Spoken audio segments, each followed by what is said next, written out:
Yes? Okay, let's talk about it. You stole the boots. Congratulations. That must have taken an enormous concerted effort, considerable ingenuity and timing. Now I'm going to report you and you are going to go to jail.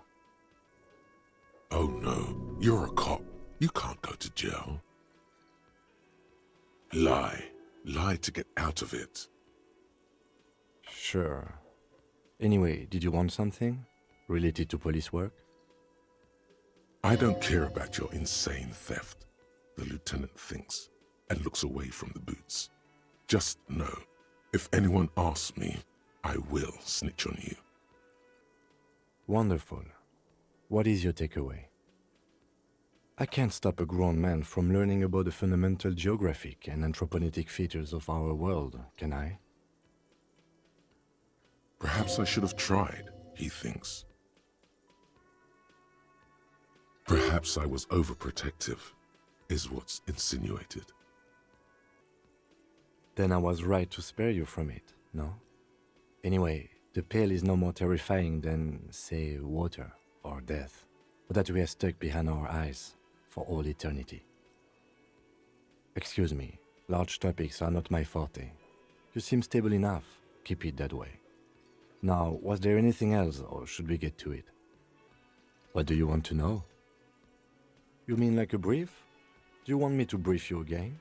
There's no reason to wing anything. 3 days ago, during that time, the victim had... Okay then. Was there any... Good. No response. He just arches his brow. He's having trouble processing it, believing it even. Have you tried concentrating on something other than your personal affairs? There is a sudden, harsh edge to his voice, like he's tired of hearing about your personal affairs. Not a fan. It's just the nature of lieutenancy. The RCM deploys a self-styled structure called the Decomptage as its chain of command. Every lieutenant is responsible for 2 sergeants and 8 officers. That means the average lieutenant has to deal with quite a few personal affairs. Even you know this. Try work, the case at hand. It can work miracles. Really? You look fine to me. This psychodrama is unbecoming of an officer. Clearly, he prefers to think you're malingering. He cannot fathom that anyone could drink so much as to retroactively erase their entire life. Then you should consider seeking medical attention. You can use the radio in my kinema to call your station's Lazareth. Was there anything else you wanted? Me? I don't see how my life is pertinent to the investigation. That's a fair point. All right, for the good of the investigation, what do you want to know? That's correct. That makes him a binoclard. Completely uncopped material, if you say so yourself. Are they? They are mostly just cumbersome. What? These? It's just seasonal clothing. Where is this going? Interesting. I think it's called the brain. It's no mere brain.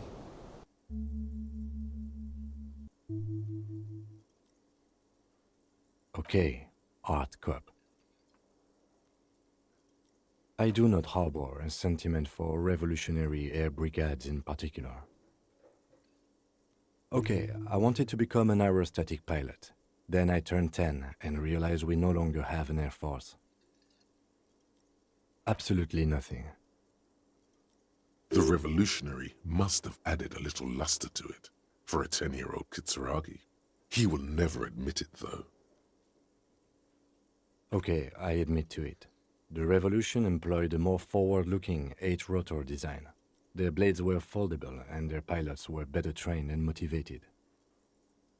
I say this from a purely tactical standpoint, of course. It is not from a purely tactical standpoint, we are not ruling out that the lieutenant had a little rebel phase in that past of his. Good. That's because I'm half Seolite, or quarter. My father's father was from Seoul, so was my grandmother, but from my mother's side. It's not an interesting topic. It's a part of the world, officer. A geopolitical entity and a geographic division. I told you it wouldn't be interesting. Seoul is a protectionist, isolationist, pan-Isolari state west of the Insulindian Isola. Actually, it's quite interesting. Some would even say mysterious. You're barking up the wrong tree. I don't speak a word of Seolite. I've never met either one of my grandparents, and I've never been to Seoul. I'm a regular Revacholière. A point of pride to him. He's glad to have shut down your question. No. Your brain sends the signal to your lips, but they refuse the order. Something is paralyzing them. You're pretty sure it has something to do with the lieutenant's eyebrow. The eyebrow is exercising psionic control over you. It's like you're locked down. Something the matter, detective? Goddamn right something's the matter. Lieutenant Eyebrow here thinks he can shut you down like some browless freak. Thinks you're just going to lie back and take it. Let's show him. Raise your brow high, up to high noon. Smugly, sire. Raise it smugly.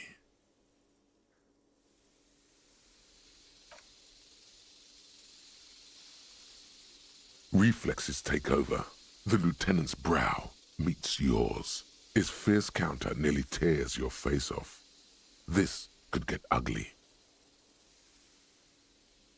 Your fingers trace the edges of an imaginary holster on your hip. A slight twitch runs through your index finger. Now counter his counter. Brow to the troposphere. Full hoist. Put your neck into it. That's where the power comes from. The lieutenant anticipates your move, but can neither deflect nor parry your counter assault.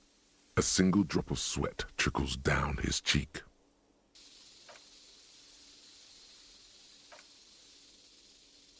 An almost unbearable tension fills the room. The hairs on your back stand up. An almost imperceptible snap inside the lieutenant. His shoulders relax, his eyebrow casually descending as he tries his best to look relaxed, nonchalant even. A graceful retreat, so smooth you'd almost think there was no battle at all. There, you've breached his defenses. His secrets are yours. All right. I guess there is one thing.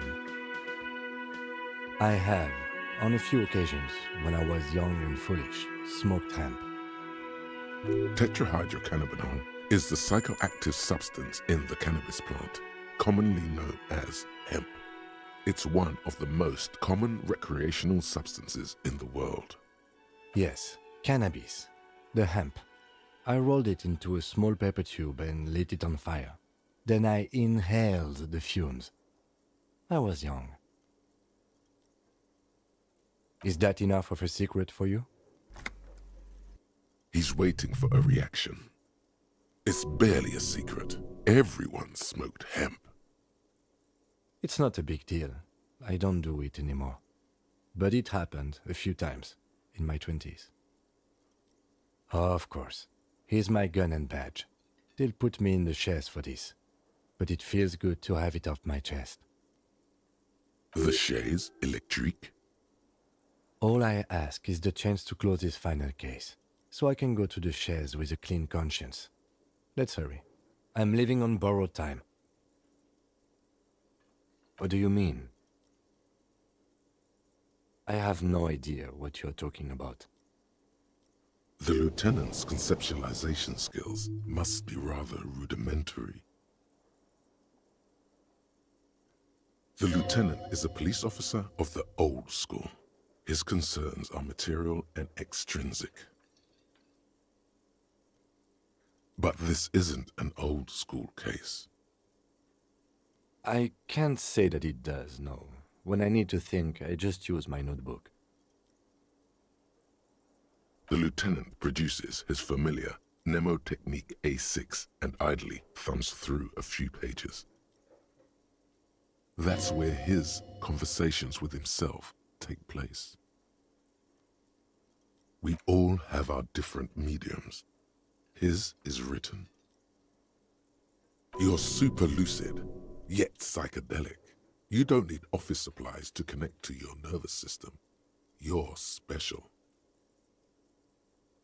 Good. Let's change the subject. Excuse me? Detective, if I may be frank, you seem to be in a deranged state. You have trouble remembering things. You've misplaced your badge. I cannot let you act in the name of the RCM without supervision until you've regained control of your faculties. Oh, so you're an unaccountable wreck who has to be supervised? You don't have to take this display of authority. You can disobey. Except that I do, Detective. That's good. Some you time? This is a police investigation, not a journey of self-discovery. You'll still have your evenings to yourself. Please do. We wouldn't want your regiment to spill over into the investigation. The lieutenant is pretty sure self-care is just a euphemism for nihilistic binge drinking. Is it not? You look like shit. And I don't mean that as a metaphor. You can't leave it like that. Spin it on its head. Engage caps lock. No, you don't. You look like a young god. What? Push it more. Harder. Be more intelligent. Oh, come on, Jean. It looks like it's been a rough week on him. It's not just this week. What you want? There's something about this guy that matches with a face in your head. A similar but different face. He might be wearing a disguise. Yes, it's a hobby of mine. As if waiting for some kind of reaction or response. Something to click. It's not happening though. Who is this guy? I'm not getting involved in this. It's not my style, he thinks, glancing at the man in sunglasses and the woman beside him. Oh boy, they're mad at him. No wonder. He just doesn't recognize them. You know what it is. It's like the two of you know each other. Just ask him. Oh, I definitely know you from somewhere. Another life. Yes, from another life. A different life. Maybe the life of a police officer belonging to the ranks of the... To what station do you think you would belong in this alternate and totally fictional reality? Okay, that's plausible. That's entirely plausible. Now we're really getting somewhere. Somewhere good. Okay. Let's be crazy. Let's say you and I are partners. How's that for a thought experiment? No, because in this thought experiment, we are police officers in a police station. We don't do crimes. We're not crime bros. Come on, stop it. Oh, no. You see, I enjoy watching other better cops solve crimes. And let me tell you, it's been quite a privilege seeing you work. This isn't helping. You're not going to believe this, but police officers. Yes, sir. Solving crimes, locking up bad guys, and get this, and not getting that drink on at 2 o'clock. Just some regular boring motherfuckers in suits and uniforms. Nothing spectacularly extravagant like you, the far-out son of Lang. Oh, it's you, you eccentric genius. I mean, with your unorthodox approach to police work, it has to be you. Not even a little bit. It's an urban myth about an officer who is so far undercover he can't remember who he is. As I said, just an urban myth. You are not the son of Lung. He's trying to protect you from further rough handling, dished out by this sunglassed man. Okay, yes, you get the joke. Leave it at that. Neither can I, partner. Neither can I. It's a mere second, but it feels like you saw something. A gram of compassion in that sadness. About what? You don't look like a cop. You know what you look like? Not the prophet shit again. He didn't answer your question. Who does this asshole think he is? A cop? No. 'Cause it's not my job. Why don't you go and fucking do yours and solve this damn hanging? Actually, I don't want to hear you say things. Come on, Jean. Okay, say things. I want to hear you say things. Hear that? He wants you to say things. Say one. Suddenly, out of nowhere, case-related things start popping up in your head. You think he was hanged as a cover-up? To hide the shooting? Okay, well, I don't know. Why are you? It's like you felt it would be intellectually stimulating and would lead somewhere. A custom even? Strange. Who knows why we do the things we do?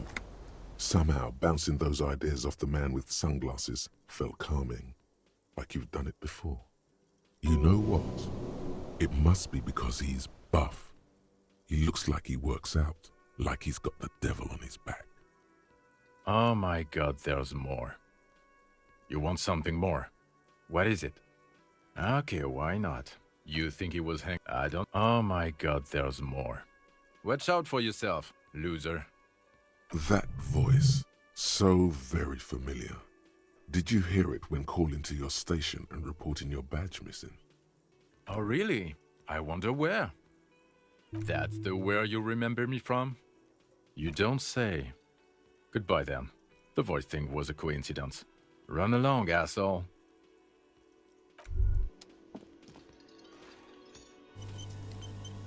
Okay, the man with the sunglasses and his hypothetical Station 41.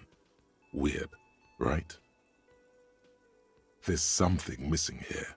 Something you can't put our finger on. You know what? Just ask him. I know it sounds crazy, and you'll probably get laughed at. But still. Yes, just cross it off the list. It's probably not true, though. Again? I can't believe this shit. I'm going to say no. Just to see what you'll say to that. What'd you say? Okay. Jean, he said okay. Give it a rest. Okay, I was clearly wrong. He is a firefighter, male nurse, animal control agent, something of that kind. Not a cop. Go on with your cop work. Don't let me stop you again.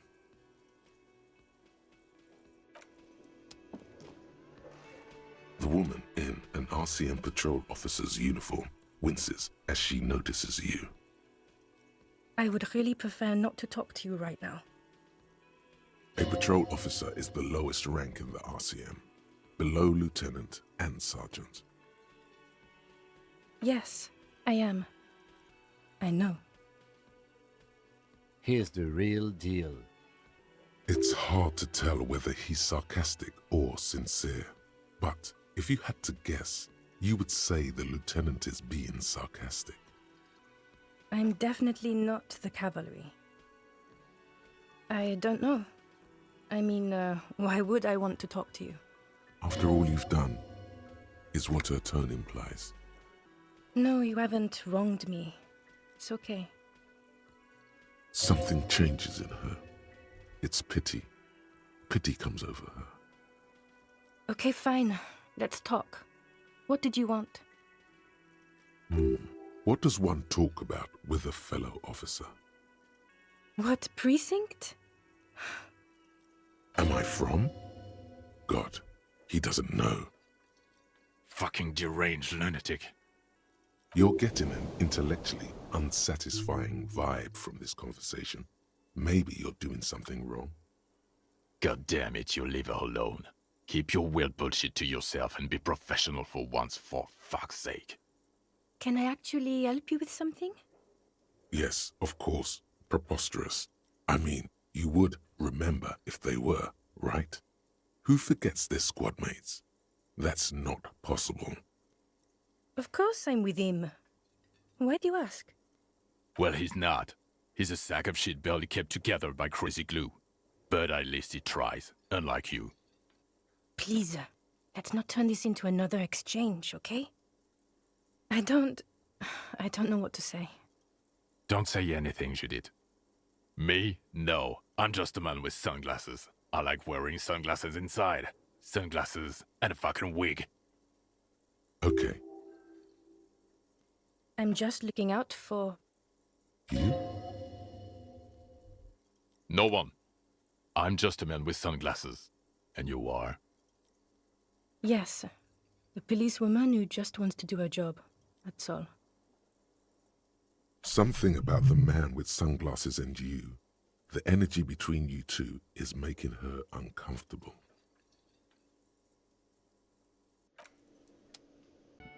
Just a moment. She's agitated, judging from the way she keeps pulling at the frayed edge of her blanket. And there's no public phones nearby? The closest phone booth is down the coast. Sorry for the inconvenience, ma'am. It's fine, I understand. Thank you anyway. I'm glad to see you again, dear. The lady is distressed. Perhaps something more upbeat might cheer her up. Please don't trouble yourself about me, sweetie. I was just hoping to make a call, but the Whirling's phone line isn't working. A faint smile tells you she appreciates the effort, but at the moment her mind is on more serious matters. The union office probably has a phone, but I can't really get there, or to the phone booth down the coast. And Gary's phone is dead too. The manager was vague about it. Why would he be vague about phone problems? This is something to look into later. Ask God, maybe. To let the young woman who's house-sitting for us know that we may be delayed. Morel, my husband, and our friend Gary were supposed to get back by Monday night, but they're still missing, and I haven't heard from them. I was also hoping she'd heard from Morel. A little missing persons puzzle might just be the thing to take your mind off the hangover. You hear that? Someone's missing. There could be foul play afoot. That's right. Now skip the foreplay. Time to dive into the dark alleys. Start shaking down the usual suspects. You know, legwork. That's just it. This isn't like him at all. He always plans his expeditions so carefully. A cold breeze hisses through dense thickets of reeds. Something sweet in it, somnolent. A damp chill goes down your spine. When you look around, you're still in the whirling in rags. But you have more important things to worry about. More important than a missing expedition? I don't know. Expeditions often lead to something interesting. Just some field work, sweetie. Morel is a highly trained scientist. He and his assistant Gary are studying an extremely rare species of insect. But they should have returned by now. They were just going down the coast across the water lock to set a few traps. He said they'd be back on Monday. What could be keeping them? Oh, sweetie, it's nothing like that. Gary's as loyal as they come. I trust him with my husband's life any day. There's a nameless old fishing village nearby, but we've never had any trouble there before. There is a lot of crime around here, isn't there? I can't say it's the best part of town, but I wouldn't worry too much about a pair of grown men traveling together. The lieutenant doesn't want to agitate the woman. Do it. Find her husband.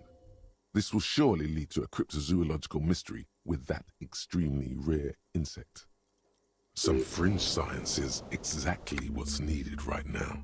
Spice up that vanilla murder investigation. Are you sure we have time to go chasing after bug hunters just now? I sincerely doubt it. Still, I suppose it won't hurt to keep an eye out. Oh, thank you, officers. Truly, I'll be right here if you come across any sign of Morel. Oh, yes. A zoologist. A cryptozoologist, to be more precise. It's a pseudoscience that attempts to legitimize research into mythological beasts and urban legends. That's one opinion, yes. And people are entitled to their opinions. She's used to playing off such insults casually, but they still affect her. My apologies, ma'am. I did not mean to undermine your hobby. It's not a hobby, dear. It's a subfield of zoology, one specializing in animal species that are so exceedingly rare that many assume them to be extinct or even fictitious. Searching for such species called cryptids is difficult and often thankless, and frankly, many scientists are too lazy to do it. Universities these days are rarely interested in supporting real research.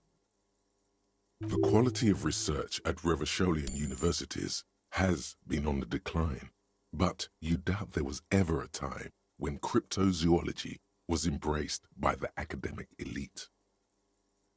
She's completely internalized her husband's struggles. They are her own. Oh dear, I'm not sure where to begin. Well, his expression is slightly grumpy, but his eyes are always bright and curious, like a small boy's. And his palms are quite coarse from all the field work, but he's quite gentle. You can't go around Revachol feeling grown men's hands. If you want to find her husband, you'll need more concrete information. It's always a challenge to describe the person you know best in the world. Oh, well, he's a bit shorter than you, but with a larger frame, and he has longish white hair, usually a bit uncombed. You might say wild, even. The lieutenant pulls out his notebook and begins jotting down the woman's description. One other thing, he'll likely have all kinds of field gear on him, even if he's not out in the reeds, you know, just in case. We'll be celebrating our 16th anniversary this autumn. Not the most numerically satisfying anniversary, but I like the less obvious milestones even more somehow. Via dating agency, I'm ashamed to say. I was looking to get back into the scene after recovering from my accident, and he'd just divorced. We hit it off, and, well, here we are. She's skipping over some important parts. Perhaps you'll find out more later. I hope I've been useful. Oh, sweetie, it's fascinating, but I shouldn't bore you with entomological minutiae.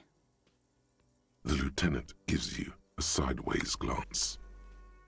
Well, it's a phasmid, technically, but...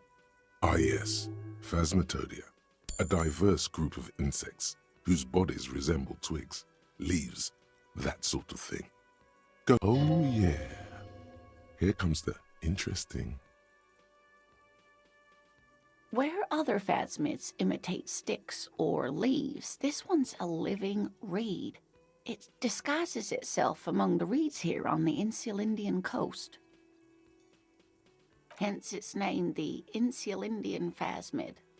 Perhaps you'll end up co-discovering the phasmid with us, officers. There's a touch of awe in the way she enunciated the creature's name. I knew it.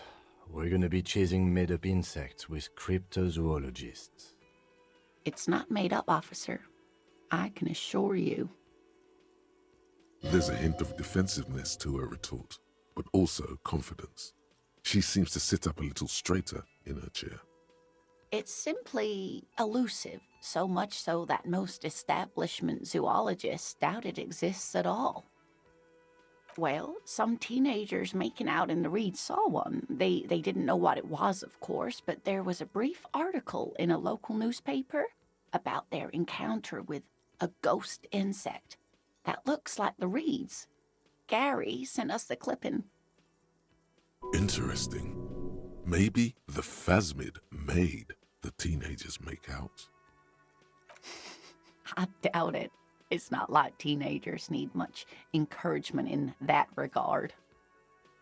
Of course, most phasmid sightings turn out to be false alarms, but their description matched the Insular Indian phasmid perfectly, and they didn't even know what they were looking at. Enthusiasm has wiped the worry from her face. Her eyes sparkle behind her glasses. I suppose I have something of a personal connection to the Insular Indian phasmid. All scientists have their little hobby horses. Not at all. Why else would it hide itself so carefully? Oh, I doubt it. No one gets into cryptozoology for the money, sweetie. Yes, it can blend in almost perfectly among the reeds. It's how it stayed hidden all these years, centuries even. That's not special at all. Of course it blends in. Most insects do. You don't even have to be a stick insect for that. Oh dear. I'm afraid I'm not explaining this very well. It is very special. Morel can explain it all much better.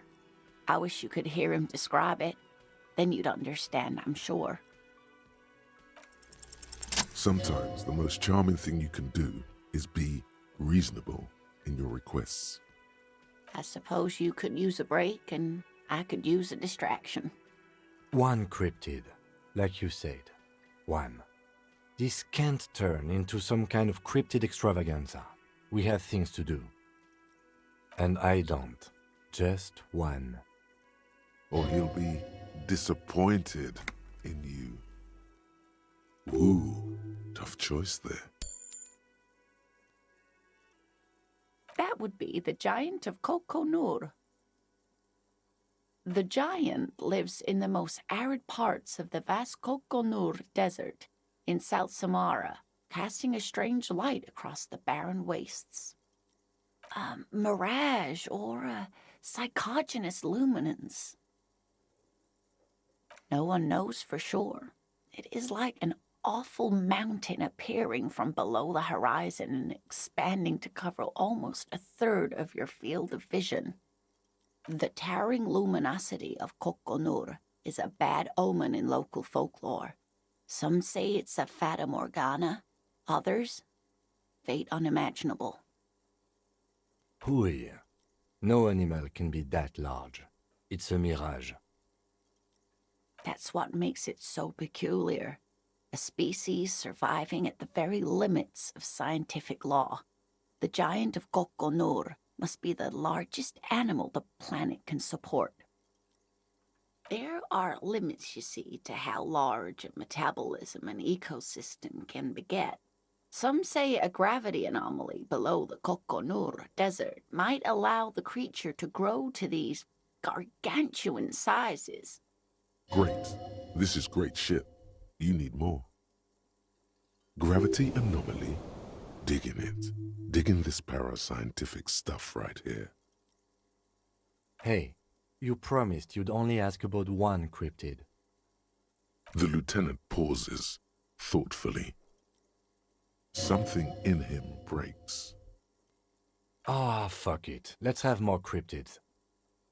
Well, the smallest cryptid is the Cryobacter catlensis, a unicellular bacterium. It was discovered in one of the northernmost points of Katla on the Boreal Plateau by renowned geologist Caitlin Mijanou some 70 years ago.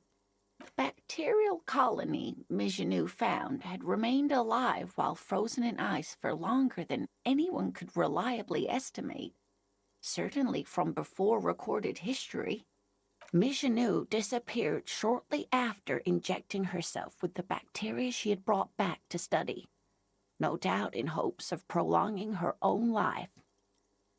Yes, the bacteria had survived in the ice since times immemorial.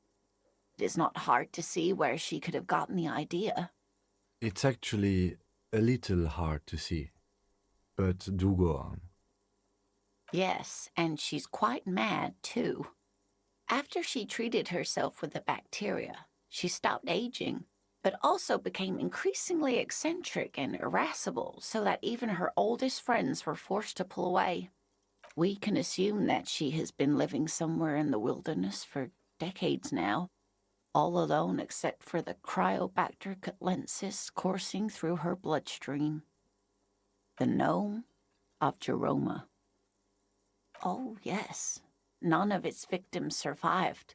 Grieving relatives never even found their bodies because the gnome's venom dissolved organic tissue. It was reportedly a small creature with webbed fingers and a protruding forehead, an ungainly little thing. Quite scary to look at. A couple of campers found it when it was already dying. They heard an odd wailing in the woods and followed the sound. They were scared and wrapped it in tarpaulin to suffocate it. It still took the gnome of Jeroma an entire day to die. If the body of the creature was found, why aren't there detailed illustrations of it in science textbooks, confirming the existence of this very little species? Alas, the first scientist who got his hands on the creature's corpse put it in a jar of formaldehyde, thinking that would detoxify the gnome's venom.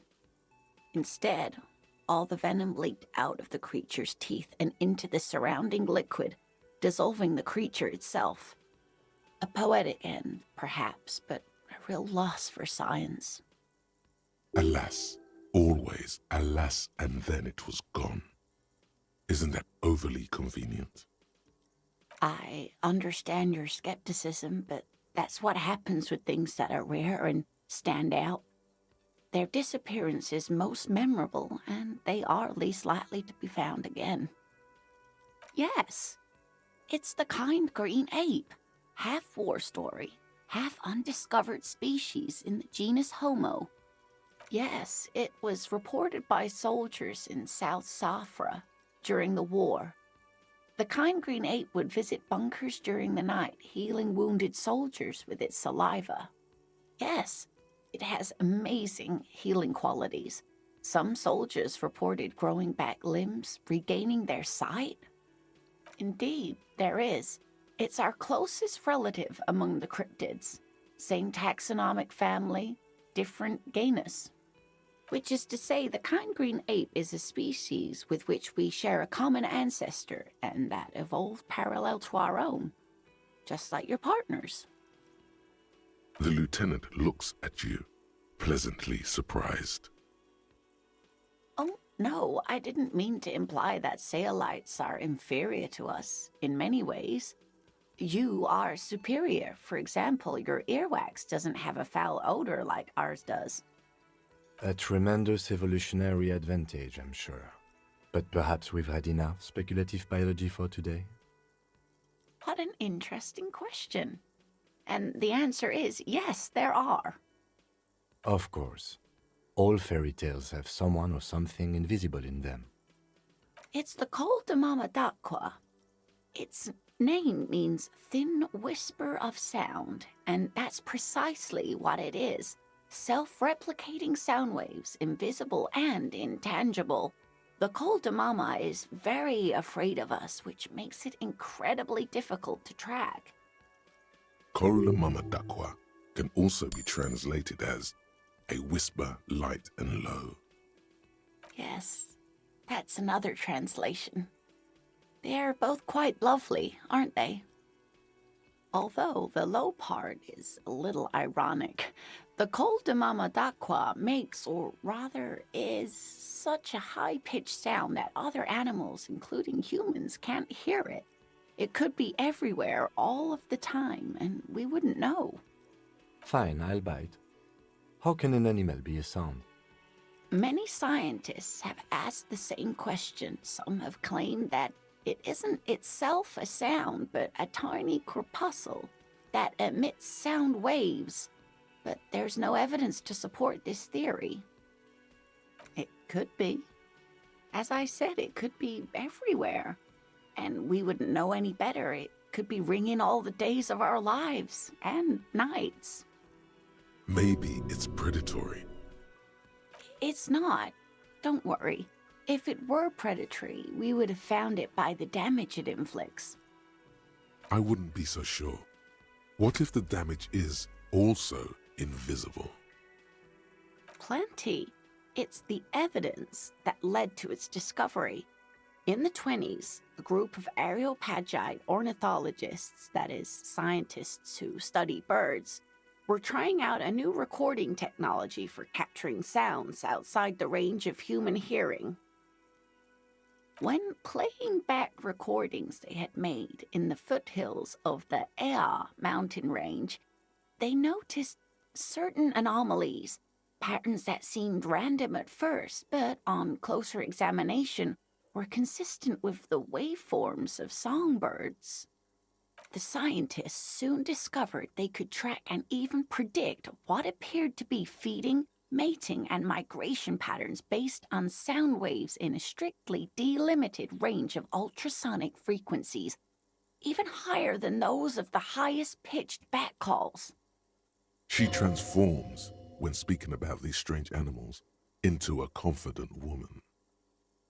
They realized that they had discovered a new species and called it the Daqua, after the Paracanassian name for the voice of God, which is said to be very silent. They grew quite obsessed with these little birds. Even though they couldn't see them, they could distinguish among individual birds and even began to name some of them. Sequester, Time, Joscan, those are but some of the Daqua they followed individually. That is a sad story. A group of university students assisting with the field work in their enthusiasm for the project, and no doubt because they were preoccupied with impressing their professors, nearly drove it to extinction. They tried to communicate with it and had no other means but sound.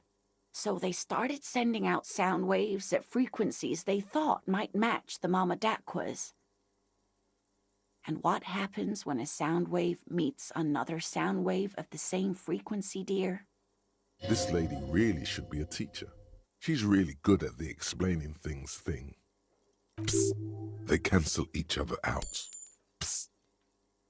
You have no clue because you're not a dweeb. Exactly. And these tests were performed so recklessly that when they happened upon the right frequency, well, they wiped out most of the population. Great regret washes over her, a wending cloth. After that, the corpuscle appears to have migrated elsewhere. There have been recordings of anomalies similar to those spotted in Ea, but they've been few and far between. It's impossible to confirm the presence of any stable Daqua population anywhere. Of course. A common thread in these. Disappearance and unfalsifiability. I like the story, though, ma'am. I'm glad you did, dear. What about what? I'm glad you like them, but I'm not really one to tell you about all of them. You should ask my husband if you get the chance. He's the real expert.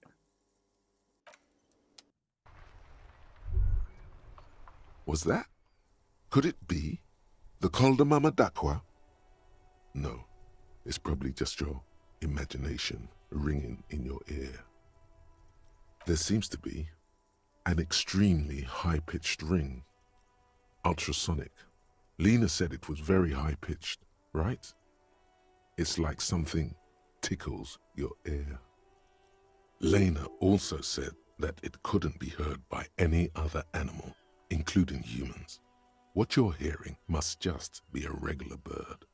But you're not a regular animal. You're not even a regular cop. You see and hear beyond the veil. There it is again. You're about to rediscover a long-lost species. Yeah, but how are you going to catch it? It must be very close. Maybe, just maybe, it will come toward you. Keep still. It might perch on your shoulder. What are you doing? You're a police officer, not a pansy ornithologist. The only birds you should be looking for are healthy women of childbearing age.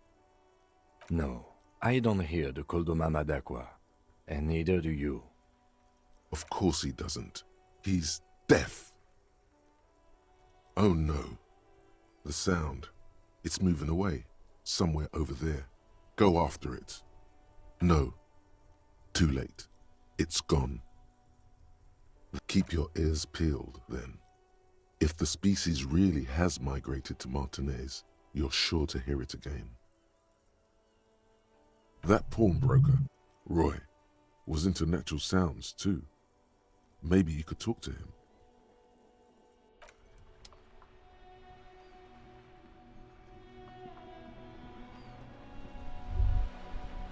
In the morning light, the white on blue police livery on the motor carriage cannot but catch your eye. Do something important? Something murder-related? There's always something important. Doesn't mean you can't take a moment to admire this piece of machinery. This is a Caprice Kinema, the Caprice Motor Corps follow-up to their highly successful workhorse, Caprice 40, and the answer to the Lum's racing breed, Ferv series.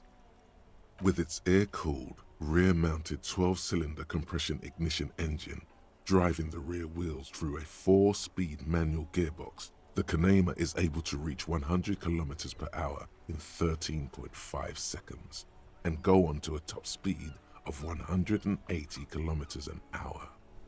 The high center of balance is offset by a large battery bank mounted at the bottom of the cabin, feeding all the auxiliary systems and making the Kinema effectively a mobile power plant. Due to a quite steep price tag, it is very unusual to see one in police livery. Mm-hmm. You want to take a closer look? 130.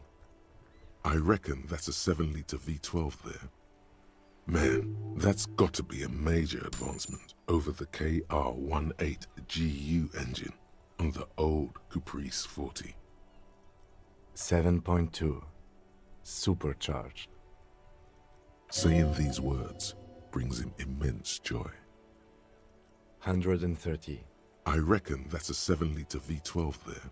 Man, that's got to be a major advancement over the KR18GU engine on the old Caprice 40.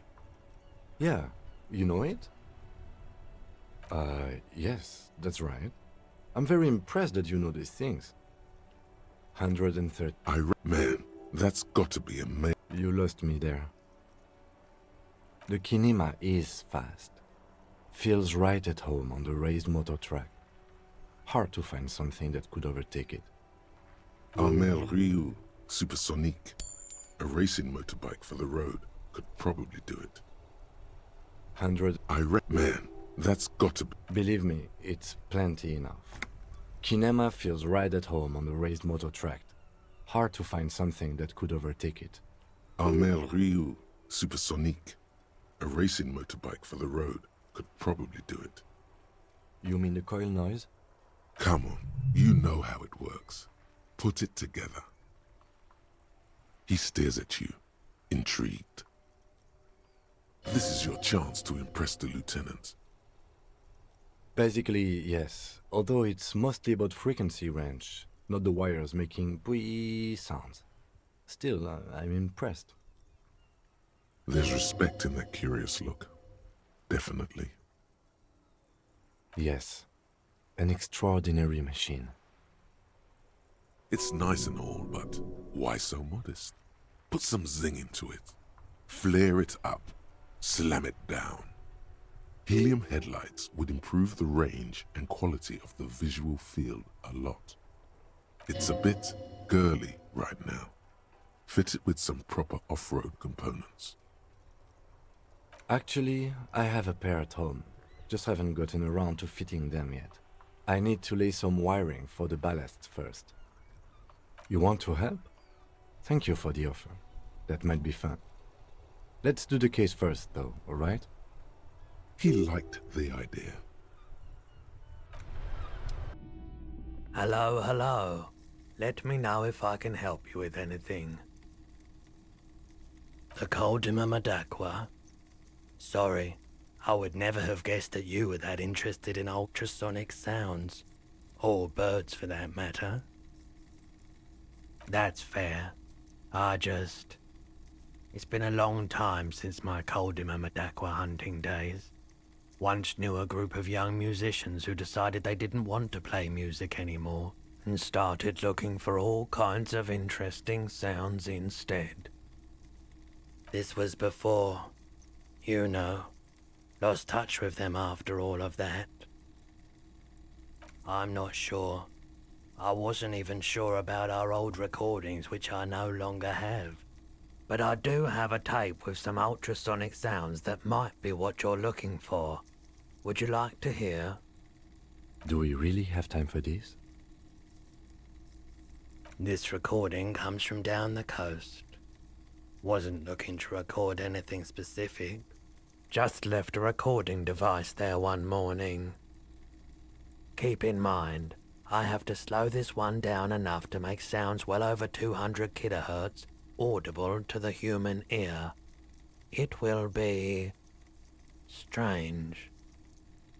As the hum grows louder, modulating but always unnaturally uncomfortably low, like it's coming not from the speakers, but also from inside your chest, breathing is becoming difficult.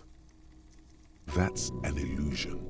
Your breathing is just as it was and will remain that way unless you start panicking. There's a growing sense of dread. The sound is coming from inside you, but also surrounding you.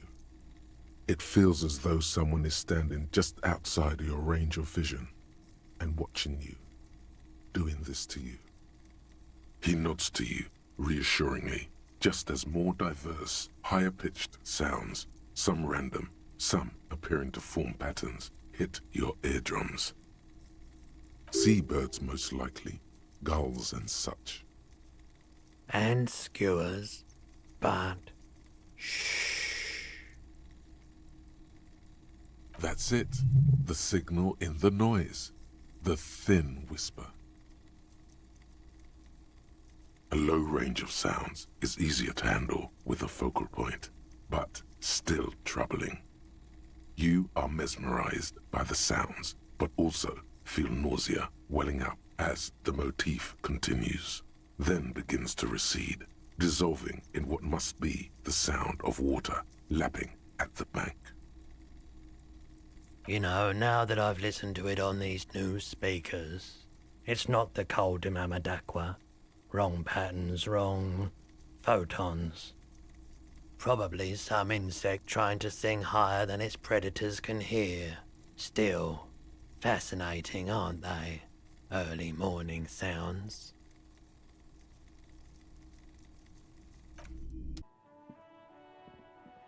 A couple of indicator lights are missing from this control panel.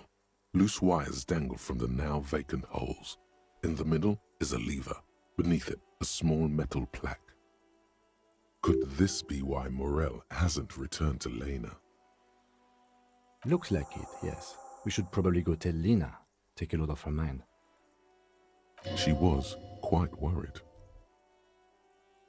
You grab the handle and pull the lever up. As soon as the metal connects against the contact pins, you hear a loud clunk. Then, the water lock starts moving.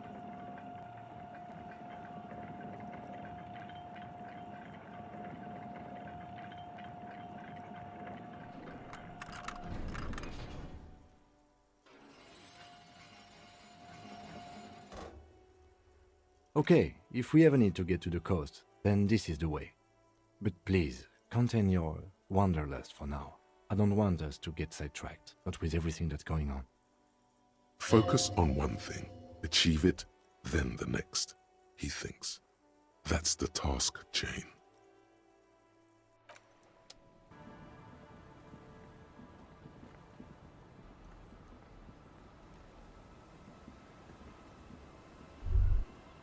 banged-up motor carriage lies half submerged in the icy water, slowly sinking into the Insulindian Ocean. Only the cabin top, rear wheels, and the engine remain visible.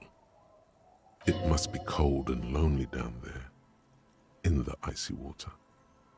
The seawater is already corroding the fuel lines, metalworks, and undercarriage components.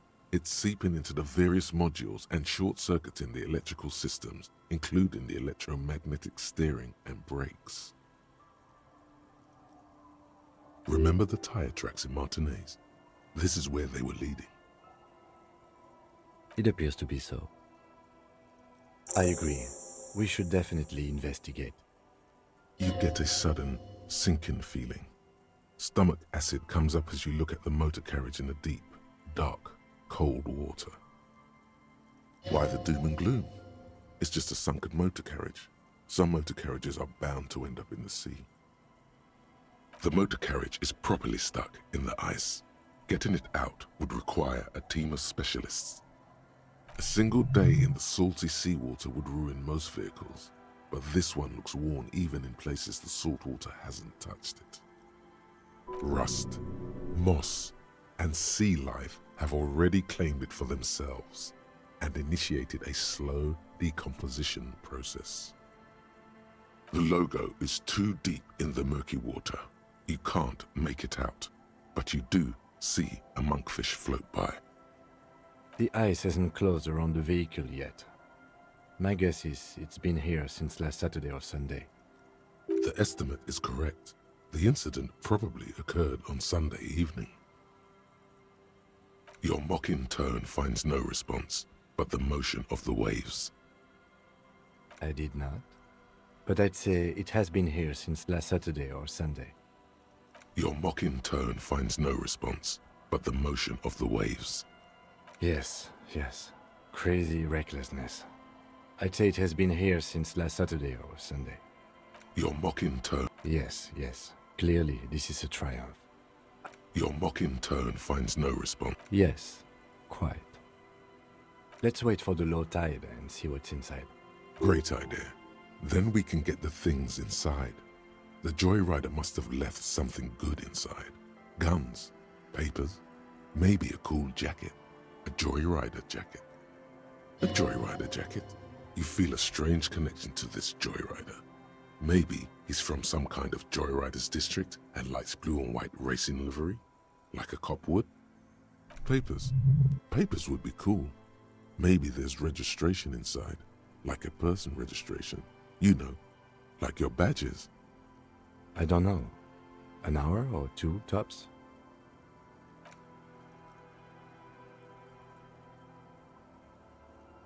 As you sit down in the old, rusty playground, the world around you becomes very silent.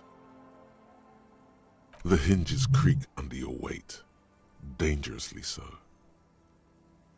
Nothing but the sound of seagulls high above in the sky, echoing like distant laughter. Ice cracks around the blue motor carriage in the sea. Yes, it does. Let me think about it. The tune on your lips forms a strange yet undeniably beautiful contrast with the surrounding bleakness. The lieutenant gives you a quick glance, then, still looking straight ahead, he joins you with a higher pitched and slightly more melodic trill. Two birds on a wire, whistling by the seaside, looking at the water and a sunken car. The wind blows. In the distance, behind the church, some vagrants are having an argument over a bag of tear they found in the reeds. Further away, a flock of seagulls lands. The clouds pass in the sky, and the shadow of the swing moves like the hour hand on a timepiece. 30 minutes have passed. Looks like this might take a while. Time to present a good topic for discussion. Well, historically, leeches have been used to prevent and even cure many ailments. Okay, he's thinking. I can do this. Let's do this. Who'd want to sit on an anthill? There are no therapeutic benefits to... Well, napalm ants, for example, are used in some rites of passage rituals. Clouds on the horizon grow darker, and the shadow of the swing set keeps climbing. You hear the distant rumble of the city. 30 minutes pass. God, I hope so. Your voice echoes on the water, strange and out of place in the environment. 30 more minutes pass. Detective, I've been able to make out the mark ever since we arrived. I find it odd that you haven't. It's a Coupris, Model 40. Yes. Why haven't you? It is a simple and rugged machine, favored by working men, government offices, firefighters, animal control people, you know, those kinds of people. It is indeed. Or more accurately, was. Actually, not a coincidence. The Kinema is the next generation sports edition of the old 40, which was a real workhorse, favored by the police all over the city. I think I know now what my favorite blue thing is. Yes, my favorite blue thing is a blue police uniform, or blue police livery. Yes, 41. What do you think it stands for? It's as if he knows what it stands for, but wants you to say it. It's pedagogical. Does he know something about the driver of this vehicle? But it could also be the number of a police precinct. Precinct 41. Your precinct. A massive pit opens up in your stomach, and the most terrible feeling comes over you. You feel like you're about to faint and fall off the swing. Your hands get clammy, and the air tastes sour to breathe. Oh God, Harry. Oh God, Harry. What did you do? No. Just nope. Say no to this, Harry. Yes, your car is in the sea. Face it, so we can start dealing with this. The lieutenant just shakes his head. I'm afraid so, yes. It looks like you started in front of the whirling, jumped over the canal, and then drove your vehicle in the sea right here. Of whom? I don't think so. If anything, you were probably drunk. Probably. Try definitely. Detective, we don't. A rescue operation really isn't viable at this point. It's sunken too deep. There is no access ramp to the coast. I'm afraid it will have to be there like that for many years. Look at it. Parts of it might be salvageable, but overall, this machine is a write-off. That is very unlikely. All the electrics are toast. That goes for the electromagnetic steering and brake systems as well. You'd be lucky to find one undamaged component in there. In a few months, there will be nothing but rust left of this vehicle. It'll be cheaper to buy a new one. Well, not cheaper. This motor carriage costs 40,000 real. But in the long run, it still makes more sense to buy a new machine than try to refurbish this. Let's face it, this is a substantial loss to your district's budget. I mean, my station only has 4 other vehicles in addition to my Kinema. This was 20% of the station's vehicular budget. That is, you'd be, well, not cheap. Let's face it, This was 20. that is, you'd be well, not, let's face it, This was 20%. people are more valuable than machines. Training a police officer is even more costly. People, yes, but not you. The lieutenant adjusts his glasses and doesn't say anything. There is also a fourth thing you've lost. More precious than the gun, the badge, and the motor carriage combined. Lost forever into the deepest of seas. There is also a fourth thing you've lost. It's lost forever into the deepest of seas. You can still whistle. Besides, the night is always darkest before the dawn.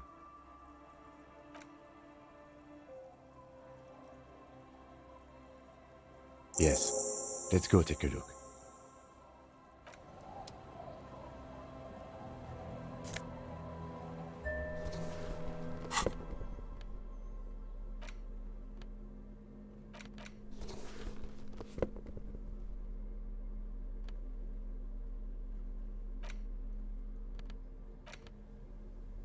A police badge on which you see the photo of a man. You. Some seaweed is stuck to the back. At least something good came out of all this. Encased between two durable plastic sheets is a bluish card with lines of information and a watermark in the shape of the street grid of Revachol West. You see a photo, a name, a rank, a document number, the date of issue, and, in the lower right corner, your precinct. The man keeps winking at you with his green-grey eyes. The photo is old, no doubt about that. But the badge is new. You used an old photo for a new badge. Good choice.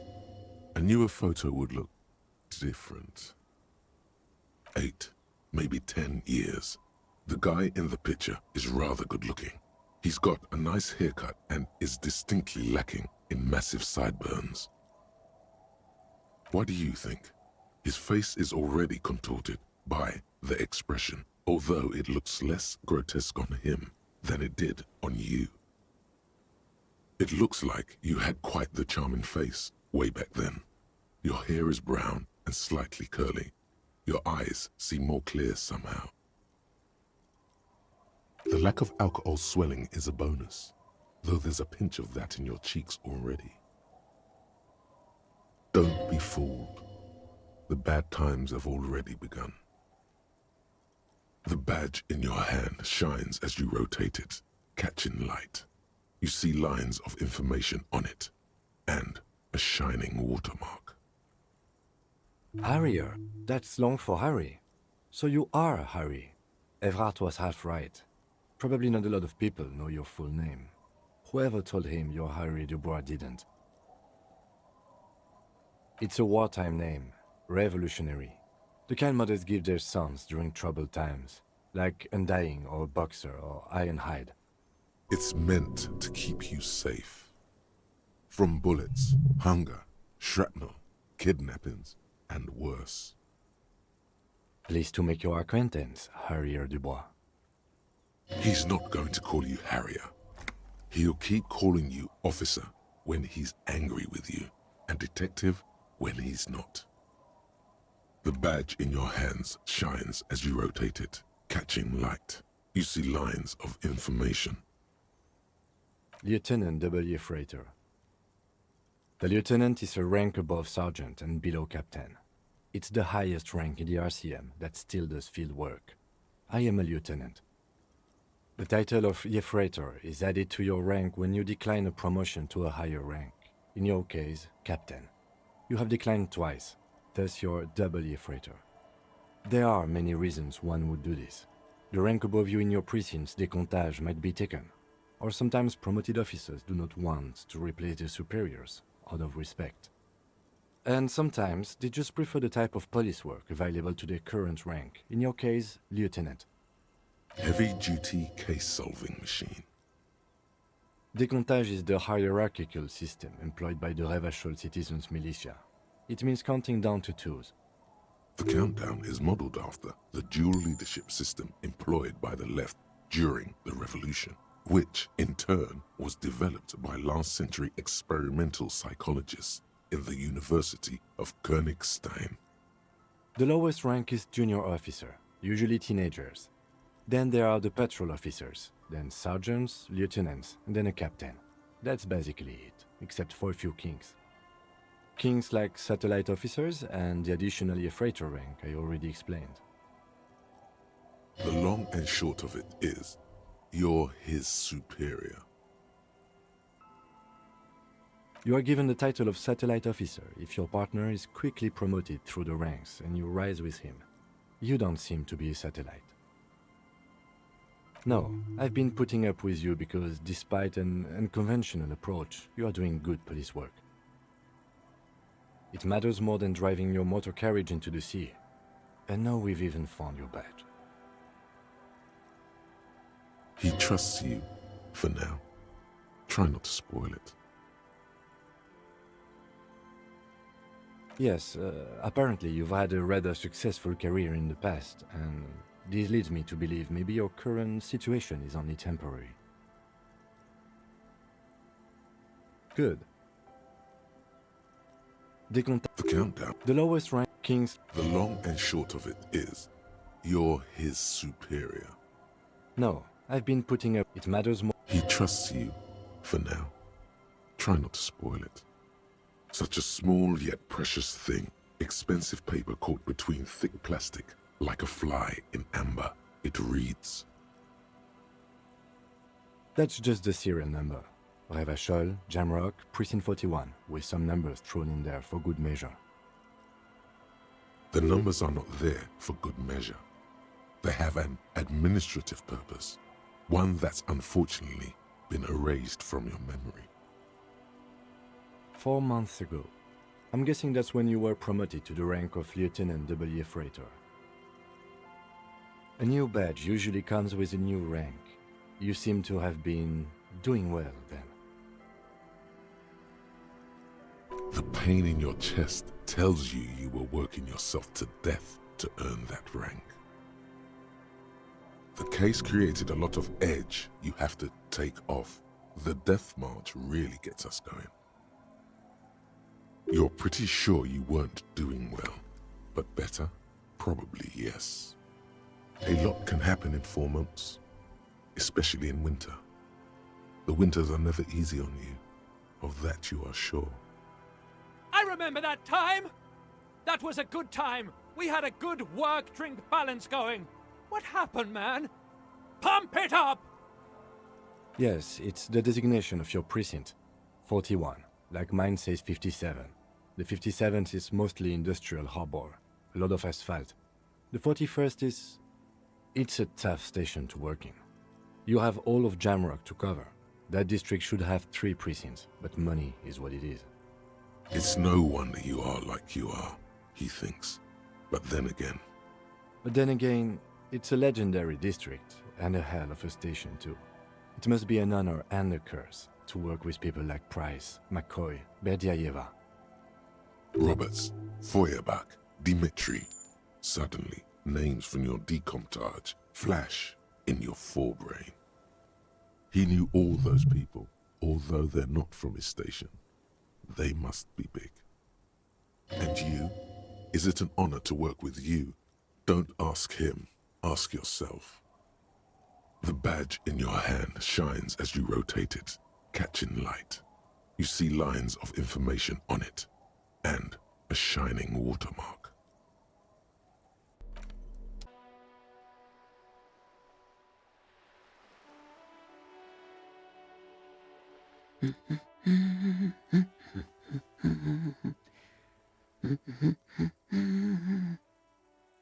Yes? Hello?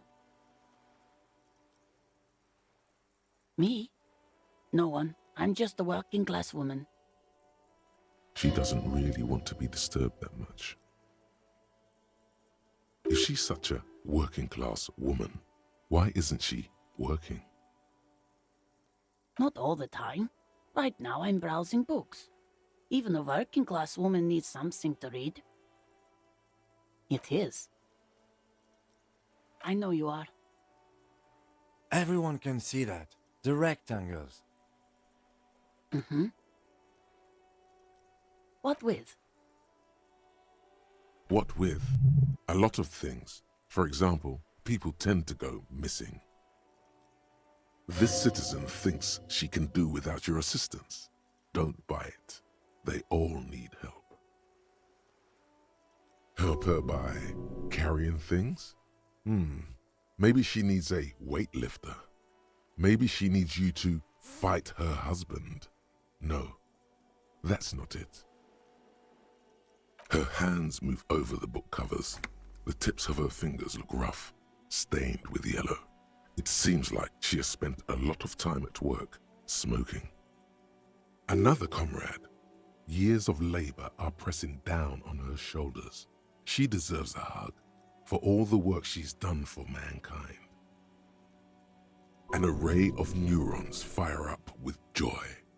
Bum her a cigarette, lest it turn to pain. You step in and close your arms around this foreign body, wandering astray in touch. There's a small movement beneath your hands as you shut your eyes. Then a tiny voice breaks out and asks, What is happening? She seems to be confused. Your hands are wrapped around her polyester coat. The fabric feels cold, moist from the sea nearby. The situation is oddly intimate. Your cheek is pressed against her shoulder. Her hand is trapped between your chest. 5 seconds pass, and their passing seems so unimaginably long. Then she coughs and says again, What are you doing, officer? Less talk, more feeling. Keep your eyes closed. Soak in the closeness. See what the feeling entails. The feeling continues. Warm and comfy on the cold shoreline. You hear a question rising to the surface, trying to break the sensation. So tell me, how does it feel to be close to someone, skin to skin? I wonder how long it has been since you last hugged someone. No, you don't. And it's better that way. Nothing. Don't come back here. Oh my God. Why are you calling me? Stop calling me. Are you drunk again? I don't want to see you. I don't want to see you ever again. Stop calling me. Get lost from my life. You ruined it. Officer, what are you doing? You were eavesdropping on your subconsciousness. Fighting for it how? Oh.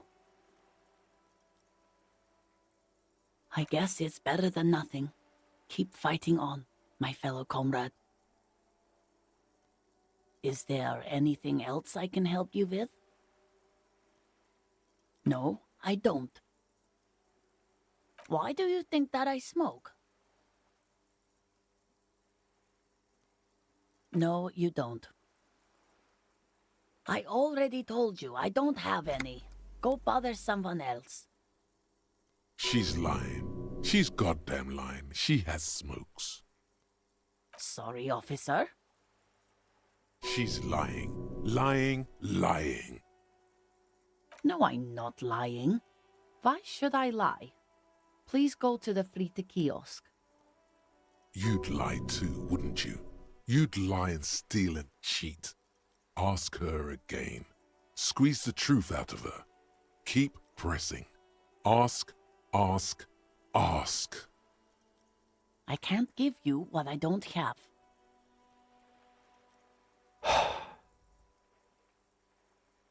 My husband? No, he's not. I don't know. At home now? Out drinking with his friends? Working? Where is this going, officer? Yes, but I don't really need to know where my husband is. Not all the time. No. Why are we still talking about this? I haven't lost my husband. She has, though. The husband is totally lost. You should tell her that it's okay. What? Who said anything about shame? Stop talking down to me. My husband is not missing. But he is. You can feel it. Or maybe it's something else then. No, absolutely not. Are you a policeman or a nanny? They are not missing, sir. You know where they are.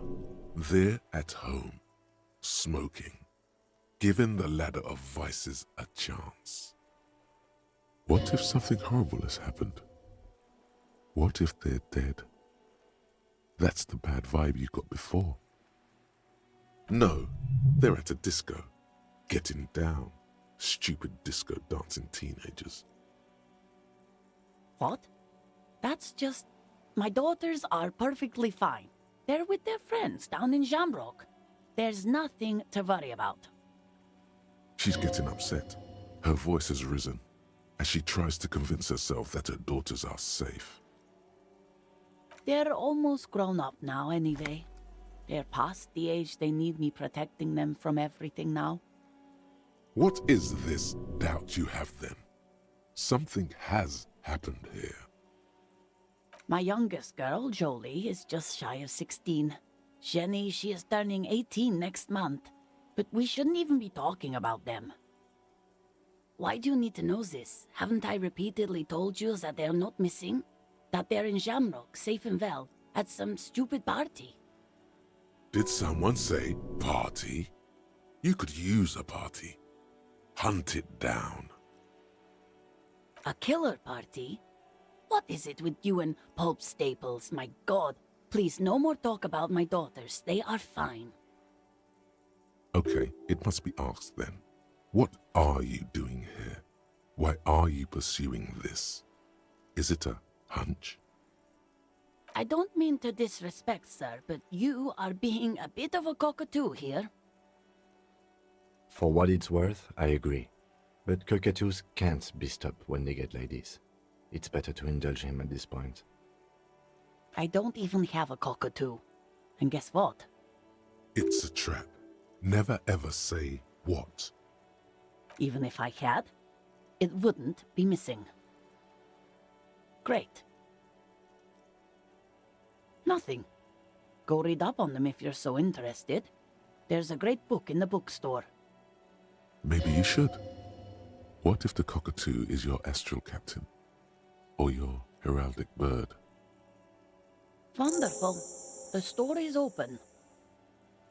The woman before you nods and returns to her reading. A sulfur-crested cockatoo sits on the cover, its beak slightly open. It looks as if the bird is calling out the book title, From A to Zurich, a guide to a well-behaved cockatoo. Turns out that there are so many different cockatoo species, and they all have behavioral problems. You don't have behavioral problems. That's garbage. You're cool. It's a must-have if you own a cockatoo. I've heard they're quite capricious. You wait for the storekeeper to be distracted. When she's not looking, you haul the tome of cockatoos into your pocket. It's quite a challenge, but eventually, the guide to the cockatoos is yours. Splendid effort.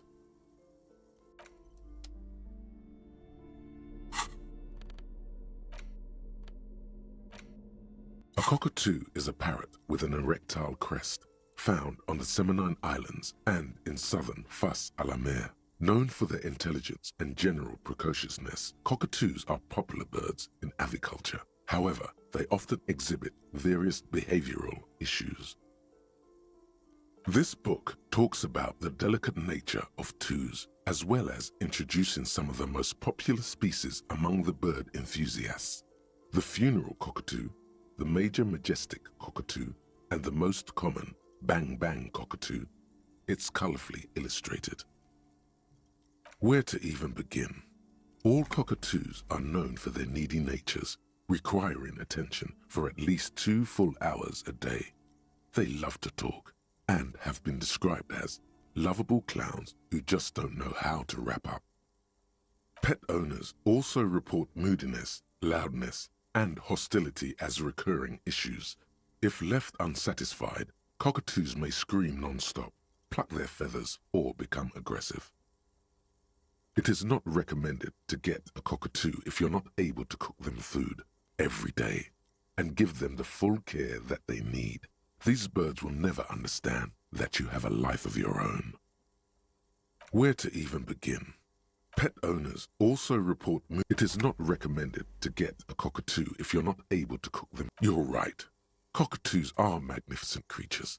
They love to perform, cuddle and show off, and will even scream for fun, often as loud as up to 135 decibels. Ouch, that must hurt. Not great for the neighbors. Performing? Yes, birdie. This is a yellow-tailed black cockatoo. Its specific name, Psittacus venereus, relates to its dark and somber plumage. This bird looks as if dressed for a funeral, 24/7. There is something indisputably ominous about it.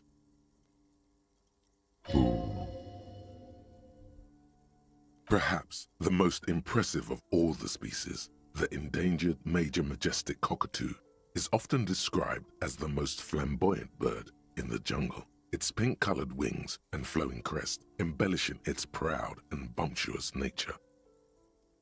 In the words of poet-explorer Sir James Fournier, few birds more enliven the monotonous hues of the verdant forest than this big, bold, and beautiful species.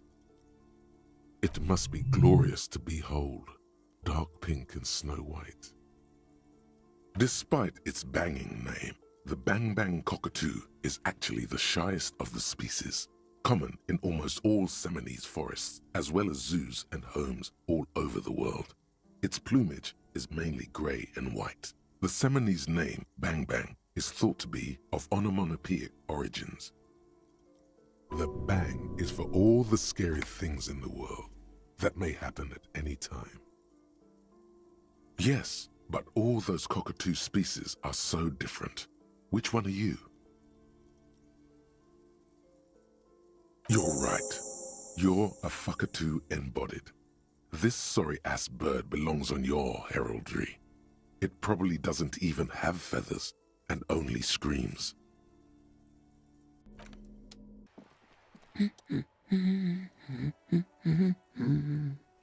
Excuse me?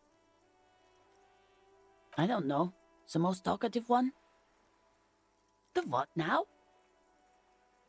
No, you're not. Don't think that way. You're just a regular talkative cockatoo. And let's leave it at that, okay? She doesn't want you to be the fuck-up-a-too. The woman before you nods and returns to her reading.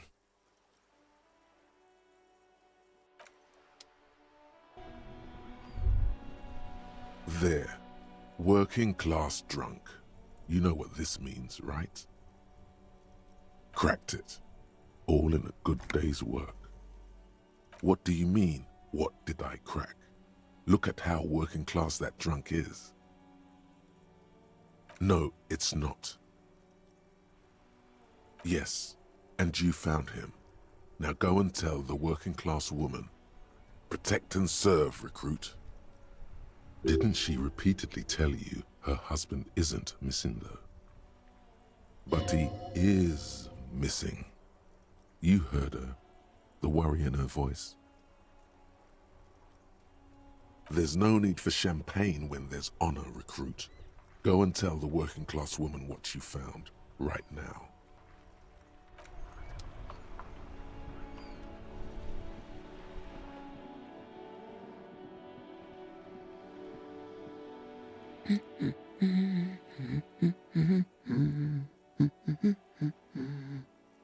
God damn it, I already told you. My husband isn't missing. And I specifically added that I didn't need to know where he was. Very well then. Where is he? Excuse me? I don't follow. There's something else hiding in her voice though.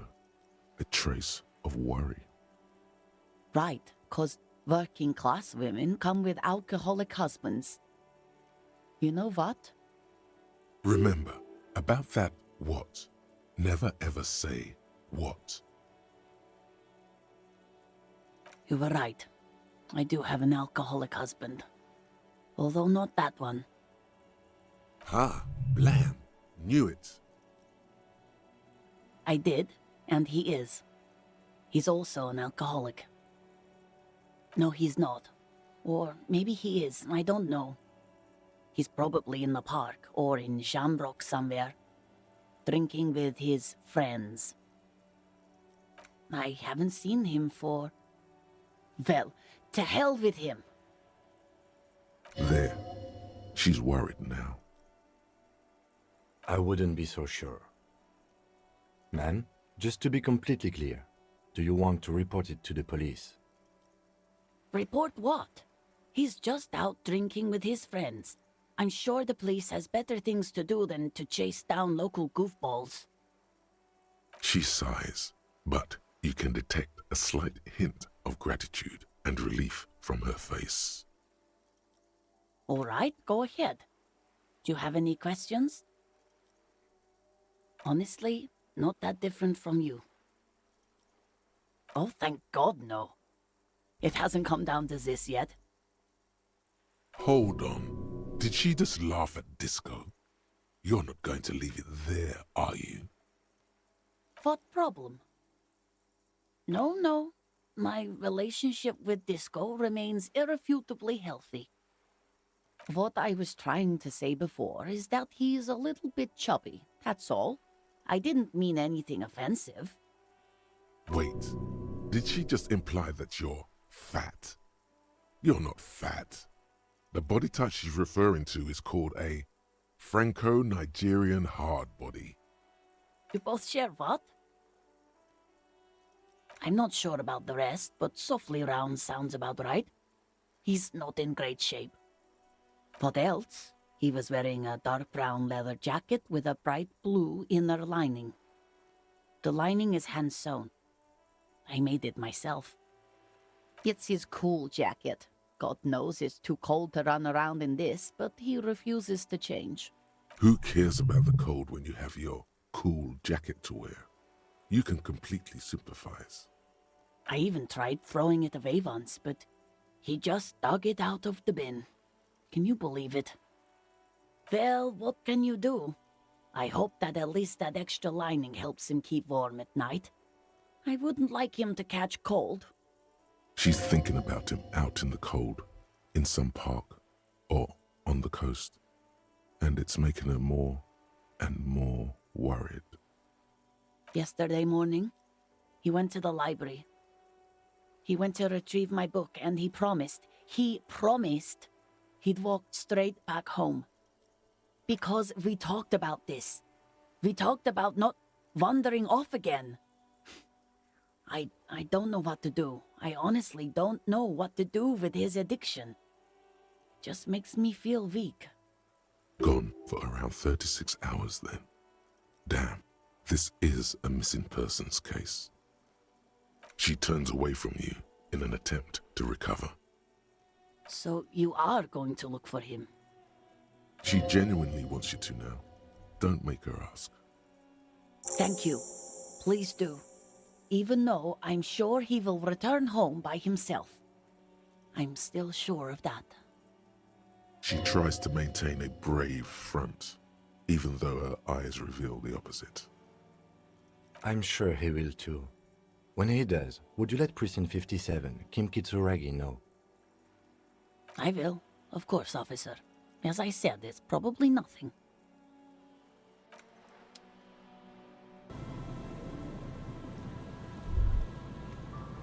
The smell, it's awful and familiar. It doesn't help. You can still smell it. Keep it in now. Don't overreact. Breathe. Don't you recognize it? That hideous pungency, that faintly cloying sweetness. Only death smells like that. Something cold wakes in the pit of your stomach. Fear. It is death. It must be. The lieutenant has already brought a handkerchief to his nose. Eyes up, detective. Something's not right here.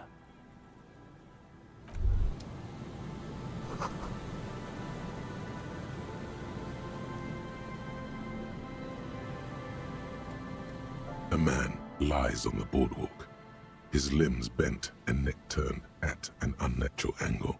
Right next to him is an empty bottle of spirits. In his cramped hand, a chewing gum wrapper. Half of his body has slipped between the cracked boardwalk, starting with the right leg. The fall has left him broken, contorted like a sad puppet. The smell is not as bad as a 2-week-old corpse, but it's definitely heading there. Hold on.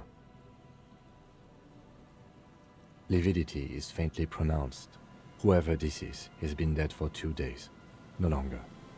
We need to investigate. Another dead body. This is your job. Steel yourself. Calm now. Carefully. Just another day.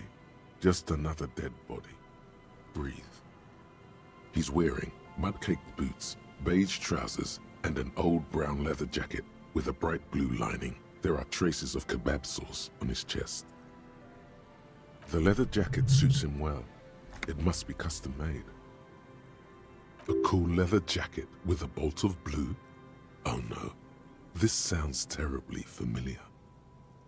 You find some sunflower seeds and a rain-soaked library card folded into 2. His jacket feels sodden and heavy under your hand. Good. We should take a look at that library card after this is done. The man has fallen through a crack in the boardwalk and hit his head against the metal bench. Coagulated blood covers his black hair. One of his feet is still dangling through the hole. You have to be quite inebriated to fall that bad. Well over a liter of pure ethanol. 3 bottles of wine or 1.5 of spirits. Or maybe it was just dark. When damp, these boards are really slippery. Even a sober man could lose their balance here. His expression is dull, like the sea behind him. Drops of water shining on his mustache. His eyes, empty and wide, look frightening in their frozen gaze. Height, 170 to 175 centimeters.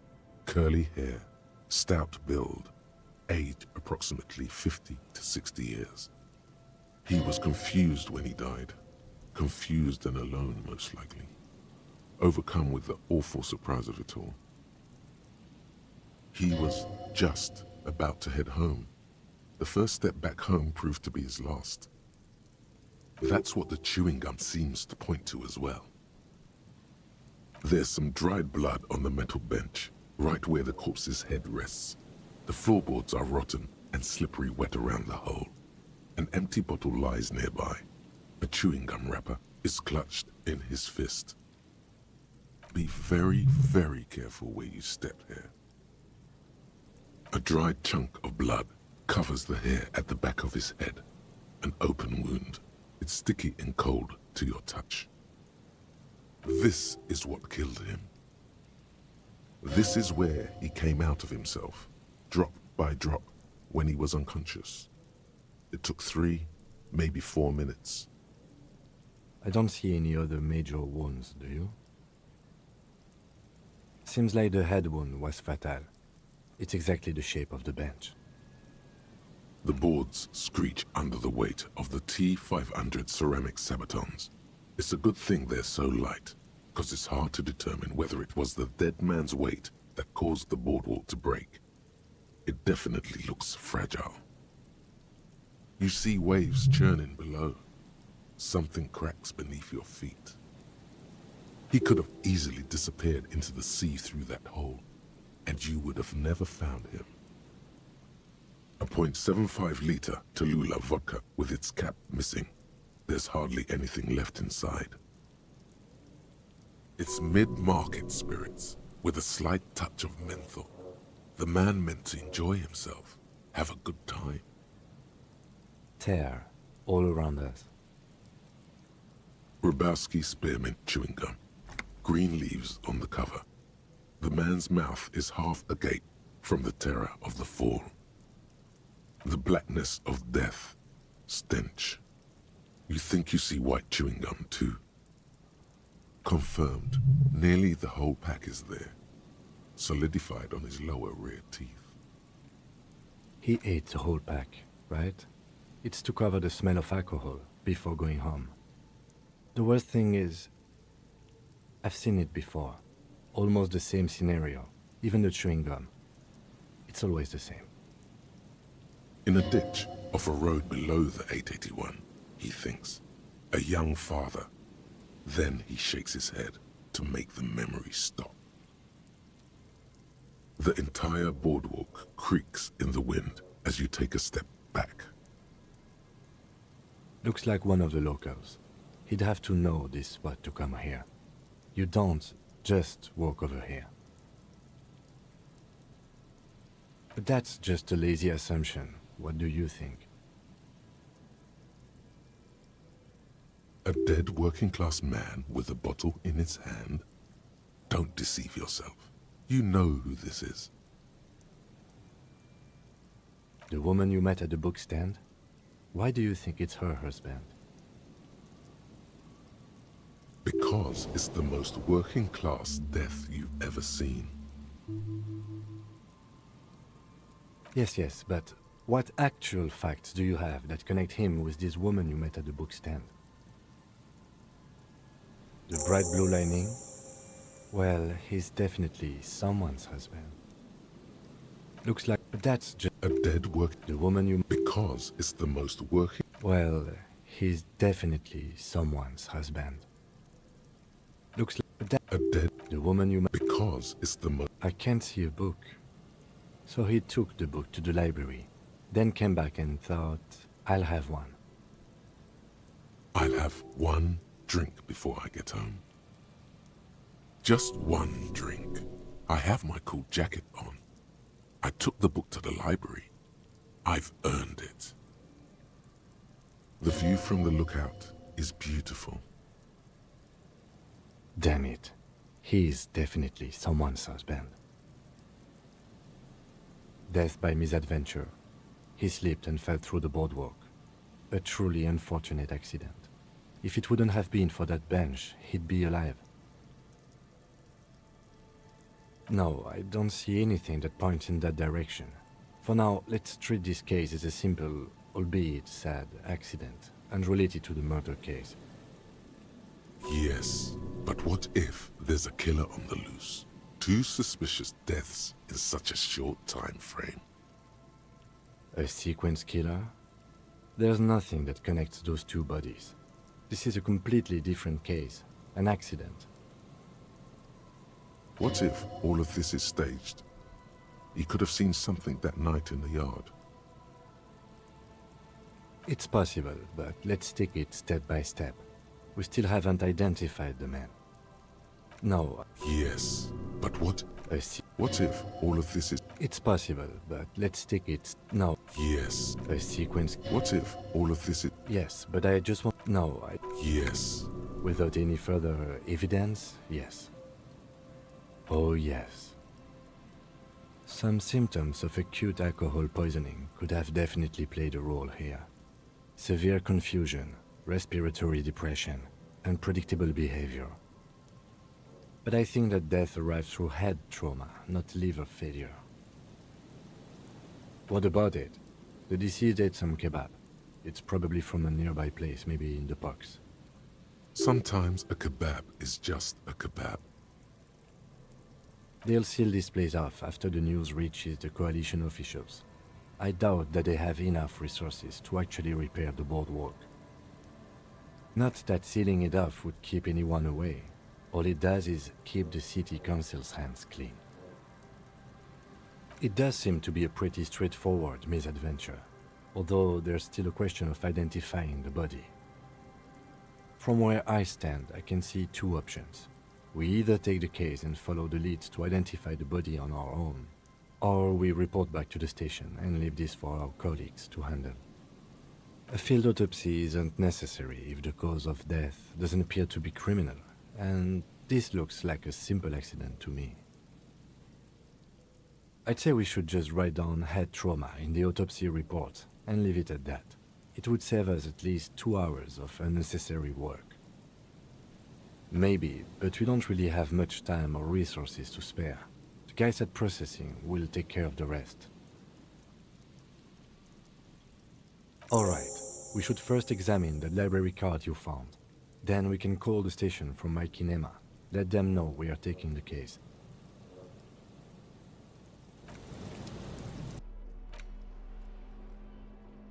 The library card is folded into two and still slightly wet to the touch. The front side reads, Central Jamrock Public Library Card, issued to Billy Mejean, expires July 53. Billy is a unisex name. Could be the deceased or his family member. Whoever owns this card is an avid reader. You find a list of books written in blue pencil. Radio thriller. Stand a little less between me and the sun. The last one in the list is The Glinton Curve by M. Theobald. A library stamp indicates that the book has been returned. Most of these titles seem to be in the sci-fi genre. Some thrillers too. If lost, please return the card to the library. Dial 005 02 55211 or visit us at Moreau Street, 78, Jamrock. Business hours, 900 to 1800. Good. We should give them a call from my kinema. See if we can learn anything about Billy Mejean. Good idea. There was plenty of information here to go by. This is Precinct 57. How may I assist you? Hold on, officer.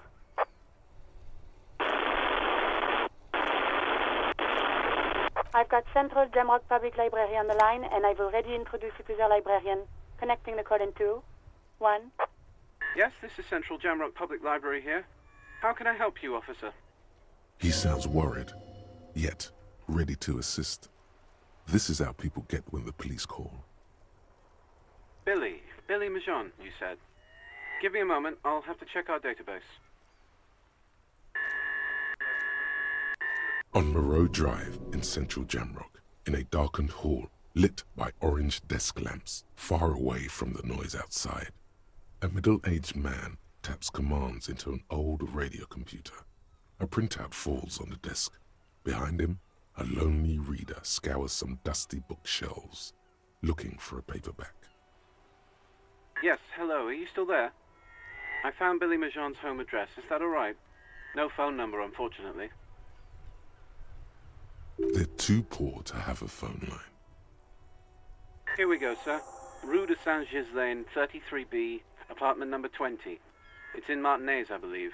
Cape Side Apartments, it says. That's all. That's where the smoker on the balcony lives, isn't it? It says here that they returned their last book just a few days ago, but I wasn't at work that day. Marie? Marie? Do you remember a reader named Billy Mejean? They returned a Thibault book the other day.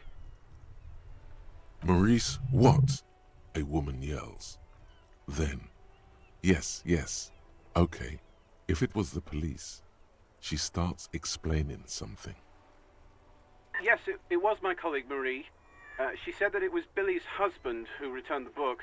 He also asked for this new sci-fi release, Lowe's Radio City 87, but we don't have it yet. Good. You have a name now. Marie knows Billy. She's been working here longer than me. Sometimes her husband returns some books for her. And then goes for a little drink later. On the lookout. Sorry, no. Marie only knows him by sight. Marie! She said it was an older man, and that she's pretty sure he'd had a drink or two the last time she saw him. 1 second. Sorry, Marie wasn't really paying any attention to that. Happy we could help. Goodbye, officer. Anything else you need from me?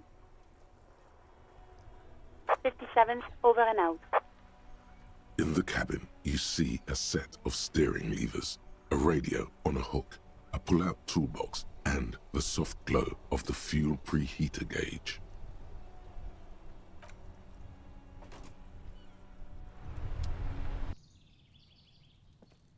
weathered brown door. The number reads 20. Something smells good. Soup allons yo. The lieutenant motions to you to go ahead and knock. This is the door. You already know it's the right door. This is going to be so hard. Get yourself together. It's just police work. Don't knock! Just leave! You don't need this! You don't need to sad it up! You're right. Let's talk this through. You hear light footsteps passing by the door and some folk music playing on the radio. We have our first preliminary identification. In all likelihood, the deceased is the husband of Billy Méjean. We need to confirm this, as well as deliver the death notification to Billy herself. Now, delivering a death notification is never an easy task. There's a reason why it's often called the most stressful part of our job. This is why it's usually done in pairs. You got this. I'll be monitoring reactions, ready to act if necessary. Dad, just don't say that you know how they feel. You don't. Good advice. Yes, it's hard. But there is no easy way to handle this information. It just has to happen, as soon as possible. We can't. Someone has to deliver the news. Let's go. This only makes it harder. Here comes the pain. Hello? Who is it? And someone turns down the radio. He gives you a short, encouraging nod. The police? A moment, please give us a moment. Tidying up, nervously. There's fear in her voice. Come in, the door is open.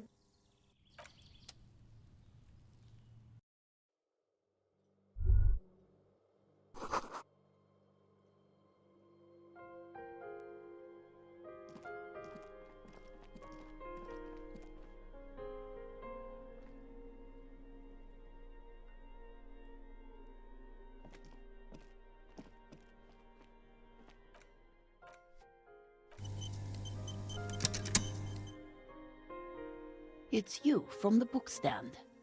Did you come to bring my cockatoo back? I don't think I introduced myself properly. I'm Billy. Would you like something to drink?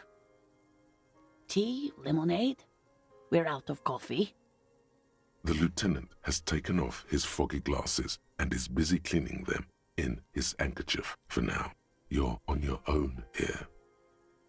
Condensation from stepping inside. He must feel vulnerable without his glasses. Is this why he's letting you take the lead? Is this about Victor, my husband? Is he in some kind of trouble again? I can come pick him up in the station if that's what. Keep it together. You don't want your body language to tell her the news. Sorry, I'm rambling.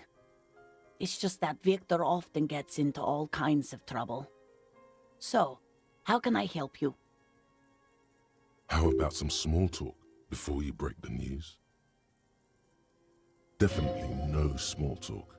This isn't the time or place. It's like ripping off a bandage. The least painful way is to do it straight away, without stalling. How have I been? You're not here to discuss me. What is this about, officer? Can't write a scene without knowing the actors. Ask more. Get comfortable around her. It's me, Victor, and the kids here. We have 2 daughters, Jenny and Jolie. They came home later. They're good girls. The girls are staying at their friend's place tonight. And Victor is out. She swallows visibly. No. Why? Do you have any news? No. I guess I'll find out when he decides to come back home. It shouldn't be long from now. He's never gone for more than a few days. Oh, it's in Jamrock. The one at Mayrow Street. I don't know the official name. Central Jamrock Public Library? I think, yes, if that's the one on Mayrow. It is. Just to return a book of mine? Why? Why all those questions, Detective? Did he... Do something? Break something? It's a fool's hope. Yes. His old leather jacket. It's just your average brown leather jacket, but he bought it as a teenager, so... It reminded him of his teenage years. Yes. The lining is hand-sewn. It's blue. I tried to make the thing more weatherproof since he's running around with it in the middle of winter. She folds her hands across her chest. Here it comes. You've done this before. Just keep your focus. Yes, that's the most important thing. Use that word. No euphemisms. This is what you came here for. What did you say? A great and terrible spike. The blood freezes in her veins. Oh. Oh. But he was just...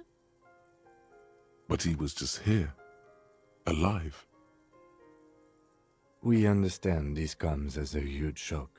I want you to know that me and my partner are here for you if you have any questions. Take your time, ma'am. What happened to him?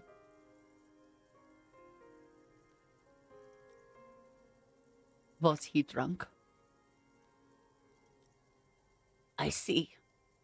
And you just found him there, lying in the cold. How long had he been there? If you say 2 days maybe, it will be etched in her mind forever.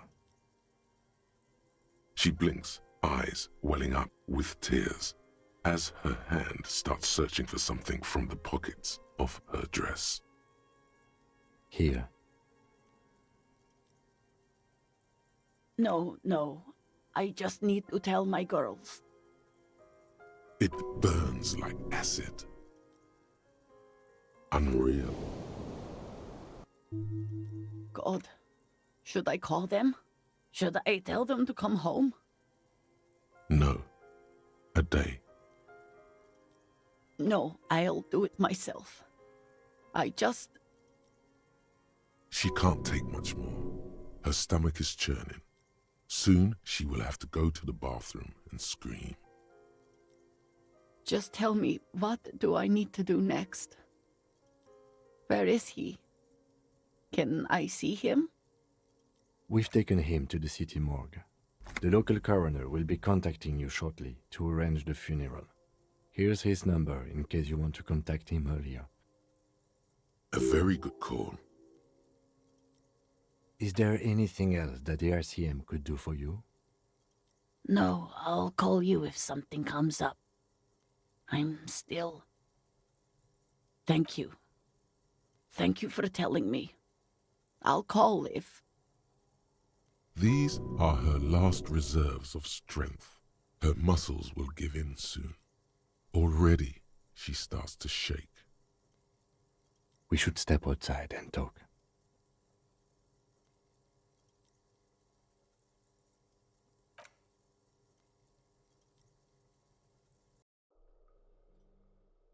It's you from the bookstand. Did you come to bring my cockatoo back? I don't think I introduced myself properly. The lieutenant, condensation. From stepping inside, he must feel vulnerable without his glasses. Is this why he's letting you take the lead? Is this about Victor, my husband? Is he in some kind of trouble again? I can come pick him up in the station if that's what. Keep it together. You don't want your body language to tell her the news. Sorry, I'm rambling. How about some small talk before you break the news? Definitely no small talk. This isn't the time or place. It's like ripping off a bandage. The least painful way is to do it straight away, without stalling. You've done this before. Just keep your focus. What did you say? A great and terrible spike. The blood freezes in her veins. Oh. But he was just...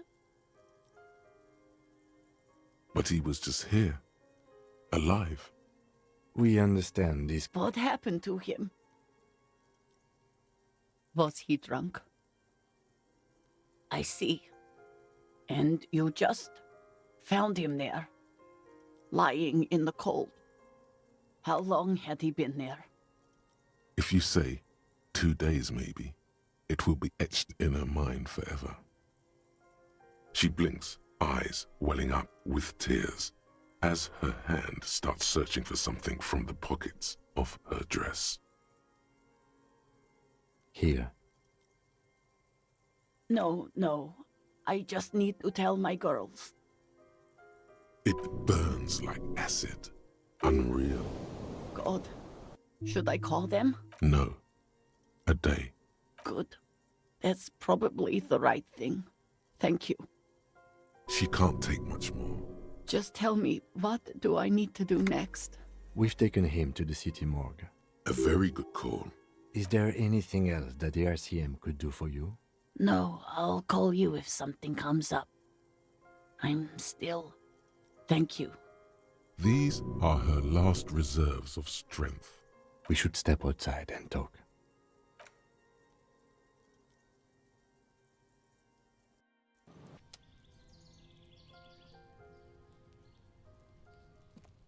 You did well.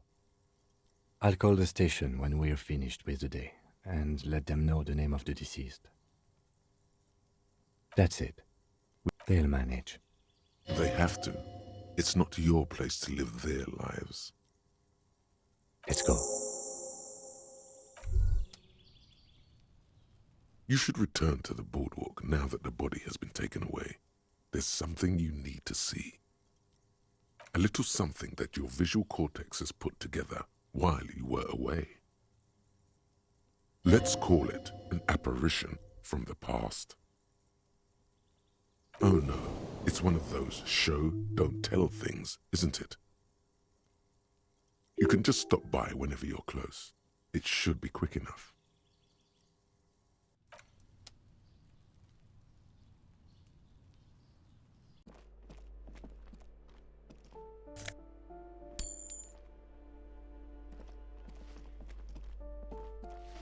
Give me a moment.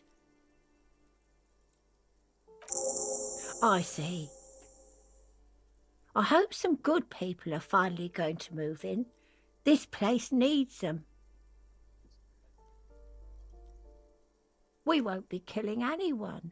And you shouldn't say things like that. You're a police officer. There's been enough killing. I've seen it. She's seen it and known those who have been killed. The streets will flow red once more, a great torrent rushing down Rue d'Espérance. You wait and see. The streets will not flow red with anything. Who are you? I'm Cindy the fucking Skull. What else do you want to know? Date of birth, blood type, the last time I was tested for Hep C. Had a battery of tests just last week. I'm practically a patchwork of interesting critters. Kinda like a man-o'-war. She's grown frustrated with her work and welcomes the opportunity to challenge authority in other ways. A brush, an artist. The red splatter is urban expressionism. That smell coming from her paint bucket, it's not paint, it's heavy fuel oil. Red-dyed heavy fuel oil is only used in government vehicles Or at least that's the idea. The lieutenant is desperately searching for a handkerchief.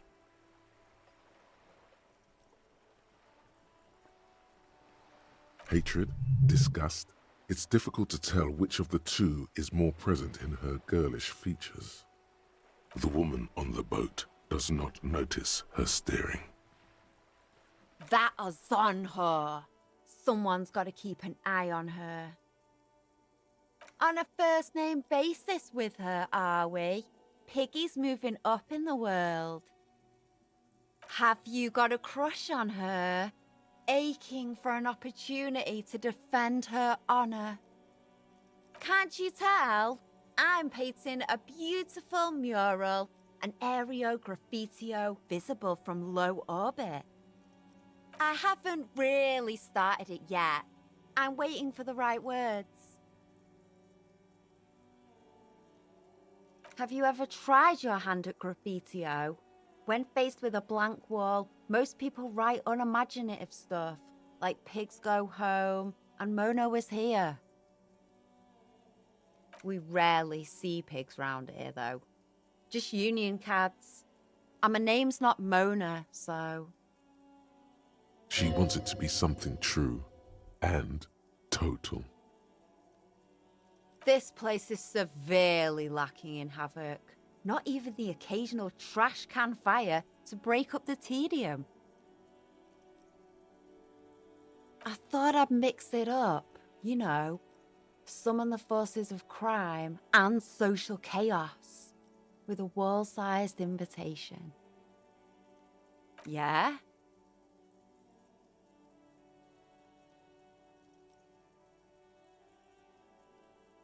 Thanks. I'm sure the inspiration will come to me now that I have an official RCM stamp of approval. She means the opposite.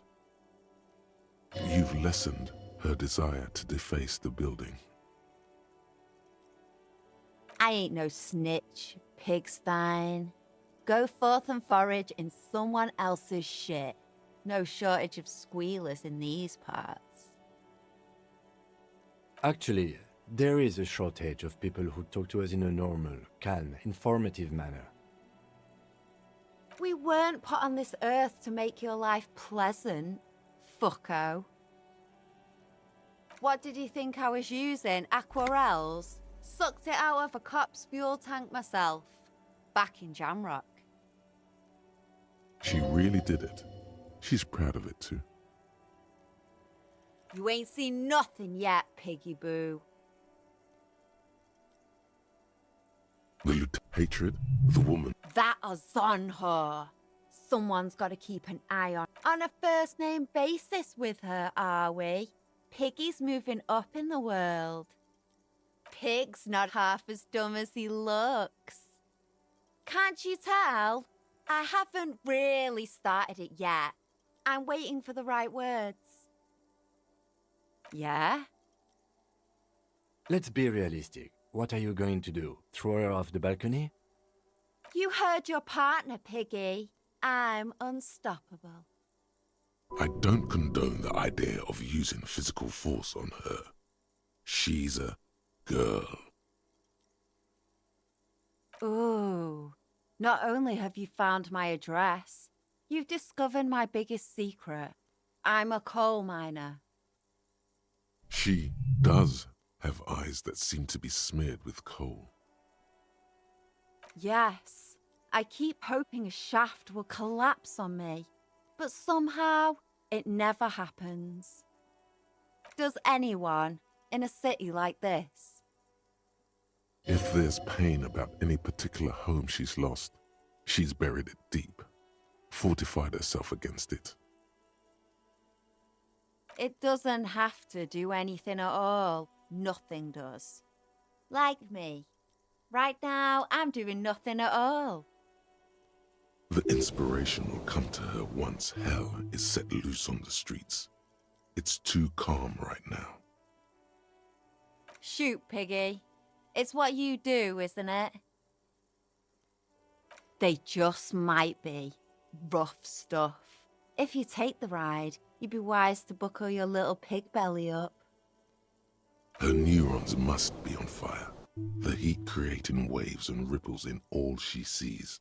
Above all, in her painting. You really think I need to be high to see the world as art? Poor unimaginative piggy. How I wouldn't want to have your peepers. To hell with the art part, man. It's all about the high anyway. Her neurons must be on fire. We apologise, but we're currently not buying the entrapment you're selling. Please call again later. Thank you. If you're really interested, then I'm sorry. But I don't do anti-radiation drugs anymore, so I don't know where to get them. From a guy on Buggy Street, Porta Rosa. Go there after midnight, and you can get all kinds of funny things. Veterans of the People's Pile selling their stash. She immediately regrets telling you, but it's too late. Damn me and my affinity to farm animals, she's probably thinking. She hopes the information is useless.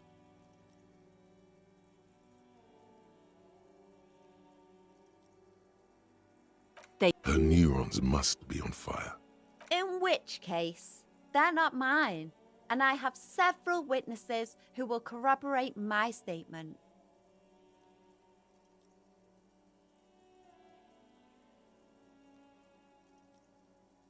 This battle is not going to be worth your while. Let little Miss Sass here be.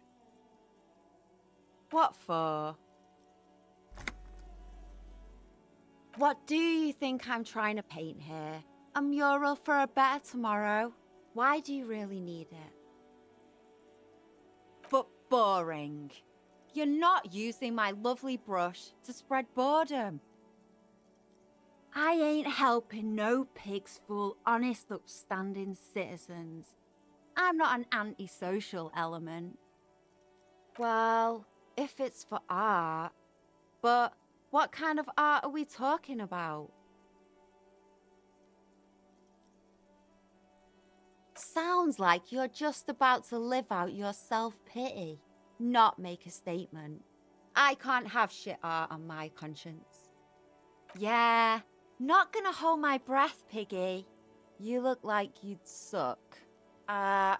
Everything really.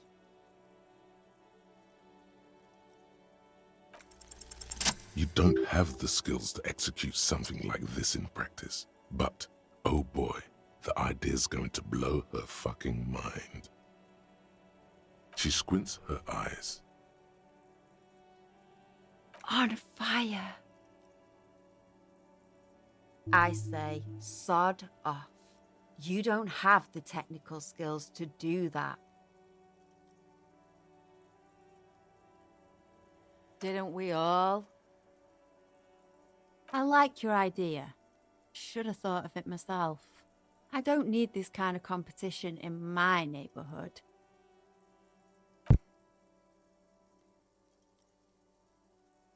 Then get your brush from fucking art.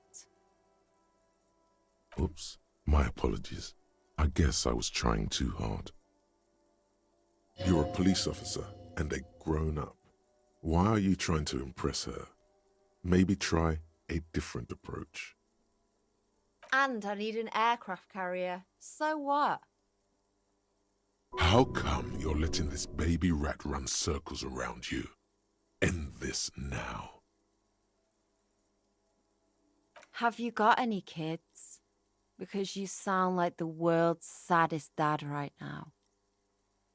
But fine, take the brush. I'm all out of fuel oil anyway. You know what you should be able to find in your government-issued vehicle? Red-dyed heavy fuel oil. Are you kidding me? Fuel oil is so much cooler. No way you're disfiguring that beautiful wall with something as pedestrian as ordinary paint. My fuel oil is for my kinema.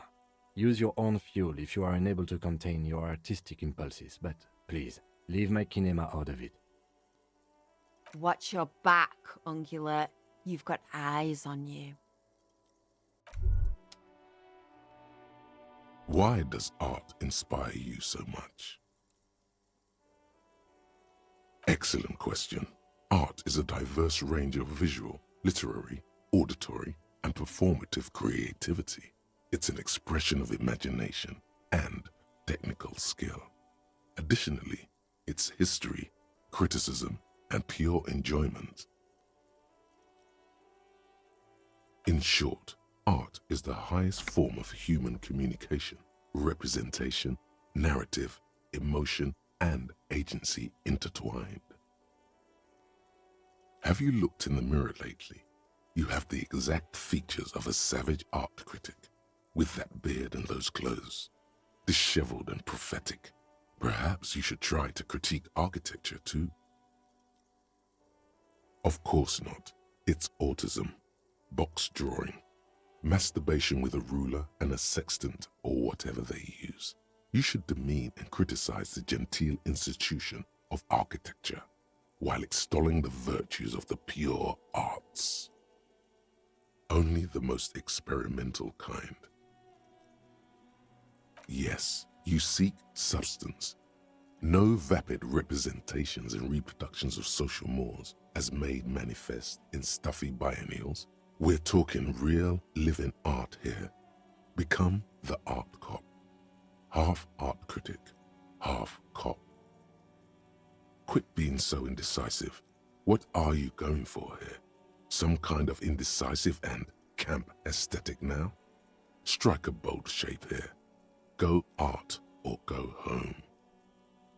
Exactly. It's not only your duty to only catch the criminals off the street, you must also apprehend criminals of the printing press and the gallery, the trite and derivative artists and writers of the world. Go ahead and provide savage criticisms, art cop. The world is yours to rip to pieces and reassemble.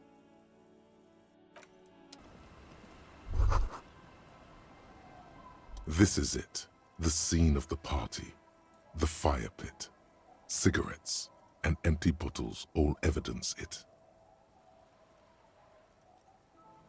Not as such. I'm talking about what came after the party scene. Looks like they were here a while, judging from all the bottles.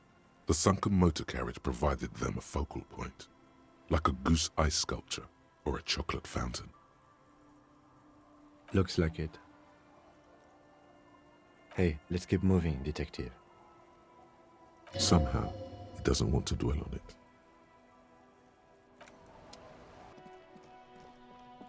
Paintbrush? Check. Heavy fuel oil? Check. Now the only thing left to do is paint the wall. The paintbrush in your hand is like a loaded revolver. What will it be, Desperado? Quite a few things come to mind.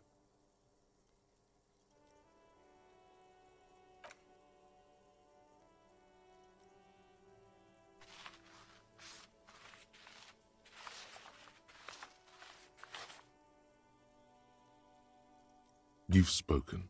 The wall will now silently repeat the message for a decade or so, until the sea air degrades the paint, adding another layer of detritus to the city. Very poetic. Real poetry. Should we return to our murder investigation? I hear there's a really bad one we are supposed to solve. Let me handle this. Detective Disorientated, are you still wondering where you are? This is Martinez, in case you've forgotten. I advise you not to overstay your welcome. Her entire character has shifted. This young woman is cold as ice. That's right. I am not a gardener. I'm a legal counselor for the Dock Workers Union. So let's get to it. You're looking for Titus Hardy? You think he has information that will help you? Maybe he does.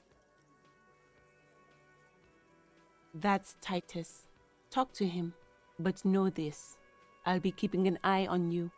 No strong arming. Nothing official. The District of Martinez does not recognize your authority to make arrests. It doesn't matter if you recognize our authority. We will make an arrest if we have to. She says nothing. Her glare speaks for her. Could this be the Miss Beaufort that Easy Leo mentioned? The one Mr. Everard sent to law school? Like I already told you, I'm a legal counselor. Do you have hearing problems? I suggest not wasting time on trivial pleasantries and focusing on why you are actually here. Titus Hardy. Even though she has excellent control over herself, something moved behind her eyes, in the way she stands, in her face. You caught her off guard. Push her some more. You are not here to chat up the legal counsel. You are here to question these men. You set the pace and the topic of these conversations here. Establish that. A man like Easy Leo could have said anything. Do not be restrained, sire. I represent the Union and these men here. Don't make this personal. A very minor victory. I suggest not wasting time on trivial pleasantries. Even though she has excellent control over herself, something moved behind her eyes. You caught her off guard. Push her some more. No. Talk to Titus. Even you caught her up. You are not here to chat up the legal counsel. You set the pace and the topic of these conversations here. A man like Easy Leo could have said anything. Do not be restrained, sire. He said no such thing. This isn't about me. Calm down, everyone. Let's stay professional. Dirty tactics, officer. Even you caught her. You said a man like Easy Leo could. I represent the Union and these men here. A very. I suggest. Even though you caught her off guard. You said a man like Easy Leo. I am a legal counsel.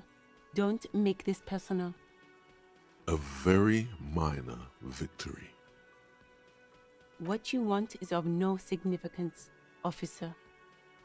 Don't test your authority. In Martinez, you are no one. I saw what you were thinking. You want to say, what are you going to do to me? Don't. Just because it's in your head doesn't mean you have to say it. You will not lose out on anything good by not saying it.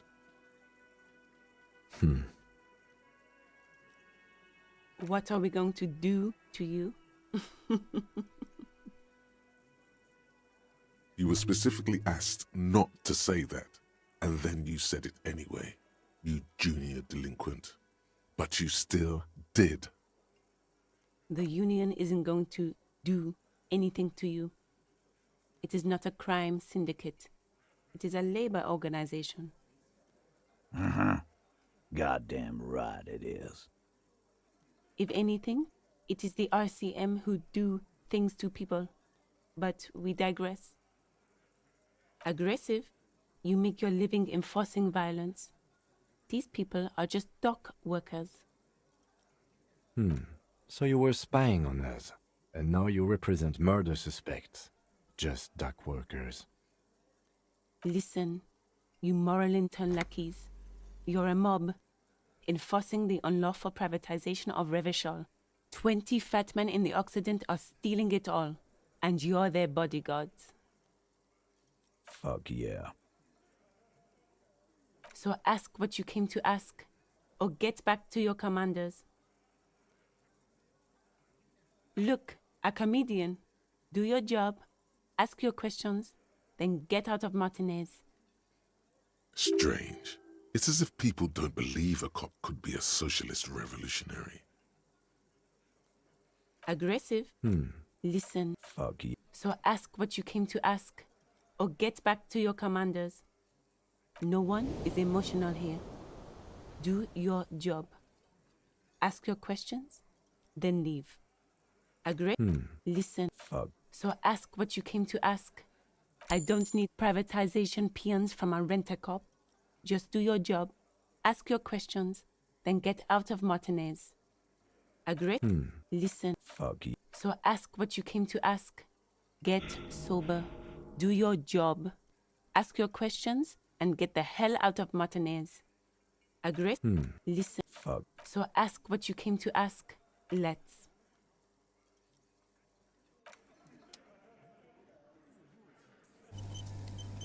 This is where you say your bit.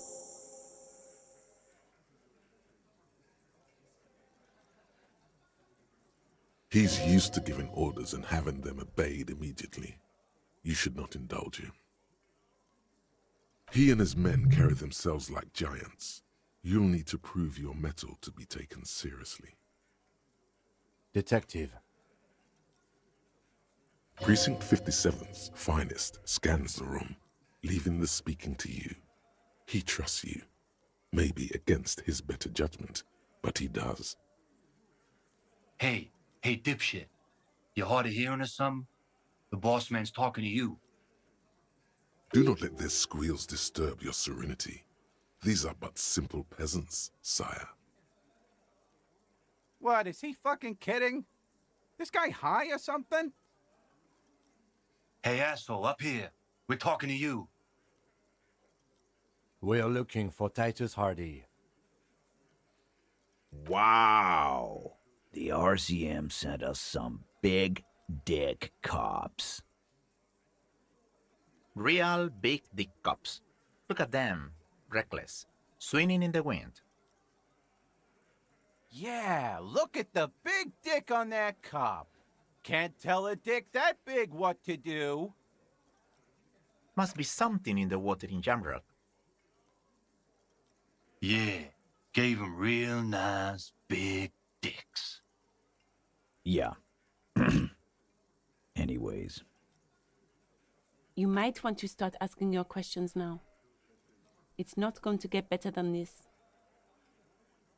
These guys are so macho, they're ready to confess to first-degree murder. Ask if it was them. Do a head count first. Connect these men to the tracks you saw in the yard. Chances are they're going to match. Starting from the right, boot size 44, blonde man, in his 30s, overbearingly masculine. Wants the world to know he's a macho man. Tobacco chewing and knuckle cracking. Who else do we have here? Sitting on his right, standard working boots, size 45 or 46, eldest in the room, probably mid-50s, smoker, quiet. Coughs a lot. Across at the other table, hobnailed working boots, size 43, gang tattoos, Mesk or Sarah Mauritian, in his late 30s, early 40s. He spent his youth in Villa Labos, a housing project in the Jamrock quarter. There were incarcerations, hard to say what else. The ink is fading. And then, standard working boot, steel reinforced toes, size 46, the big dick, wide at the shoulders and lean at the hips, rugby cap, fingerless gloves, and numerous scars, a little under 40. The emblem on his vest says Rowing Club. A little patch below it reads T. Hardy, Captain. In the far corner, standard working boot, steel reinforced toes, size 44, 40-something, non-alcoholic beverage in hand. You squint. Is that a plectrum? On his neck. Forget it. It's not important. Let's call this one the musician. Size 41, with the light step. Not a child, after all. An older man with a rat face, mean, watery eyes, and 2 front teeth missing. In the middle, heaving and wheezing, big guy, boot size 46, deep marks, probably carried the victim over. He alone is 130 kilos. Add the man in armor, and you could easily exceed 220. Awful smell. His feet stink from all the way over there, despite having boots on. In conclusion, these 7 are the actors on the crime scene. The footprints were theirs, but there's a discrepancy. Exactly. You've stood there for about 4 seconds, not saying anything. Hit them with questions. Where's the 8th Hardy? The fuck is with you, fella? What are you talking about, madman? There's no 8th Hardy boy. There's 7 of us and we're all here. Or what? You want to be the 8th Hardy boy? We ain't hiring. Actually, boss, we've been talking and we think she could maybe... This person Glenn wants to hire, he really respects her. She? So there's an 8th Hardy and it's a Hardy girl? Who might it be? Elizabeth? The gardener? Shut the fuck up, Glenn! I do the talking here. Now what the fuck do you want, cop? It has to be good if he won't let you pursue it. Looks like the lieutenant thinks so too. So let me get this straight. There is an 8th Hardy boy. It's a she, and you don't like us talking about her? That's right. We're not talking about this. This is a private Hardy Boys matter. Nothing to do with your shit. And you're not cops here. Don't go digging around if you don't want a bullet in the back of your head. I'm watching you. Good. We are all watching each other. Officer, your question. There's no point in pushing it further, he thinks. This is already a victory. We'll learn more about this 8th Hardy sooner or later. So, you're not just here to swing your big dick. You're here for the pretty boy. A real looker, that one. Stinks like shit, too.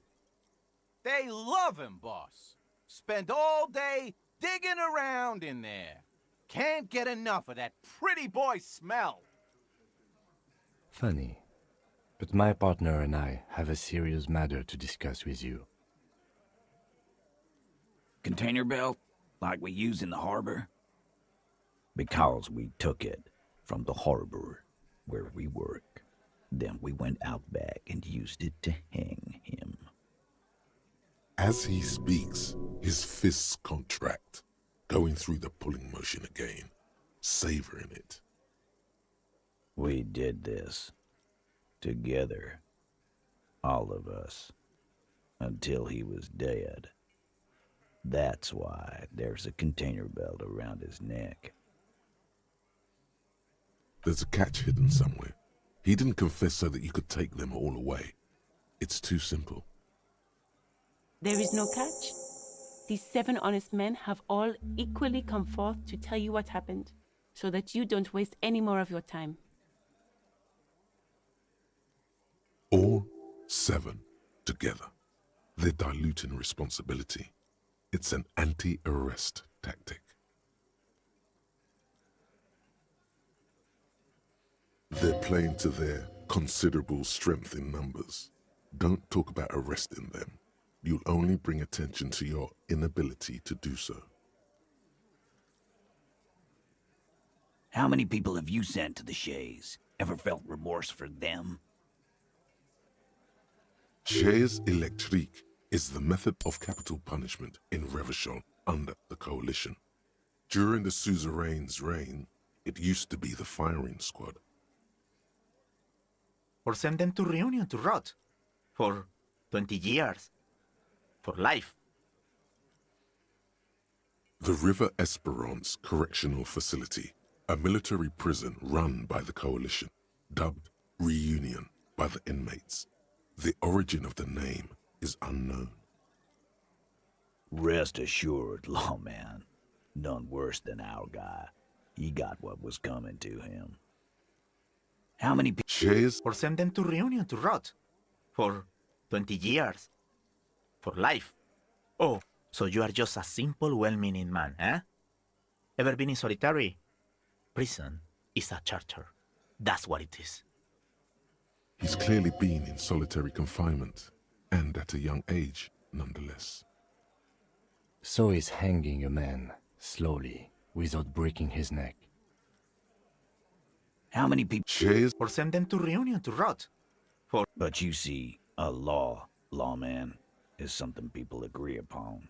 And here in Martinez, we agreed that this man had to die.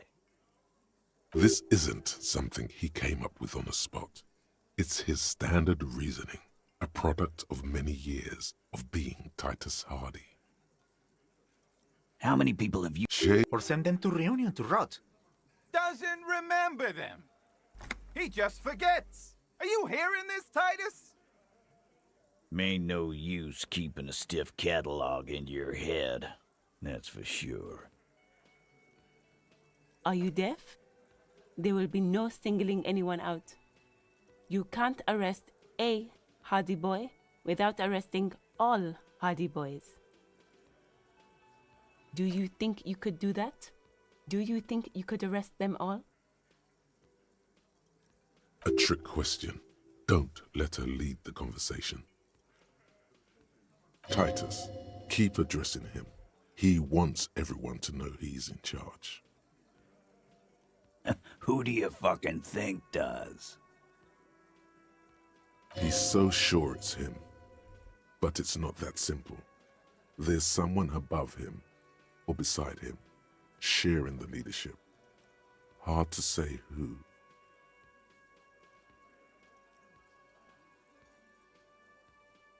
That's right, asshole. Titus Hardy runs the Hardy Boys. Ain't that so, fellas? I think you got your answer, Mr. Law. No, you did not get an answer. Titus does administrative work. He pushes paper, fills out forms, the others can't read. But on that night, they all acted as one man. Are you deaf? Do you think you could do that? A trick question. Titus, keep addressing him. Who do you fucking think does? He's so sure it's him. But it's not that simple. It wasn't a question, dickwad. How fucking stupid are you? This asshole is worse than... Titus runs the Hardy Boys, genius. That's why we're called the Hardy Boys. Ain't that right, fellas? I think you got your answer. Yes. Do you... A trick. Titus, keep addressing. Who do you fuck? He's so sure it's him.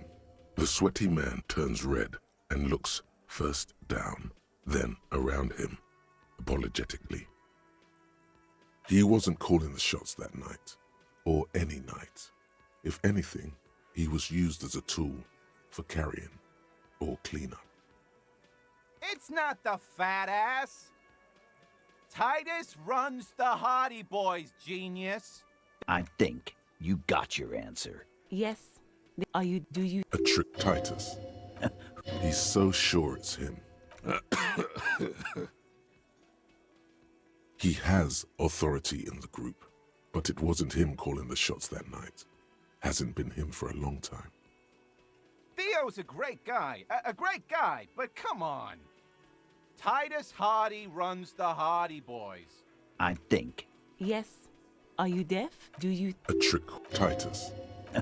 He's so sure it's him. You keep him the fuck out of this. We have autonomy. It's all on us. Everard runs the Union. I run the Hardy Boys. You stepped on some big toes there.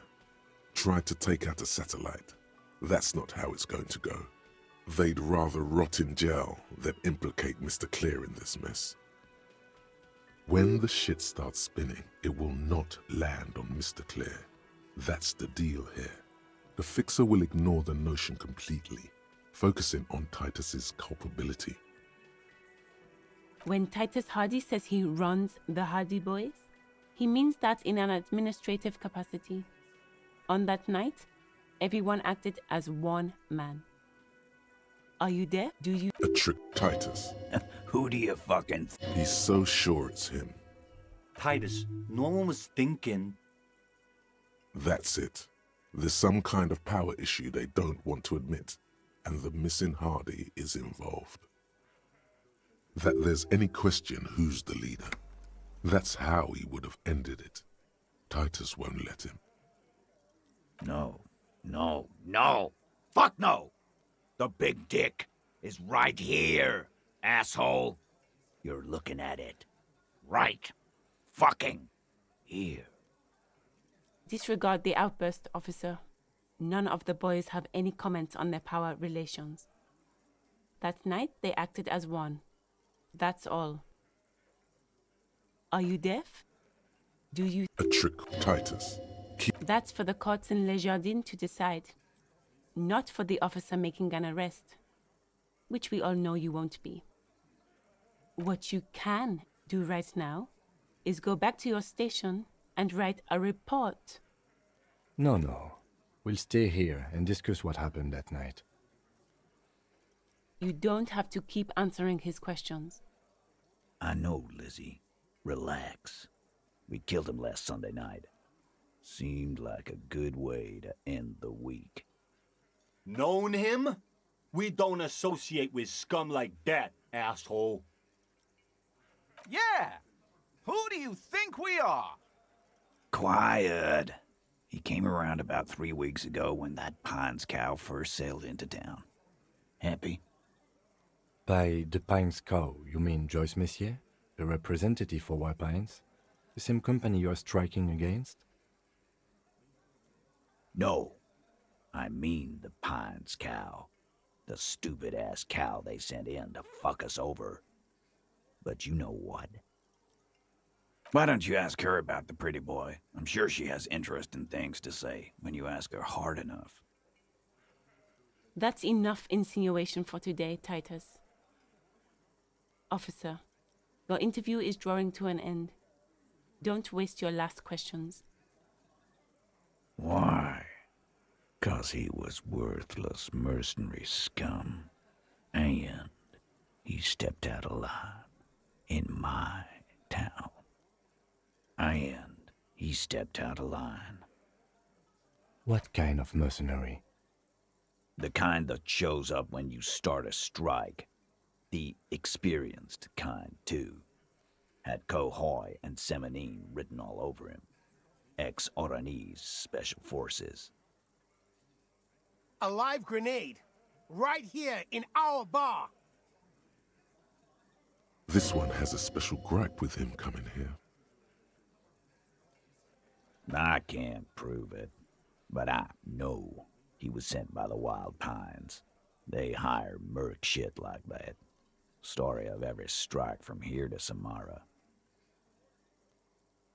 'Cause one night, he walked straight up to the mic and said, I'm Oranese goddamn Special Forces, and I'm gonna fuck you all! Really? Yeah, really. Had a gin and tonic up there, sang some Oranese paratrooper song, and said he's gonna fuck everyone. We couldn't believe it either, but he fucking did, right there. Like some kind of animal. Sire, the tale is true. This is a serious violation of the karaoke code. Wrong. He harassed women, raped one, harassed workers, threatened to kill some as a warning. From rape to harassment to threats of violence. Why the strange de-escalation? He regrets mentioning it. Hopes you didn't notice. To kill us all, if we don't open the gates, if we don't let the scabs in, if we don't bend over. And that was before he started coming here. Yeah, he said it was his favorite joint now. Started coming here every night. Drinking, grabbing girls. Grabbed one of ours mid-karaoke, right there on the stage. He grabbed someone? Yeah, this girl's on the mic. A beautiful girl, young, gets into the second verse of Lover Lake. The fucker grabs her legs, starts screaming, "Show me your cunt! Why don't you show me your cunt?" Then, he gets knocked on the head with a wine bottle, doesn't even fall down. Aren't you fucking listening? My man is talking to you. He took care of it. They got the girl out before anything else could happen. Yeah, me and Eugene got her out. Aren't you fucking listening? There's something odd here. Seems like they don't want to talk about that rape Titus mentioned. Why not? This is a serious allegation. Make them talk about it. No, you're not getting the name. That's a Martinez matter, and I'm not discussing it with you clowns. Despite the stonewalling, you can slip one more question in. Titus, do not answer. You have been forthcoming enough. Fuck off, Carl. She's gone through enough without you harassing her too. She doesn't need more embarrassment. What are you talking about? Embarrassment? If someone has been sexually assaulted, we need to... What you need is to get the fuck out of my face. I've had enough of explaining myself to you fucks. He's dead. It's done. As you can see, these men can only take so much baseless scrutiny. I'm doing my best to keep the situation civil, but... It won't be for long, she means. It's true. She was the only thing holding him back. We hanged him up by his neck until he got real still. Wasn't that obvious, copper? Didn't they teach you anything at the cop school, idiot? You're pretty sure you've had at least 2 years of cop school and many more of active service. Certainly enough to not put up with this backsass. Deliver a knockdown observation.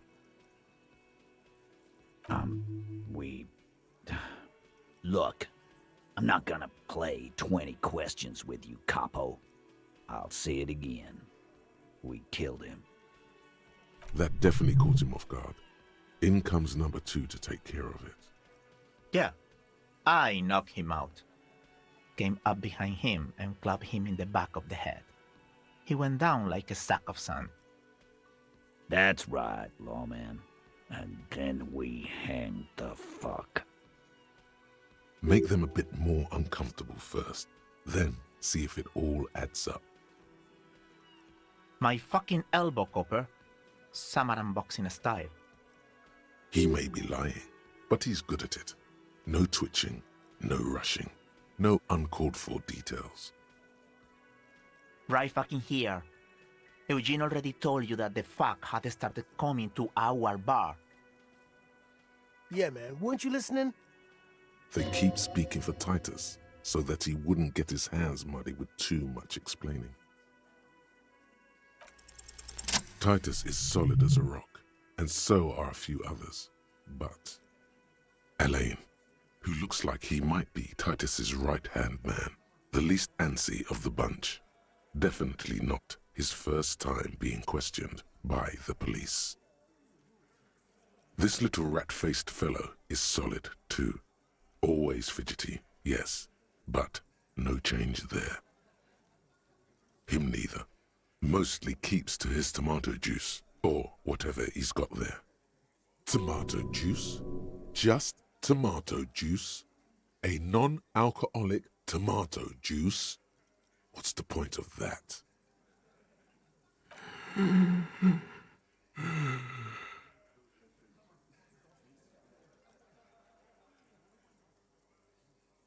A single sentence would wear him out. He can't take the length of the questioning. Keep it going long enough, and he'll crack. No. Of course he's having trouble breathing. Just look at how fucking fat he is. Fuck off, Shanky. Angus is a powerful guy. All muscle. Keep your eye on this powerful guy. Sooner or later, he's going to break like a piece of twig. And fuck you, too, Copper. Picking on Angus like this. We're done with this schoolyard shit. And just so you know, he doesn't have trouble breathing. His all-muscle comment wasn't sarcastic. He's genuinely trying to look out for Angus. This one is a stone wall. You won't get more out of them about the night of the murder. Not yet. Like what, Copper? Huh? There was a bullet in the dead man's brain. Why was it there if you hanged him? How the fuck do I know? Anyone could have shot him. Target practice, maybe. Interesting, sire. It's as if he's lying to protect someone. He's not very good at it. This line of questioning is over. You got the cause of death already? Hanging. If there's any post-mortem trauma, it's your problem. This will not turn into a cross-examination. This was a good move. Also, notice how Titus doesn't like her much, especially when she's calling the shots. Yeah, lawman. Why don't you? It's almost an anthropological sight, watching him try to assert dominance over you. Weren't you warned to not go down this path? And yet you still go and do it. Just because you can, doesn't mean you have to say everything that comes to mind. Back out before the situation escalates. Not in the arresting mood? A fearful readiness, like an electrical charge, raises hairs in the room. By your side, the lieutenant keeps his hand away from his holster. You hear the nylon of his coat hiss as he steps closer. Easy. Walk back from the provocation. They're armed, and they outnumber us. The lieutenant tries to establish eye contact with you. While the little rat-faced man reaches into his sleeve, there's a knife in there. Some of the others reach for their belts. Their eyes are light. Look, coppers, I know you think you're doing your job here, but there are 7 of us and 2 of you. That's an Easter 50, a Ziemsk-made monstrosity. It'll blow your head clean off. Almighty God, even Dick Mullen only has a 45. He doesn't actually want to hurt you. There's an easy way out of this. A self-deprecating joke. Am I gonna have to?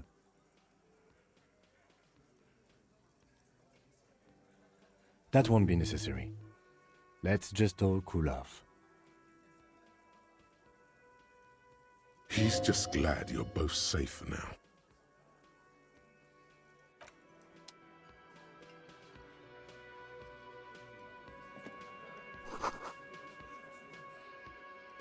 Behind the dockworkers, a ceiling-height window. The hawthorn branches scrape the glass like bony fingers. The men are talking, but you swear you hear those black limbs tap on the window as the wind blows outside.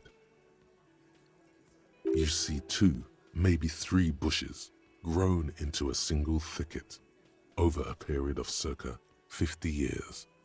It takes time for a hedge like that to form. There's a little slide panel up there to let some air in. No need to open it in spring. It's still too cold outside. You're not so sure about that. Somehow you just know there's something out there behind the glass. Yeah, your mother. It's not a very good mother joke, but the room still laughs. Something about those mother jokes just works.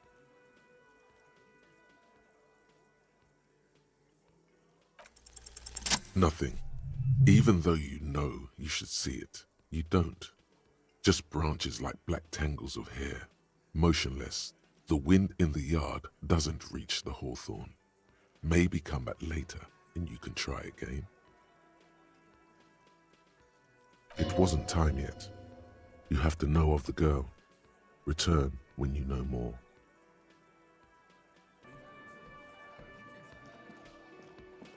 Looks like the circus left town, but the clowns are still here.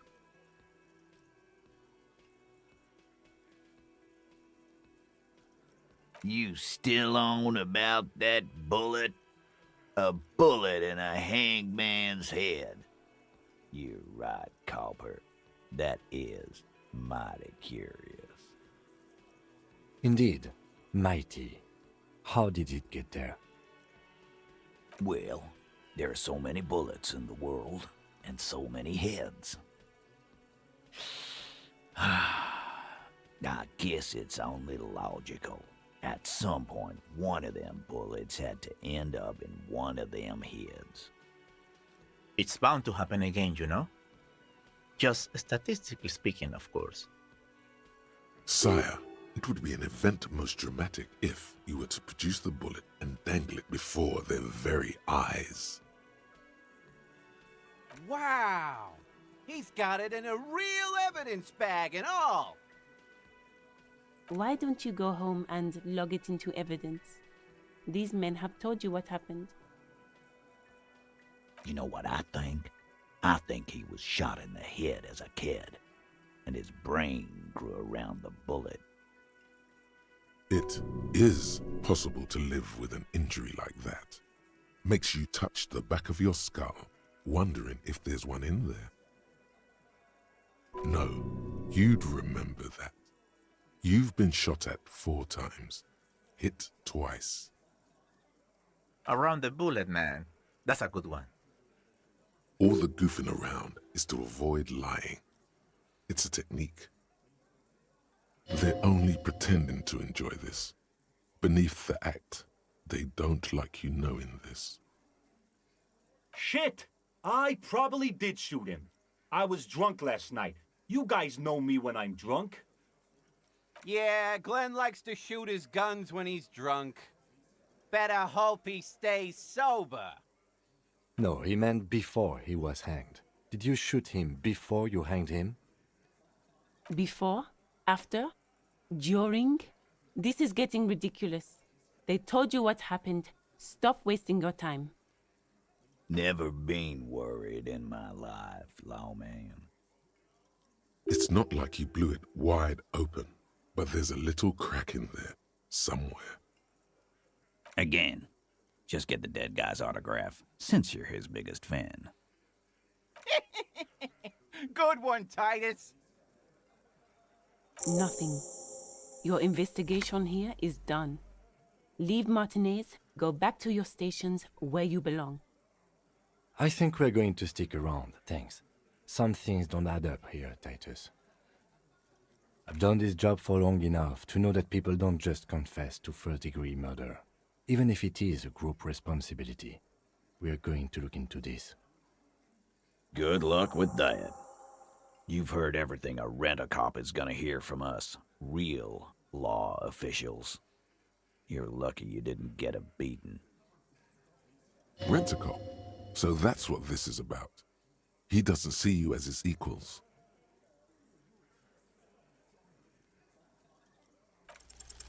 As you look around this room full of sweaty men, swearing, drinking, spitting out tobacco, does this look familiar?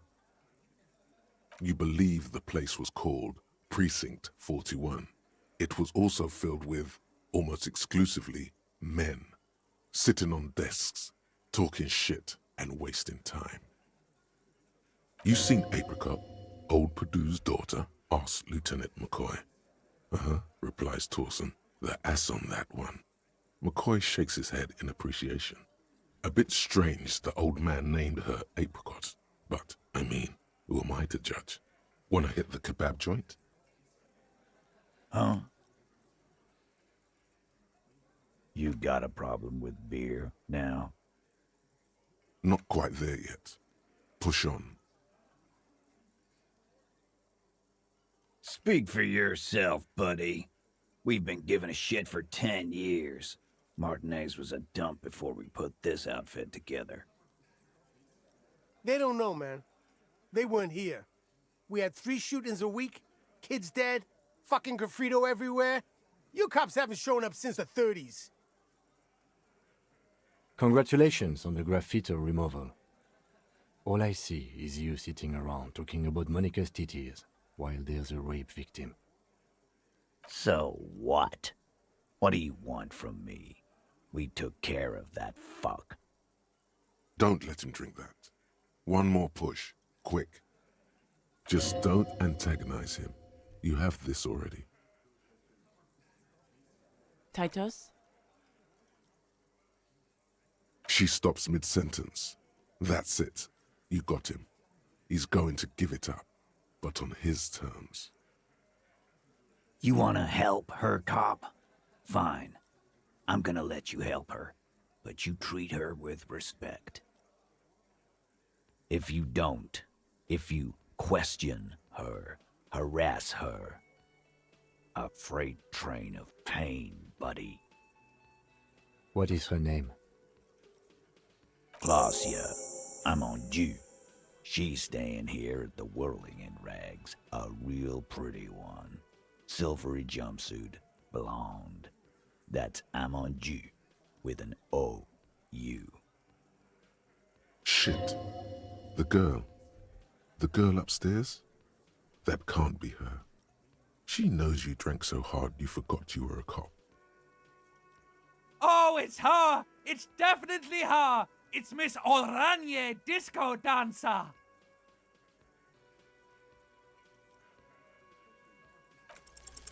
You inexplicably add cool after the victim's name, but no one notices. Your spine is too damn straight. None of these people would ever suspect you've met her. Whatever you do not tell him you know her. That would sound off. Calm, normal. Try to forget this little hiccup. Relationship? There was no fucking relationship. He raped her. That's their relationship. Something is off here. His anger is possessive. Was like that karaoke incident all over again. Or like some of the other girls he was harassing. Okay, enough. All of this is irrelevant to your stated investigation. He did it before we killed him. He's not gonna do it again. So what does it matter? It would help if we establish a timeline. All right. 2 weeks, maybe? I don't know. I need another beer. Here you go, boss. I know her.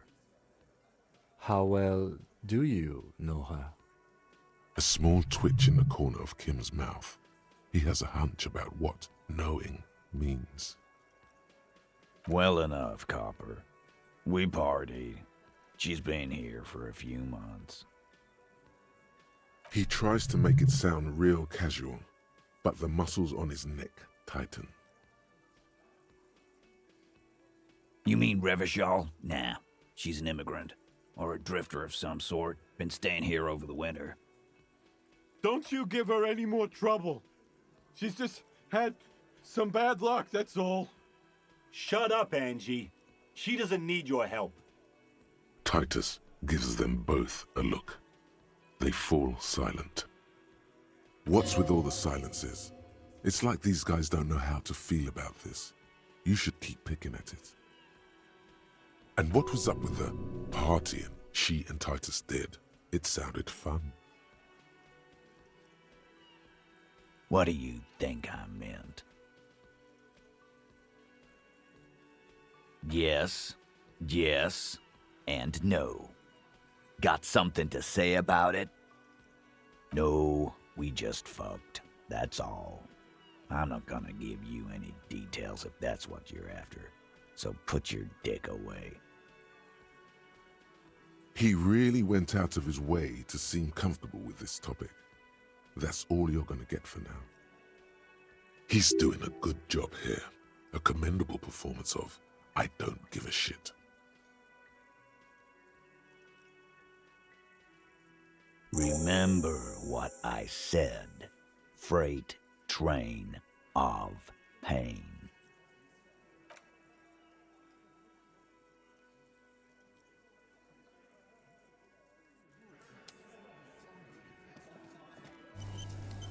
Again, you find yourself looking at that big old window.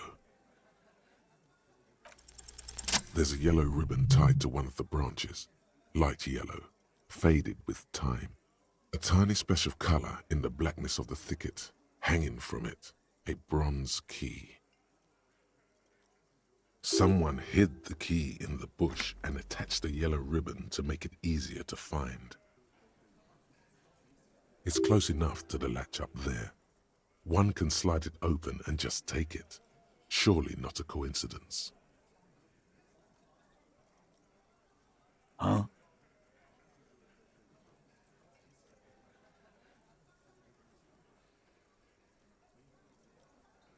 And I need the fatty to get his feet amputated because the smell is killing me. We can't always get what we want. God damn it, Dennis. You know I can't help it. Sorry, fucko. These guys won't help you. Looks like you're gonna have to go bush diving. The hawthorn's got a bitch of a bite. I'm gonna enjoy the sight of you in the bushes out there. With a loud thud, the old man stands up, pushes the window open, grabs the key from the hawthorn branch and slides it across the table to you. The key is brass. Workshop spare is etched into its bow. The old man closes the window and sits back down in silence. Come on, man. We were just having some fun. Where's the harm in... I'm tired of listening to your shit.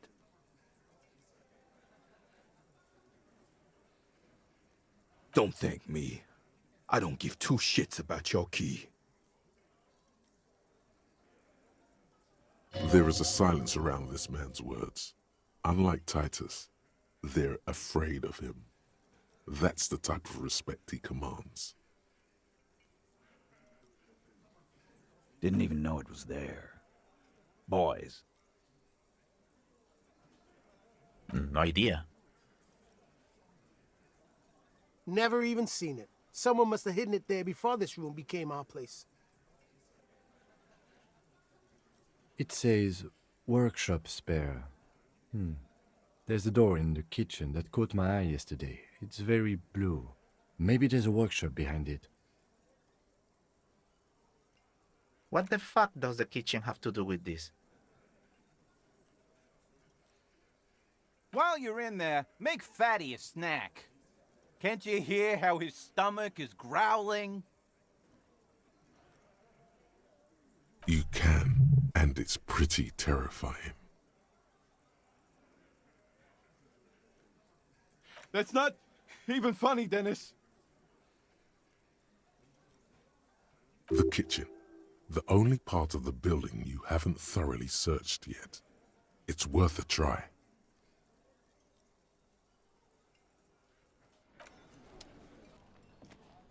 You see a heavy steel door with a prominent dimple lock. It's painted blue. You immediately feel drawn to the color. Blue is for mystery. The cobalt blue surface feels rough to touch. The stainless steel door is flush with its frame on every side. Old cobalt paint, rough on the fingers. 40, 50 years since this was painted, maybe. It leads to a side building, adjacent to this one. The old building next to this, half ruined.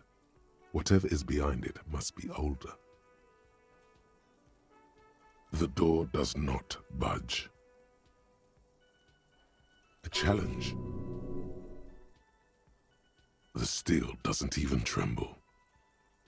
Now you're hanging from the handle. The door remains immobile. Okay, it was a challenge, and you failed. What now, loser? The door stands silent, unmoved by your words.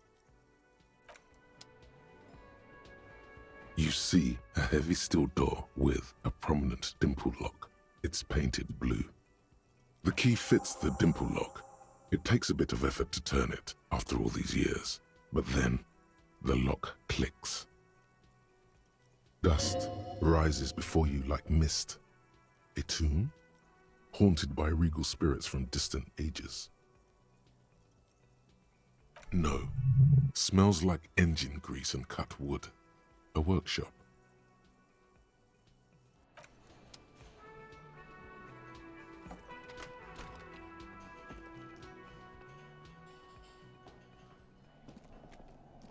This small elevator is dimly lit by a bulb that's been glowing for ages.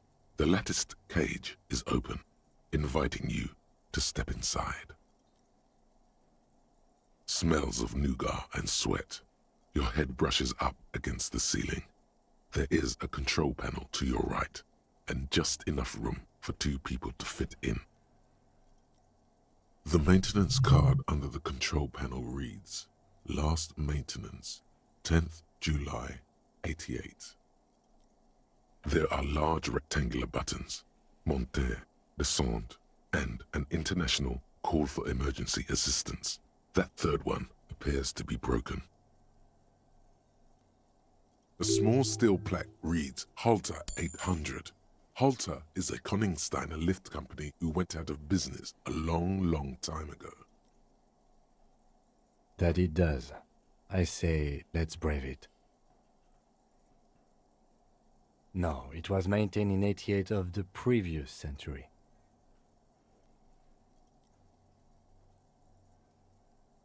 No, I think the bureaucrats just forgot about this backroom elevator after the revolution. Seems like a small freight elevator for transporting machinery. For that, it's pretty quaint.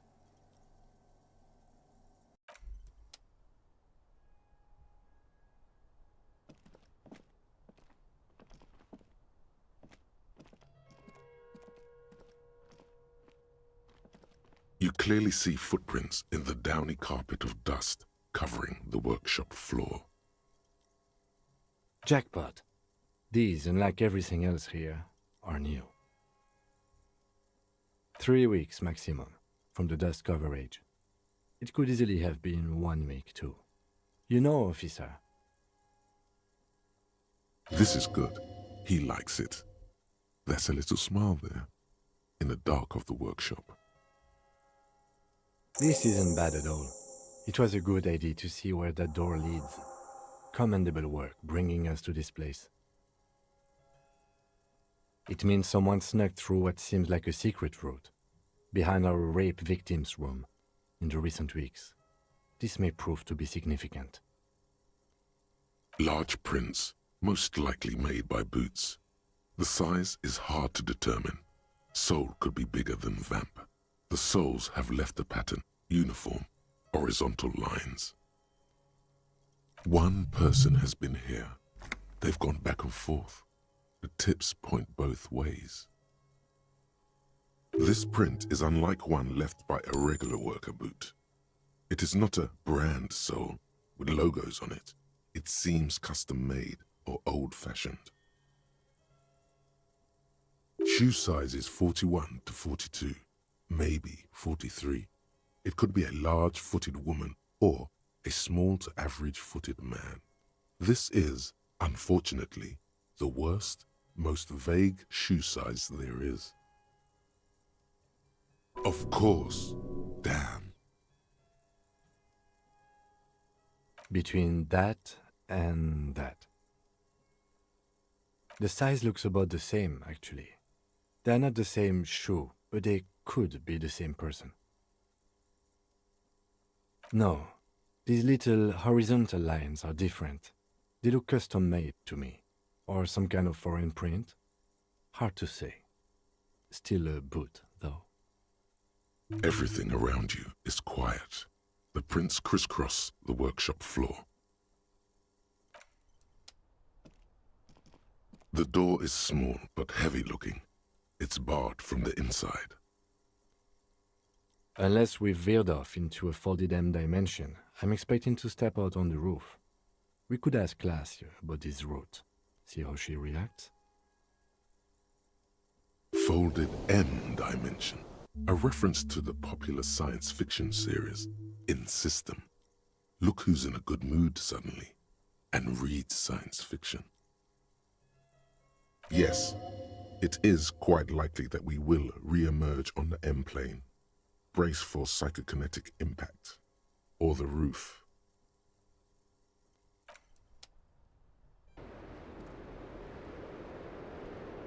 Welcome to the roof. Her hair is still slick from the shower.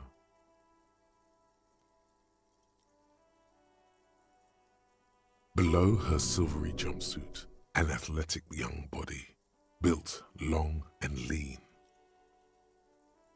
Then toned over several years of self-defense training.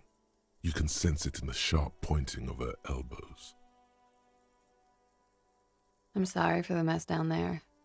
The cleaning lady hasn't come by in days. I'm beginning to wonder if she ever will. Nice. I don't know about that, officer. Where the ripe corpse of a man still lies on the ground, spotted with green and purple. She tries to look indifferent, but still has to take a drag of her cigarette so as not to flinch. That must be her tell, the cigarette. It hurts her to look directly at the corpse, so she reverts her gaze to you.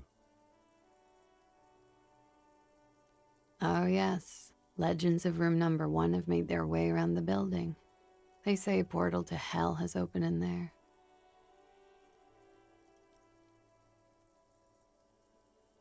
A third place? Interesting. That's probably why the cleaning lady quit. I'm Kim Kitsuragi. I'm a detective from Precinct 57. I see you've already met my colleague. This does not come as good news to him. Have I ever? This is the biggest fan of ostentatious orchestrations I have seen in my life. And I have seen a few. Oh yeah, life gets hard, but we go on. The chorus of the 35 single, megaphoning the entire human race, instills you with the fuck it all swagger that prompts one to plow into grannies on your morning stroll. That is not actually what a police siren sounds like.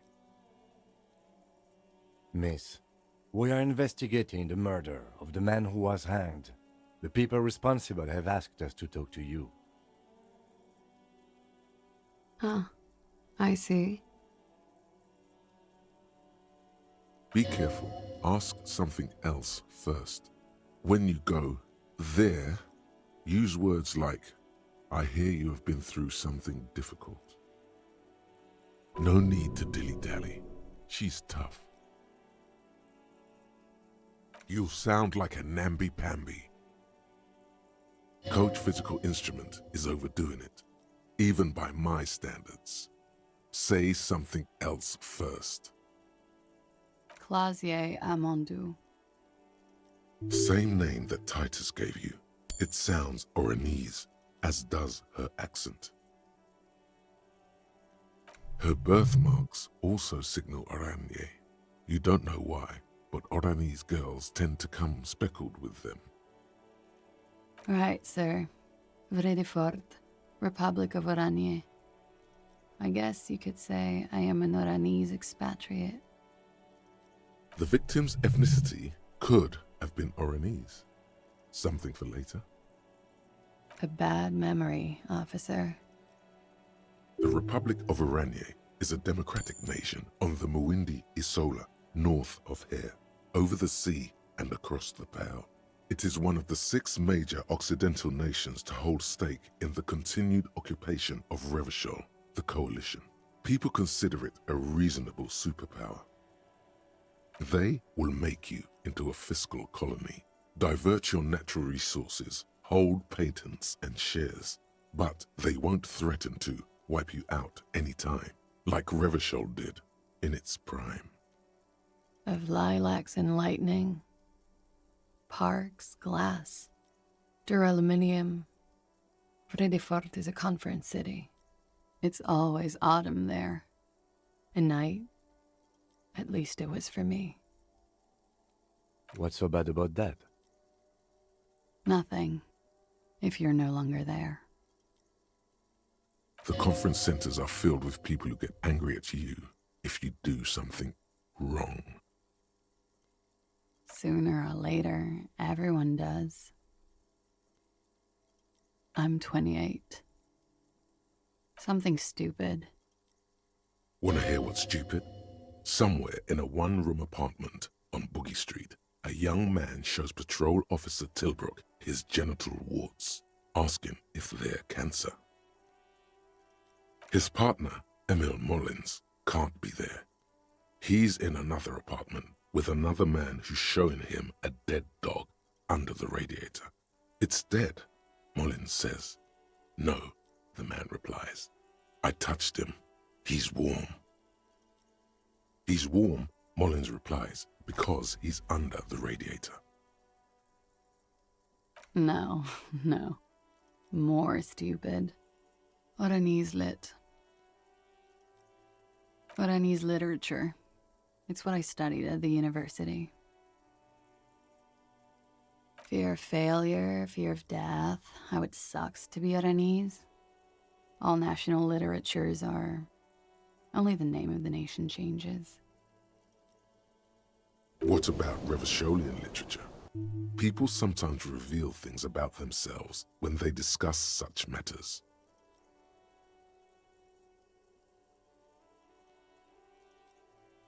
No. Revacholian lit is about how magnificent and serious Revachol is. It's about how you have to save the world.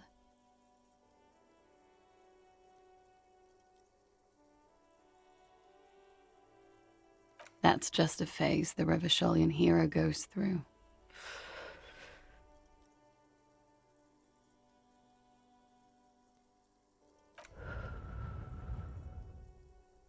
Before they plunge into full-core humanity and world-saving. She seems quite relaxed for a victim of assault. But, of course, what seems should not be your priority. Nothing. I do nothing with it. Cool. I've made more money by just being than I have with Oranese lit. Many things. A roller skating instructor, a secretary, Miss Oranje 37. It's the world's most tired smile. Miss Oranje, now there is something you should linger on. All things considered, very. Now linger. It's a beauty pageant, held in the year of our century 37, in Oranje. She was 14 at the time. It's a competition for stupid girls. Men look at them and choose the most beautiful. When you have the fewest deviations from the norm, I've been told it's a type of mediocrity that I possess. Yes, and for that I got a crown and a sash and a scepter and a scholarship to study Oranese lit. Indeed. Her voice is indifferent to the number. I don't think I've ever heard anything less relevant to any investigation. Come on, detective. Cut him some slack. This guy's been through some heavy-duty emotional stuff.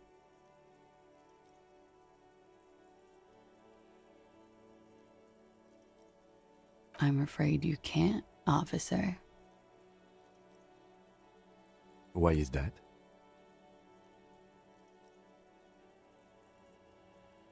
Because it's buried in a sealed plastic bag at an undisclosed location on the coast, along with cash and airline tickets. Thank you for your candor. Why? They say so in your tourist brochure. Keep travel documents away from your person when west of the river. Look, officers, I like this place, but I don't want to be stuck wandering the city like a ghost after being robbed of my travel documents. I don't want to become an indentured servant in a brothel on Boogie Street, and I don't want my relatives to pay the ransom. There are plenty of other reasons for hiding your documents from the law. It's also why I hid it. Why else? I'm an unpopular girl. There are people back home who don't like me. If they show up, I'm in a hurry. The kind of hurry where you can't afford to not find your documents. But don't worry, this has nothing to do with your investigation.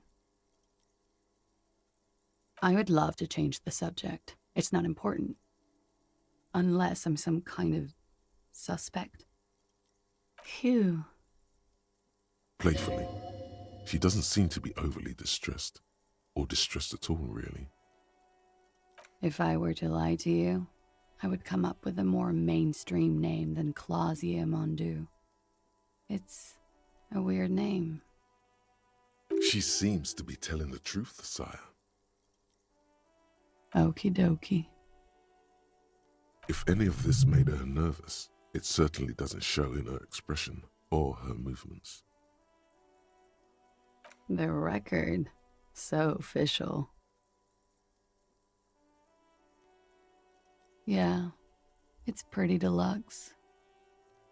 I'm wintering. How long have you been staying here? About 4 months. I came in November. Here in the Whirling, here in Martinez, or here in Revachol. I heard this is where the washed-up disco has-beens go. If you say so, officer. If you say so. How long? About 4 months. Here in the Whirling, because it's the funkiest building in Martinez. And because all the other buildings are bombed to hell. How long? About 4. Here in the Whirling, here in Martinez, or here. I heard this is where the washed-up disco has-beens go. She looks at you and nods. How long? About 4. Here in the Whirling, I always wanted to see the only city in the world in the worst time of the year. It's a tourist thing. This is by far not the only reason she's here, and she isn't really hiding it either.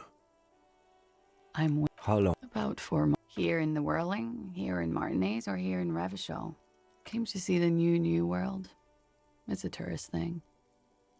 This is by far not the only reason she's here. She isn't overtly hiding it either. It turned out to be a Zarath-infested third world slum. Called Ilmara, and it didn't. Even after the Mesk colonized it 7 ways from Sunday, it's an industrial powerhouse. I did not. Mystery solved then. I kept wondering where it led. There may be more to this mystery at some later time. She's holding back. Let's make a mental note for now. A peephole? You mean like a hole in the wall? Yes, looking into your bedroom, miss. Okay. A jitter of fear and disgust moves through her body, beginning from her shoulders and ending in her hips. The cigarette tastes foul to her now. Do you think this is somehow connected to me? Okay. Do you have any way of knowing how long it has been there? Unfortunately, no. But if I were to guess, long enough. The perforation is under the bookshelf on your wall. It should not be hard to cover with some tape. Shit, I don't know.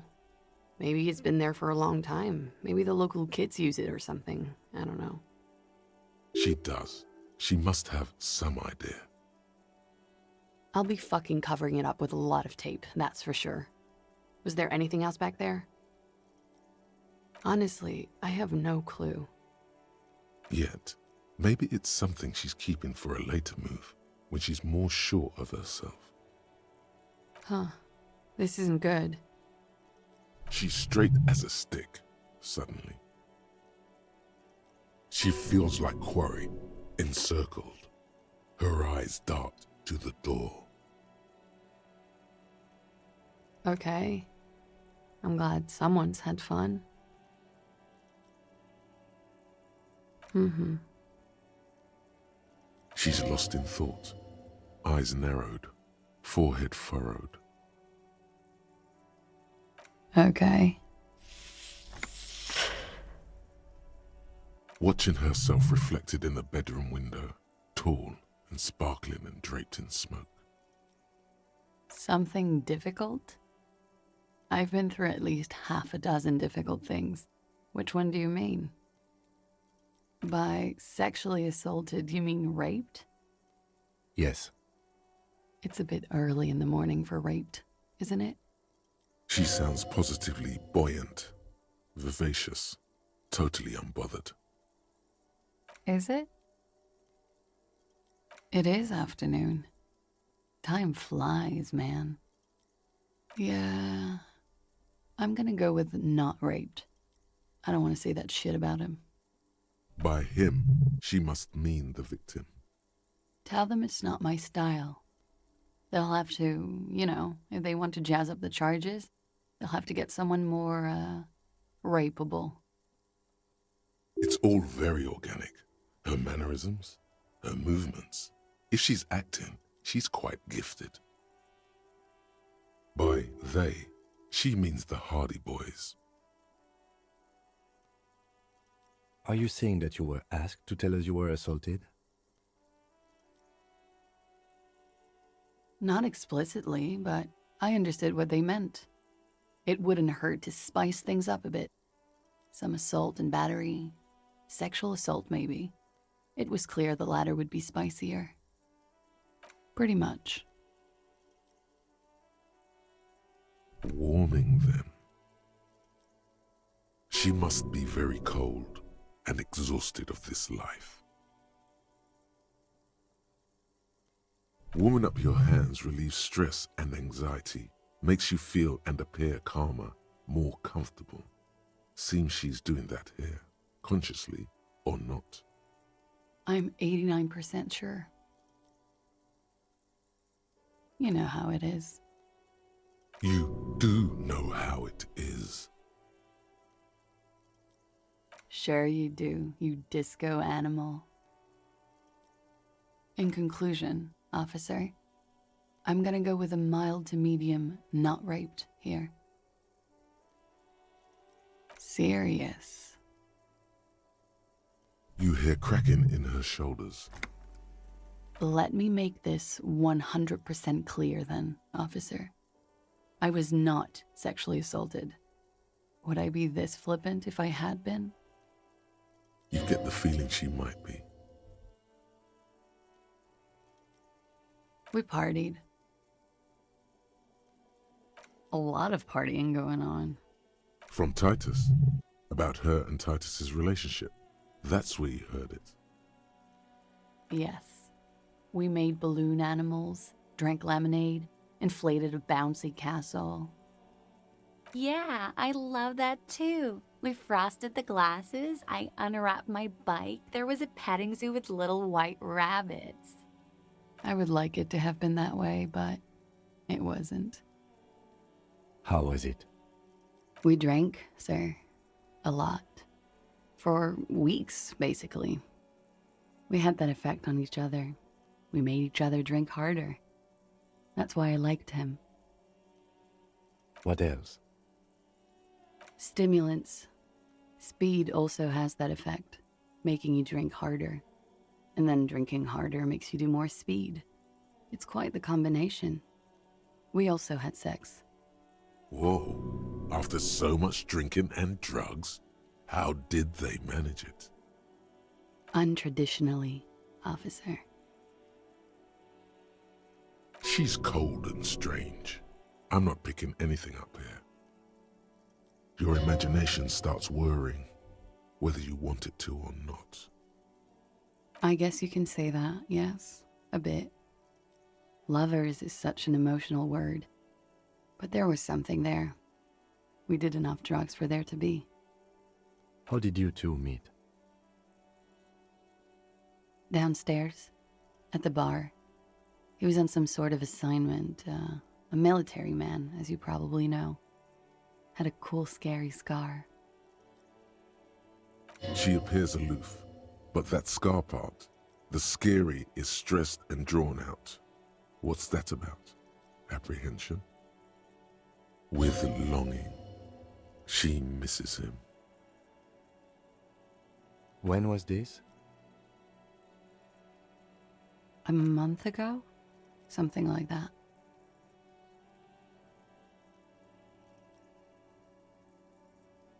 Oh yes. I have multiple viewpoints. From the roof, out of the bathroom window, in my dreams. A bitter cringe. It hurts. You look to the lieutenant. He takes a small step closer. You called us, the RCM. Yes. Jackpot.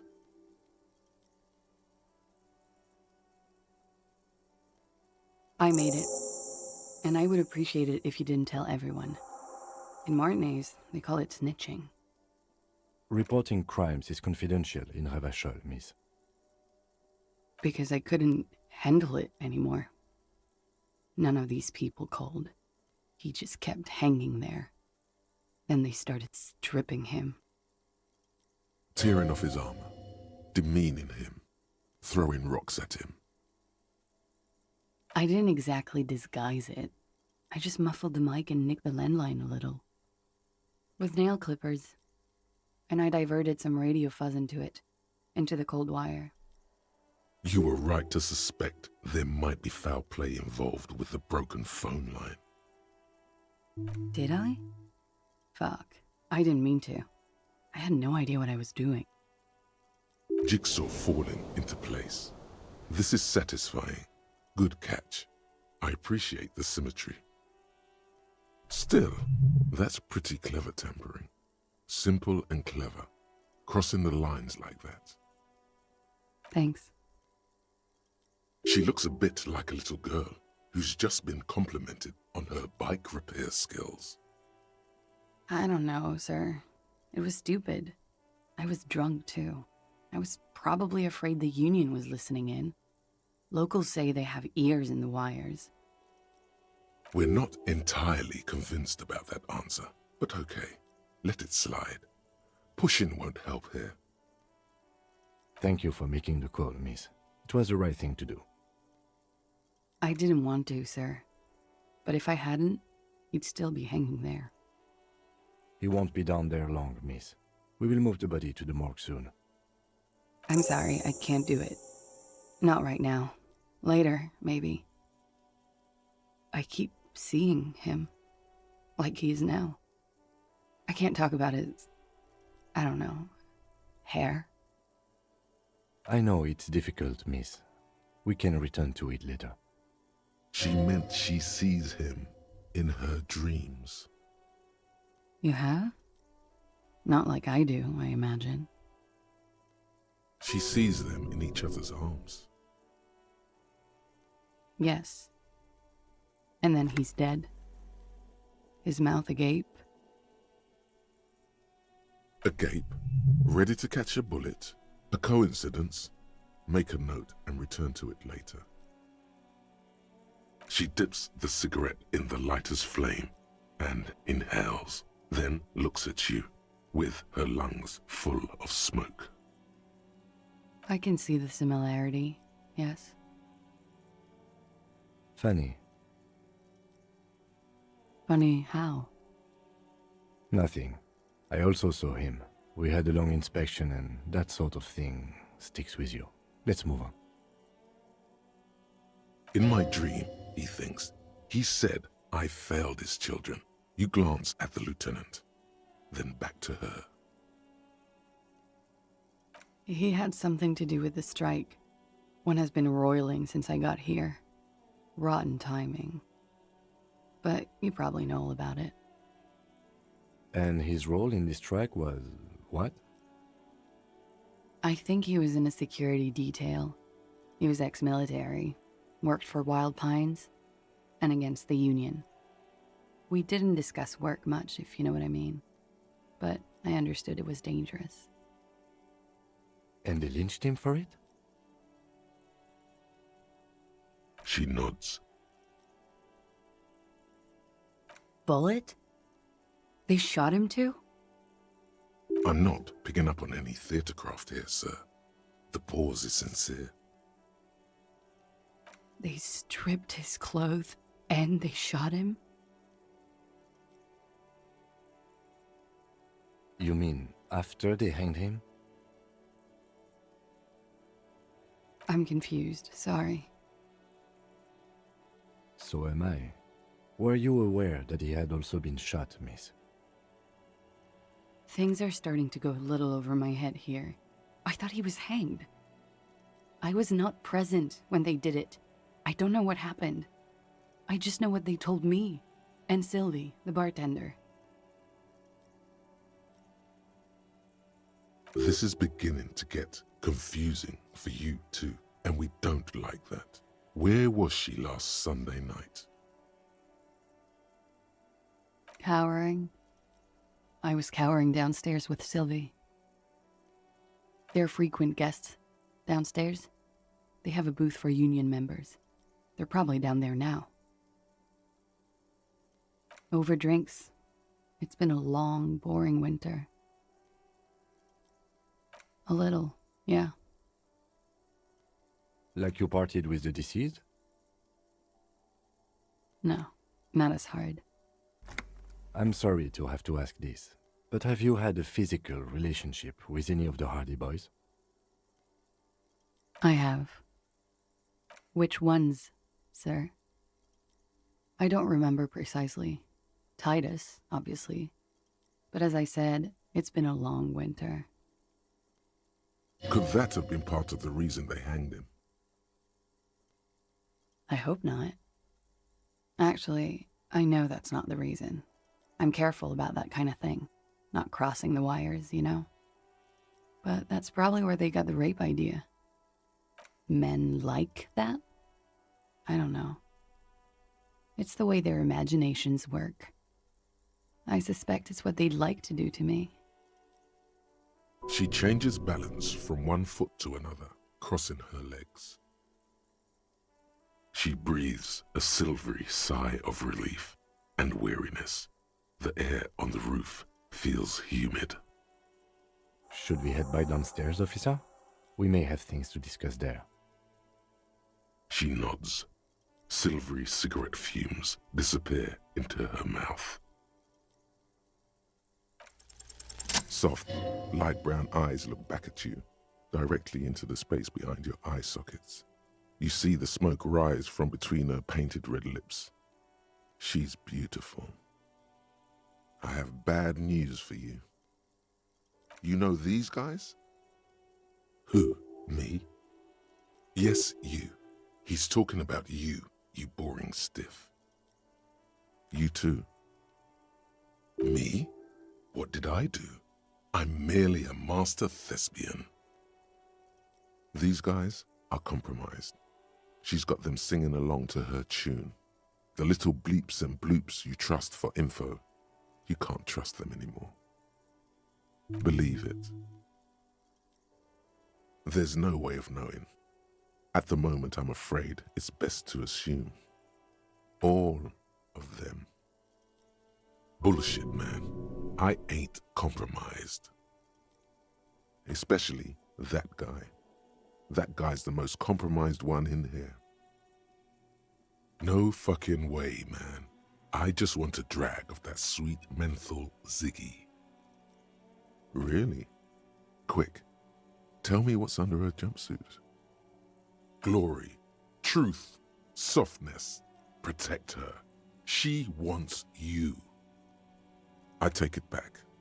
He's got it pretty bad. But this next guy's on another level entirely. She likes you. The crown head is a boring condom. He's jealous. This is human nature. How it always does, through subtlety. There's nothing you can do about it. You are how you are, and she is how she is. Things will go as they do. No. It's better to know you're being played than to be played without knowing it, is it not? Yes, Mr. Thespian here has been singing paeans to how truthful she is. She is a lady, most fair and just. In his defense, to reduce him to such inadequacy, she probably had to employ half-truths more often than outright lies. That is correct, and omissions too. A little. They're all still of limited use, interpreting things to the best of their ability. Maybe they add flair or something. I wouldn't know. I don't add flair.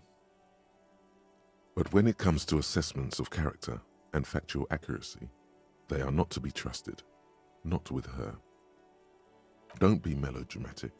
You can trust them, just not with Miss Orange Disco Dancer hair. A light green speck and imperfection on the outer rim of her right iris. It sparkles. You can't draw a sound conclusion.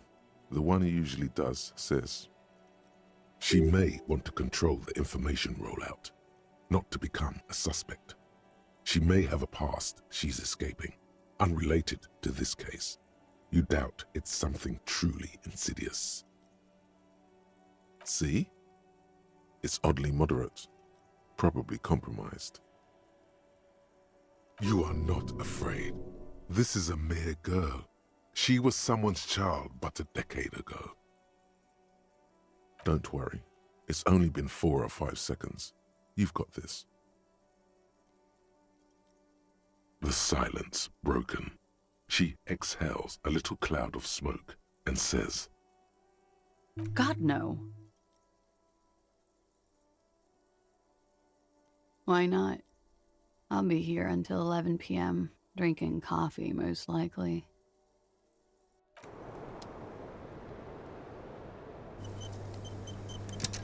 Looks like we have more to discuss with those so-called Hardy boys.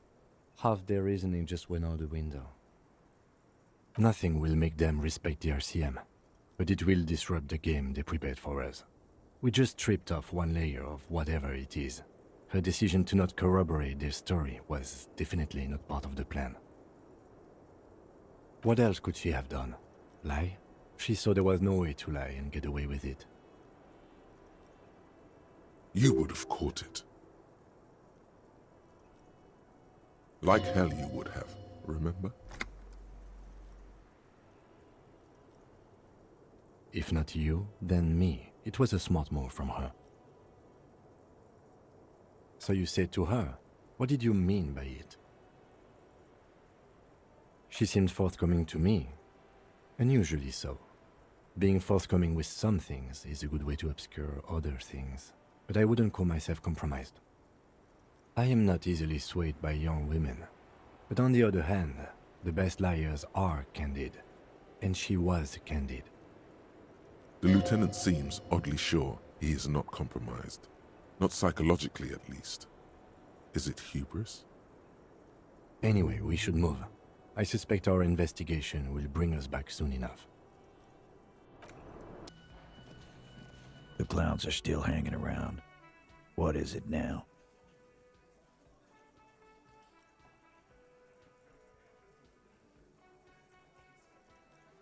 Fuck! I knew that fucking whore couldn't be trusted. A whore, huh? A lot of that going around lately. From the mouths of distressed men. Whatever the case, you've hit a nerve. He's angry. No, more than that. He feels betrayed. For the record, Titus Hardy did not explicitly specify the victim as a whore, nor did he say anything about trusting her. Oh, shut up and stay out of this, Liz. He raped her. He was out of his fucking mind. You have no idea. She's just in denial, asshole. You don't understand the traumatic experience. She's shutting down, and she doesn't fucking trust you. Yeah, she's crazy, you know. A crazy bitch. You know the type. She's fucked up. This is a diversion. Stay on track. She wasn't raped. The witnesses' statements were very clear. Lawman, I'm at the end of my goddamn rope with you. I fucking told you not to push her. His hands become fists. And you went and pushed her. I am gonna fucking... Hit you. Duck. Titus Hardy! Success. Titus backs off. Fists down, everybody. Goddamn, no one tells you to put your fists down. Everett personally sent me to take care of this. If this goes south, we'll all be in the shit. But you, Titus Hardy, are going to be buried. Am I understood? When she's angry, she emphasizes the S. It gives her voice a strangely hypnotic quality. Her lips barely move as she speaks.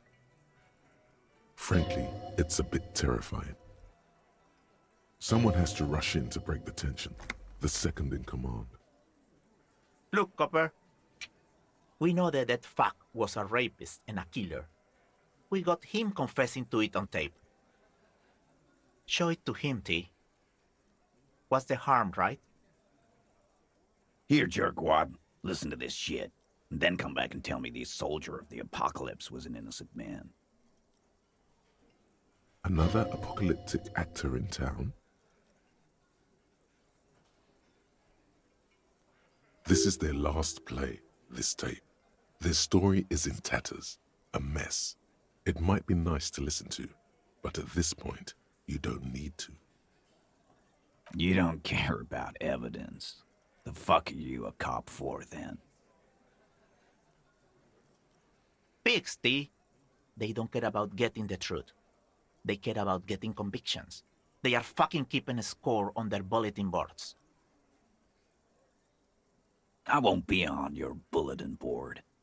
If you don't listen to the tape, we got nothing to talk about. There's a lot of questions. If you ask them now, they'll just keep bringing up the tape. Listen to it, and they'll have nothing to hide behind. What's on it? We call it the Dorgun Mega Mix. You'll know why, won't you listen to it? Now that is intriguing. You had me at door gunner. A door gun is a gun mounted to the door of a transport airship. They have a habit of mowing down civilians. Farmers mostly. You think we go into this shit deaf and dumb? You RCM aren't the only ones who know how to bug people. There's no university degree for that. Actually, there are a few. Crypto analyst, radio officer. Yeah, like you have one. Smart ass. Bear. We have machines. We're in logistics. How do you think a harbor works? It's advanced stuff. Understood? You've listened in on their communications. How long? Since way before their chief started taking swing lessons. Things got nice and quiet after that. It's not advanced. You just hold up in a coop all day, writing down what they say. It gets hot as hell in there. Don't put yourself down, Angus. It's important work. Yeah, man. You're like a radio genius or something. Those notes are some in-depth stuff. indexes and shit. I'm sure we can find a tape player. Where can I listen to this? Why don't you try shoving it up your ass, genius? Yeah, play it with your ass, cocksucker. I'm sure we can find a tape player. It's not a problem. Your room had one. Or maybe it's too broken. Don't forget your tape, lawman. Compliments of Titus Hardy. You do that. Oh, and keep it. Maybe you'll need a reminder of human ugliness someday.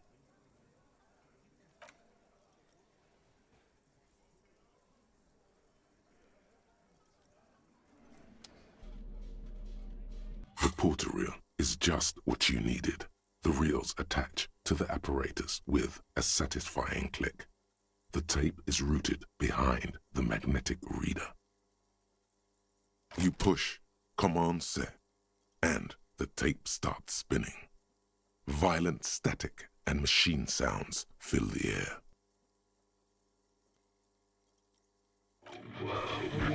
This isn't Revachon. This is a fucking village. I can almost see the elephants. The harbor. That's the son of a Kvalson crane. He's right. When this shit is done, I'm gonna tear that place up. Soldier of the Apocalypse style. Kill shit. Dogs and chickens too. Gonna run a room, Cordy. A real nice room. I don't give a shit. I'm fucking done. I'm done mentally. I'll fucking do them all in. Rape that disco cunt on the counter. You know, the dance a whore upstairs. Do it Kohoi style. Never did get that taste out of my mouth.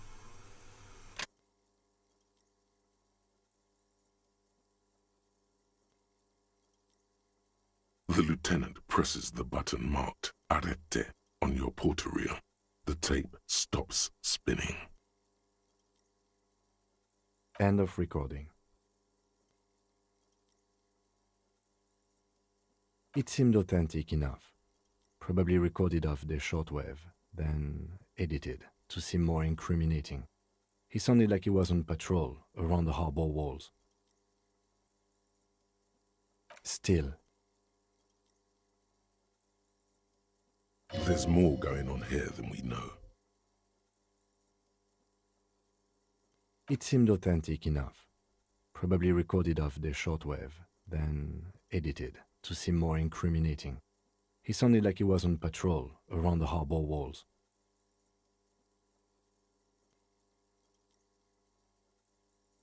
Indeed, but... There's more going on here than we know. One of the other mercenaries, I think. The one he was talking to. A friend of his? Bad news. A village on the Samaran Isola, in South Safre. Grad committed war crimes there, the kind of thing he talks about. The South Safre conflict is an ongoing proxy war between Grad and Safre. It has been hot for 12 years, with the atrocities piling on, mostly committed by the Grad. Who knows? Maybe the tattoos would have an answer. Or maybe Kohoi is just merc talk for atrocity, slaughter. A symbol of soldier of the apocalypse style conduct in a civil environment. I think we've got a few more questions for Klaasje, don't you? This seems to contradict her testimony, at least to some degree. As you take out the tape, the boombox tunes itself back to the cheery radio again, spewing out beats like it's a Friday night. The contrast feels chilly, inappropriate even. This medicine cabinet is full of wares. Sheets of pills, haphazardly stacked one on top of the other. There's also a toothbrush somewhere in there. It's been used quite a lot. But not for scrubbing blood off towels, or anything else interesting, it seems. It's clean of chemical odors too. Just some dried toothpaste on the handle. This toothbrush belongs to someone who doesn't give a damn about her teeth. Pharmaceuticals line the shelves, sheet upon sheet of pill bottle next to pill bottle. Acetylic acid, APAP, eye drops, blood thinners. Anything of note? Pill bottles rattle like bones as you search the cabinet. Paracetamol, histoperidol, something in a foreign language you can't read. Behind them, an unusually shaped nasal spray. Its label reads, Nacra. Nacra. This is used to treat opioid overdoses. Always handy to have around. Interesting. That's used for diamorphine overdoses. You could say he's on the lookout. Among some foreign, probably Messinian or Gotwaldian, marked red blister packs you find. What do you find? This is going to take a little know-how. A bright orange bottle with Preptide stamped on it, in sunny, happy letters. Jackpot, baby. That's the stuff you're looking for. Your palms begin to sweat just holding that little plastic container. Filthy narco.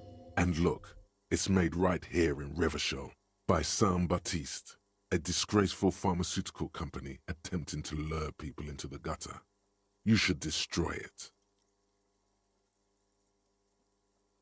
It's speed, man. Just what you were looking for. They call it dextroamphetamine and talk about psychological disorders, but what we're seeing here is some scientifically advanced trucker speed. Yes, take it, and then dispose of it. This den of narcomania cannot be allowed to stand. Preptide, a euphemism for pharmaceutical amphetamine. Prescription speed. The fuck are you waiting for? Let's get super fucking preppy.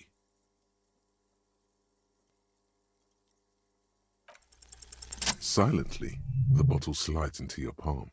Then, as you turn, into your pocket. Feels so sleek and beautiful. You got it. Here comes the afterburner. Time to become a super detective again, Harry. Just put it in your sweaty little hand now.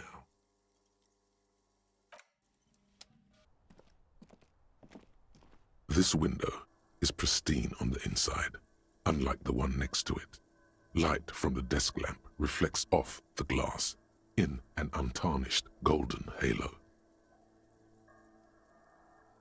Smooth as ice. There are spots of mud and rain on the outside, even smudges. But the surface of the window is clear from the inside. No chips, no hairline fractures.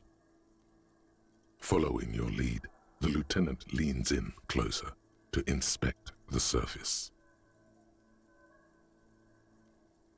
Looks like it, yes.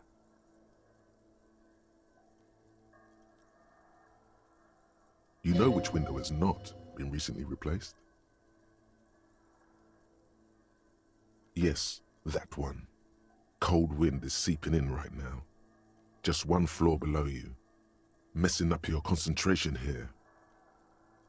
Stop distracting him! He has work to do! Plus, if I recall, the window has been giving him shit ever since he got here!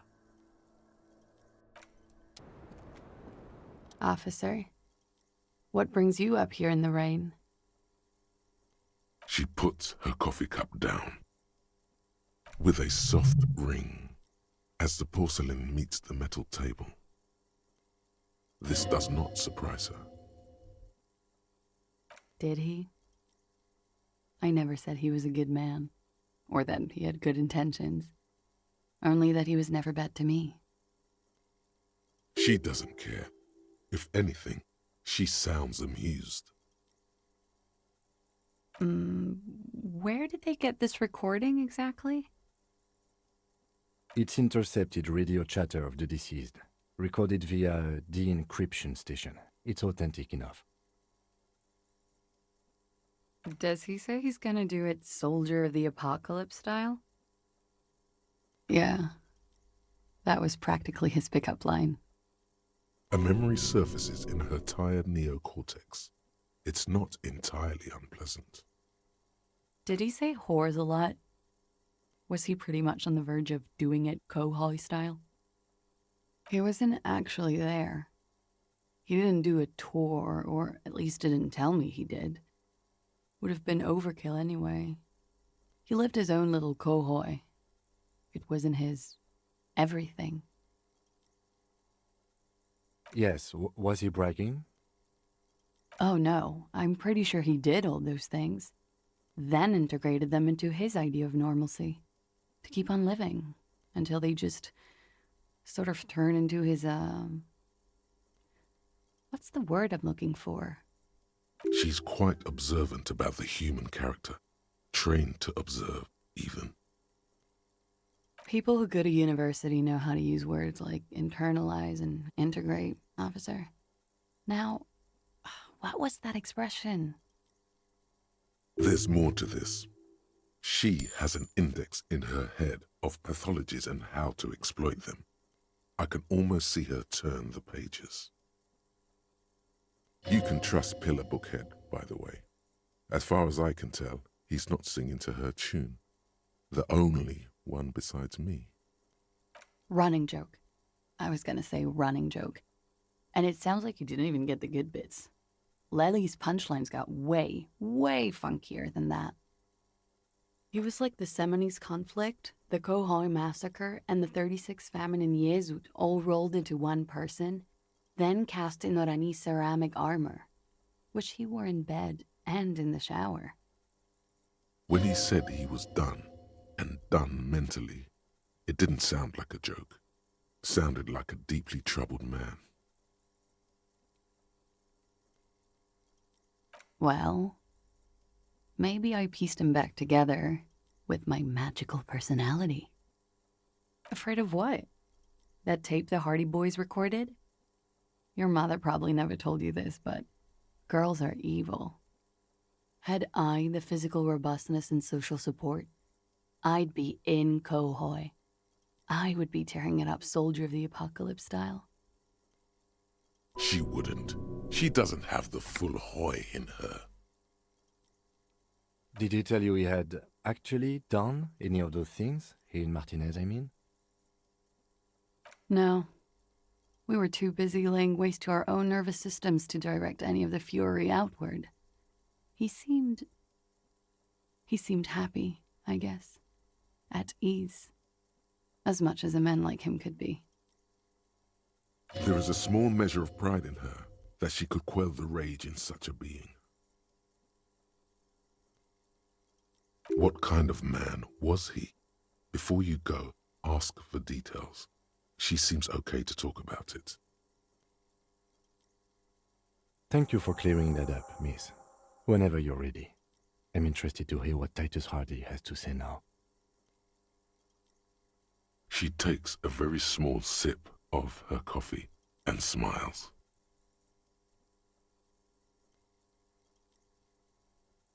Like, for example, his name?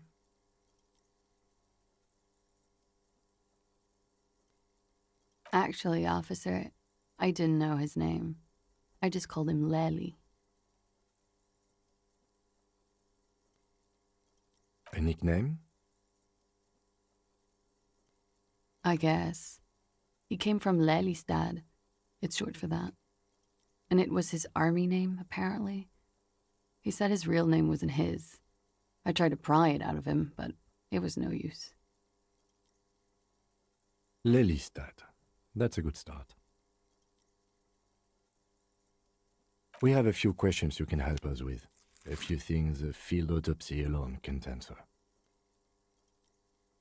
The young woman cranes her neck, trying to catch a glimpse of the page the lieutenant passed to you. On it is a list of autopsy observations recorded neatly in blue ink.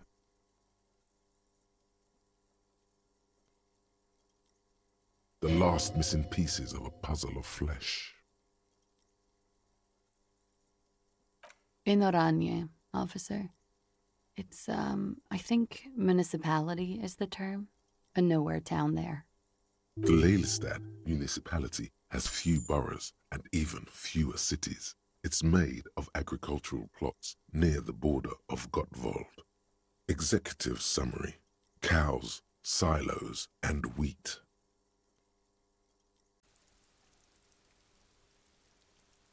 You were right, officer. He was Occidental. It isn't. Police work is a cooperative sport. There is no challenge without competition. There must be an opponent. This is clearly a sport for him. Something like archery or darts. That's too pinball for me. I just like to get autopsies right on the first try. Where were we? He's lying. It isn't. There is no challenge. This is clearly a sport for him. That's too conceptual for me. I just like to get autopsies right on the first try, if possible. Where were we? He's lying. Yes. We were compatriots. Did that bring you together? No. He was too old for that. And from another part of Oranjenrijk. I didn't even understand his accent. What brought us together wasn't Oranje. It was bad habits. Sex, alcohol, speed, probably also sildenafil, and violence. No love for Muta Oranje? Wasn't he a soldier? No. He left the National Service after they taught him to do what he did on Seminine. He wasn't the flag-waving kind. He was the making money, killing people kind. He was by no means a stupid man. A people person. A small platoon leader. Certainly not a patriot. A flash of rage comes over you. The words have already left your mouth. Had he passed that test, we wouldn't have gotten along. Come to think of it, maybe it was our hate for Oranje that brought us together. I love Revachol, though. I hope she loves me too. A column of air encircles her, brushing gently on the metallic silver fabric that covers her shoulders and her long, slender arms. It didn't love him. The feeling dissipates. The cold passes. The woman's eyes follow yours to the piece of notebook paper. He was 42. 42? Are you sure? I would have had him above 50. He had many scars that made him appear older. But no. We even celebrated his birthday like some weeks ago. It was a funny 2 days. He had little reason to lie to me. Right again, officer. This feels so just, like there is righteousness in the world. Points aren't good. Have one, you old dog, before we all die. Blue. Light blue. They were like little blue galaxies, you know? It was strange, seeing those eyes in his fucked up face. Pardon the swearing. I do him an injustice. He wasn't ugly. And he had a beautiful, soft voice. Very surprising, what with all the scarring. It was quite something, watching him speak. He had a combat wound on his chin and mouth? Yes. Severe. It made him look like half his face was cracking away in some strange smile. That and those eyes. It's clear she was very much attracted to him, and still is.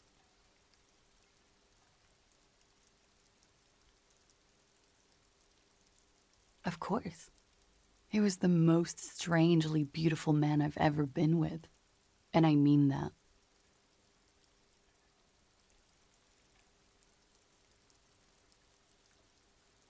And now he's... Yeah. Yeah. Yes. He had. Yes. It's clear she was very much attracted to him, and still is. Of course. And now he's... Yeah. Extremely dead. Yes. He had a. Yes. It's clear she. Of course. And now he's... Yeah. Yeah. I'll get over it once I don't have to look at him anymore. Oh, that. It's clear she liked it. Quite a lot, yes. Sure, service history. It was mostly for showing off to chicks, though. How? Imagine him lying in bed. Freakish musculature laid out on the sheets. Scarred, of course. Tattooed. The sheets are dirty for some reason. Is this Oranese lit?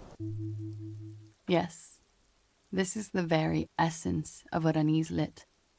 A moment's respite. Dark and hopeless as the struggle itself. He's smoking and drinking, of course. And his chest and shoulders and arms are studded with stars. Tens, hundreds of them. Maybe even thousands. And the woman goes like, "What was this, baby?" And he says, "That was too hardcore. Don't ask me about that."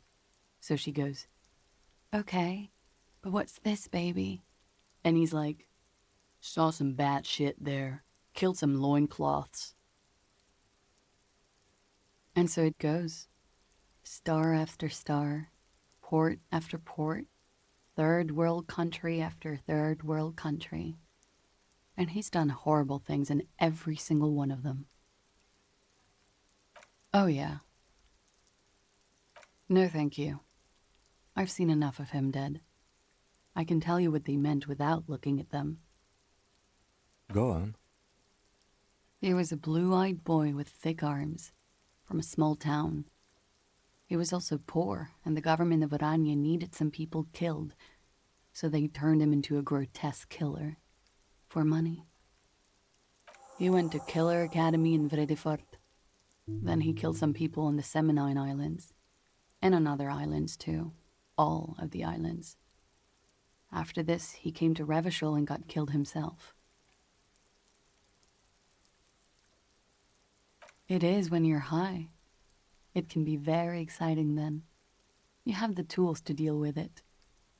It's not a very nice story to remember when you're sober. A change of topic? Why do you ask? Just have her answer the question. Don't give explanations. Wow. A mystic. How intriguing. I have no doubt this is all adequate and true. I do not doubt the signs, but maybe you're interpreting them wrong? He enjoyed life, you see. A little too much, if anything. Up to the point where other people had to pay for it. Everything checks out here. It's all A-OK. Good answer. No, it doesn't check out. Can't you see she's clearly avoiding something here? That's a strange thing to suggest. The lady is as fair and just. What? Just have her answer the question. Don't give explanations. Well, it's wrong. He had too many drinks to down and too many bad things to do. Couldn't tap out just yet. Everything checks out here. It's all A-OK. Good answer. No, it doesn't check out. That's a strange thing to suggest. Just have her answer the question. I don't think he enjoyed dying, officer. He had too much left to do. Too many third world conflicts. Couldn't tap out just yet. Everything checks out here. No, that's a strange thing to suggest.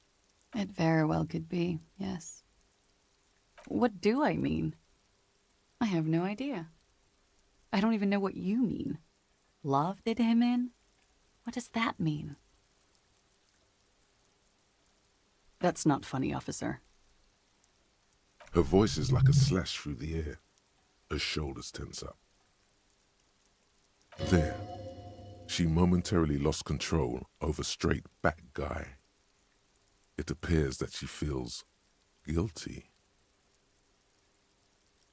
Of course I do. I'm hungover. I feel guilty about everything. Do you feel guilty about what happened to him? Among many other things, yes.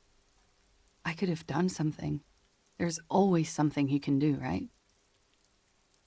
Ask me something else. What is this? An interrogation? You didn't tell her this was going to be an interrogation. A moment ago it was love. And no, I don't think the Union is communist. They're a couple of shades pinker than that. They're not hardcore in that way, is what I'm trying to say. What are we talking about anyway? This politics shit is a lot in the morning. Is it even morning? I think she's just tired. She doesn't know what you meant by that. And can you blame her? You could blame her, a little. It was a pretty straightforward question that she refused to answer. The lieutenant blinks. His expression does not change. All right, let's see where this is going. Cool. There is a sound, something in the reeds, when the wind comes through them, on the inlet, on the little islands there between castaway tires. Her light brown eyes fix on yours, then disappear behind her bangs as she drops her chin. She agrees. A real rainbow splattering of pharmaceuticals, I bet. Barbiturates, amphetamine, sildenafil. Hear that? Sildenafil. Just like you suspected. You have a great nose for this stuff. It's for maintaining an erection. Uppers are vasoconstrictors, so that feat becomes problematic. Because you're a scientist, of course. How much does the toxicology report cost the police of Revachol? I could do it for half of that. Save you some money, make some myself. It's quite expensive, miss, but we'll manage without your help for now. Good for you. What do you think it will tell us? I don't know how a semen sample works, officers. How many days after intercourse does it have to be? I don't even know if he had sex with someone else. We didn't go steady. Is she avoiding anything? Technically not. Technically not. Come on, man. Listen. You can't trust them. It's just you and me. All right. Coolly, gracefully, she pours herself more coffee.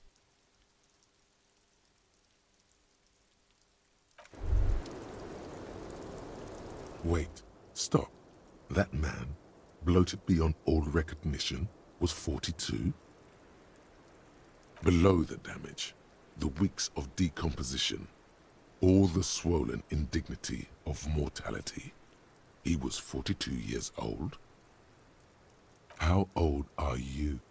That's where this is going.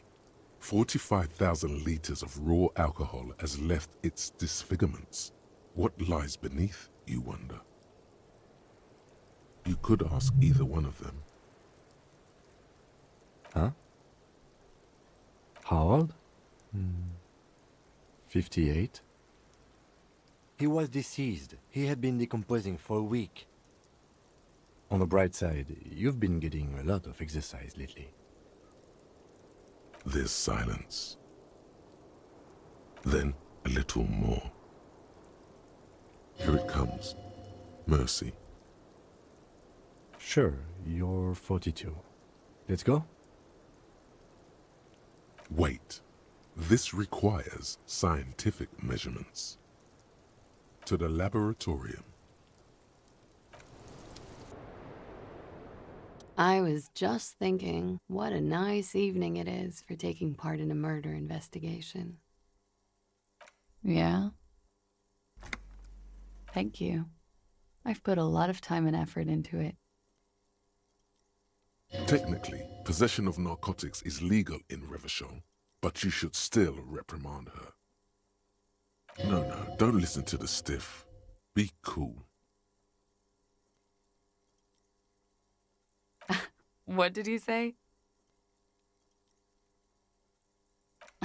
Oh my god. Now it's turning into narcomania. It's got to be serious if it's 2 words. I'm sorry. Comes in handy when you've done too many opioids. Is that something that happens to you often, miss?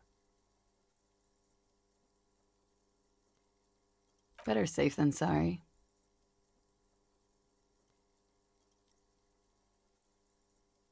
Oh, yes. One of my favorites. It cures many ailments. Like not being able to stay up for 36 hours, not being happy. It cures those ailments. It's just a mirrored speed molecule, basically. Huh? Motherfucker took my Preptide? Looks like you owe me one, officer. I'm talking serious corruption here. This does not amount to actual corruption. I can easily log it under confiscation. Robbed by common highwaymen. It's hard to tell if she means it in earnest or as a joke. She's not angry, but it's true. She's gonna have to find some more Preptide now. It is. An evasive maneuver. Ask a follow-up.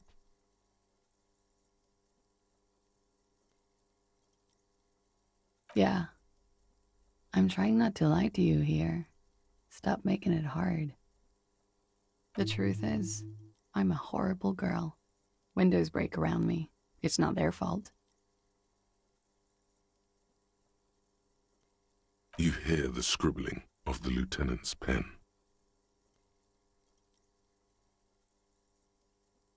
Feels like success. All right.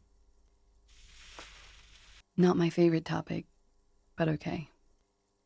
How about we, change the subject to something more lighthearted now?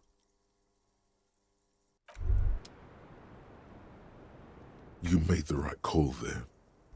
It feels good. Pure. I'm talking about your zero-tolerance policy toward the mania of narco. You're in the right there. Powerful stance. Would you like to take it up a notch? Would you like to become an anti-narcomania zealot? That's not a problem at all. The more drugs you do, the more zealous you can be in combating them. Drugs give you the vigor to fight drugs. And not only that. Yeah, sure. No, by supporting the traditional tobacco industry, you keep the narco mills in check. If anything, you should smoke more. Tobacco smoke also wards off narco spirits. That's good to hear.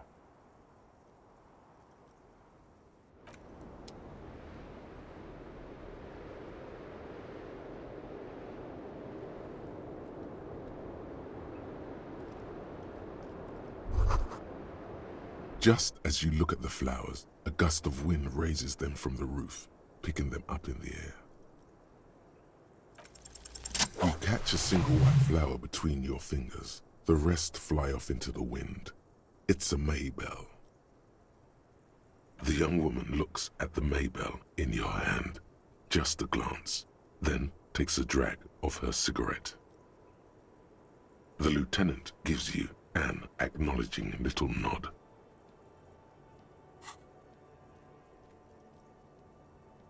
Your 9mm semi-automatic finger pistols produce a satisfying snap. Strange for such a low-caliber finger gun to sound so chunky. The flower in your other hand is impressed. So is Kim. That's not entirely true. The lieutenant is looking at the door to the east and mostly misses them.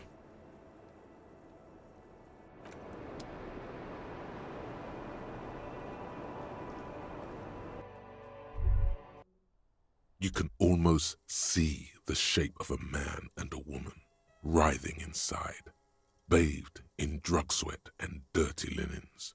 Bottles lie around everywhere. You can barely see through. Better not to jump to sensationalist conclusions here. The footprints on the floor, however, definitely suspicious. Boring footprints. I want to jump to sensationalist conclusions. You lean closer to the peephole instinctively.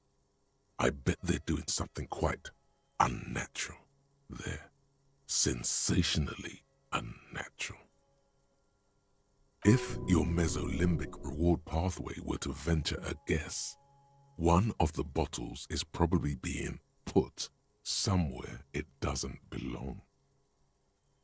And were your glands to venture another guess, they would add to that another bottle is being put somewhere very close to that. The bottle is a bit smaller, you see. Also, you can literally put speed up your asshole. Did you know? Enters the bloodstream right through the mucous membrane. So yeah, that's definitely also taking place.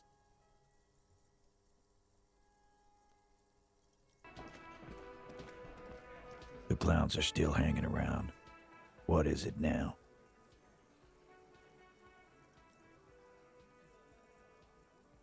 And? He tenses immediately, chest tightens, jaw sets, ready for another blow. That fucking fucker.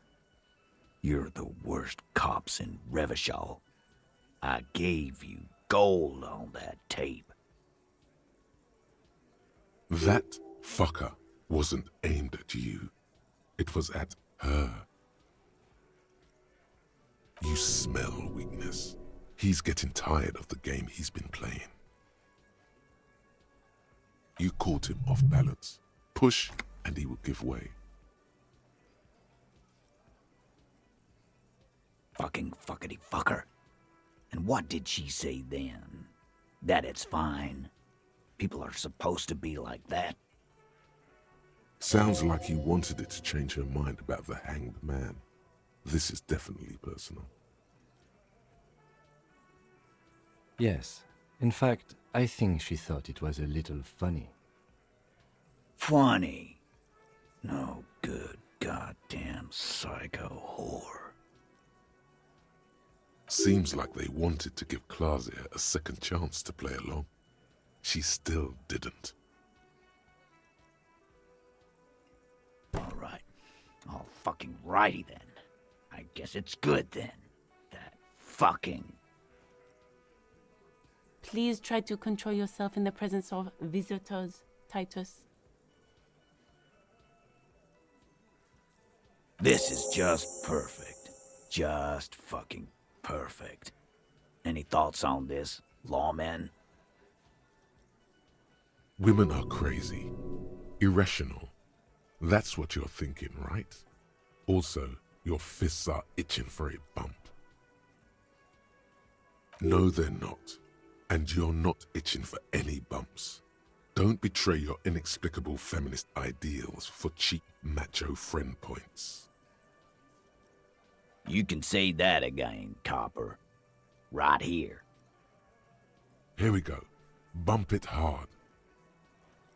Your fist connects with his. Hard. The slam is audible. You can almost hear his bones ring. Your knuckles tingle, life-affirmingly. A flash of pain, like slamming your fist against iron. He is stronger than he looks. And he looks like Ramut Kazai. And now you, Bina Claude. The lieutenant adjusts his glasses, then extends his curled fist and taps Titus's bruised knuckles. A bond has been formed. Not bad. Yeah, they're all queers. Can't bump, hard fist, or anything. That's all right, Glenn. I just thought, I thought anyone would come around if they heard that shit. Apparently I was wrong. Yeah, that was fucked up.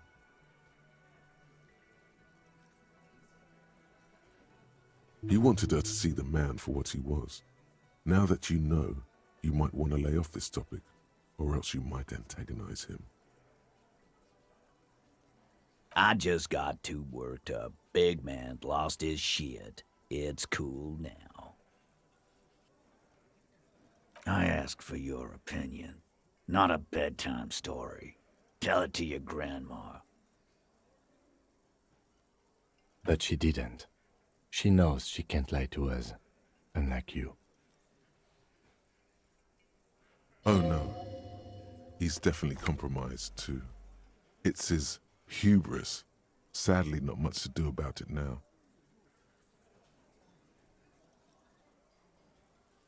Fantastic. So now you remember how to do your job.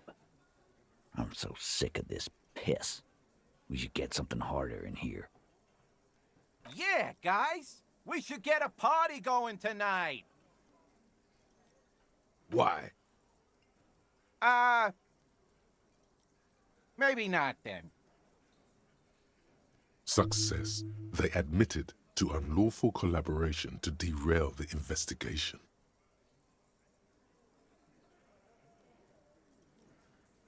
Nah, I know her. She's just a girl. In over her head. What kind of pro? Y'all saying she's a hooker? No, he's not saying that. Forget about it. I ask for your opinion, not a bedtime story. Tell it to your grandma. Yeah, why don't you? Nah, I know her. She's just a girl. In over her head. I knew it. Titus, I knew she was professionally trained by her walk. I told you she was a beauty queen. Yes, Glenn. I know she's a beauty queen. Everyone can see that. Sorry. Nah, I don't know what the fuck that means. Aranese lit. What is that shit? Literature? I've noticed the same. Yes, he meant Oranese literature. Women are always reading, right? The lieutenant adjusts his electronic wristwatch. Psychological and physical training from an unknown government body. I noticed it. You noticed it. They haven't. Nah, I know her. She's just a girl. Handled him? She got into some stupid shit with that guy. Shit we had to take care of. Yes, we heard all about it, and the fact still stands. You were more disturbed by the tape than her. Yeah, maybe. That is a possibility. He does not sound very convinced anymore. Nah. Yeah. You're right about that. She takes way too many drugs. Well, it's as they say. You can't do anything with an underdose.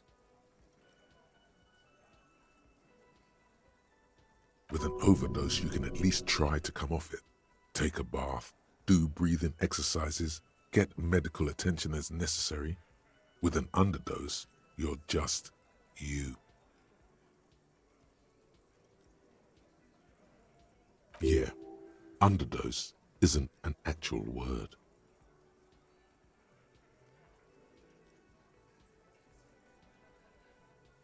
Yeah, but I mean, she has an actual drug problem. Not like you. Not like us. I don't think I've ever seen her sober. I already told you. We fucking hanged him. There's less gusto in his voice now. His men too are growing increasingly silent. They're confused. This is growing over their heads.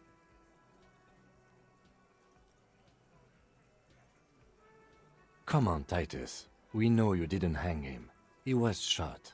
I know you're tired. So am I. Why don't you just... You know what? I am tired. I'm tired of you and the whore upstairs. Next time you see her, tell her Titus said, "Fuck off!" This is the petulant rage of someone who's at the end of their wits.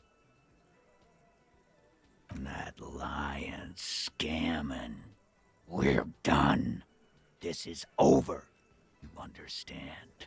Your little investigation is over. Yeah. On the floor, beer drips out of the can into a small puddle. No one does anything about it. What is this quiet funeral shit? All we need is some beers in us. Bartender, 20 beers for the Dock Workers Union. Why do we make it 40, huh? Why do we make it 100 beers? You're not loud enough. 100 beers? Now we're talking. Hoppity hop over here, cafeteria manager. The window might be closing. The more beers they get in them, the less cooperative they will be. Convince Titus he's being manipulated. You should know by now. Titus Hardy will never falter. But you know someone who might. Fat Angus, the powerful guy, Mr. All Muscle. The time has come. Put him in the pressure cooker. Just remember, it's about more than Klaasje. It's about these men and Martinez, their district, their responsibility. Outside in the evening light, ruined and old, shadows lengthen on the pavement. A distant gunshot. Huh? He'll get it. Go on. Got it. Kill you because they don't like you. All because... Bring that up one more time, and you won't get to write that report. The man's fists under the table are balled. You can tell from his neck and shoulders. He means it. Yes, I understand, Alain. That's your name, right, Alain? You'll kill us. That's what they do in the wild north. It wasn't that. It wasn't... We just couldn't get him down, okay? That's it. That's the weak one. You flushed him out. Now go in for the...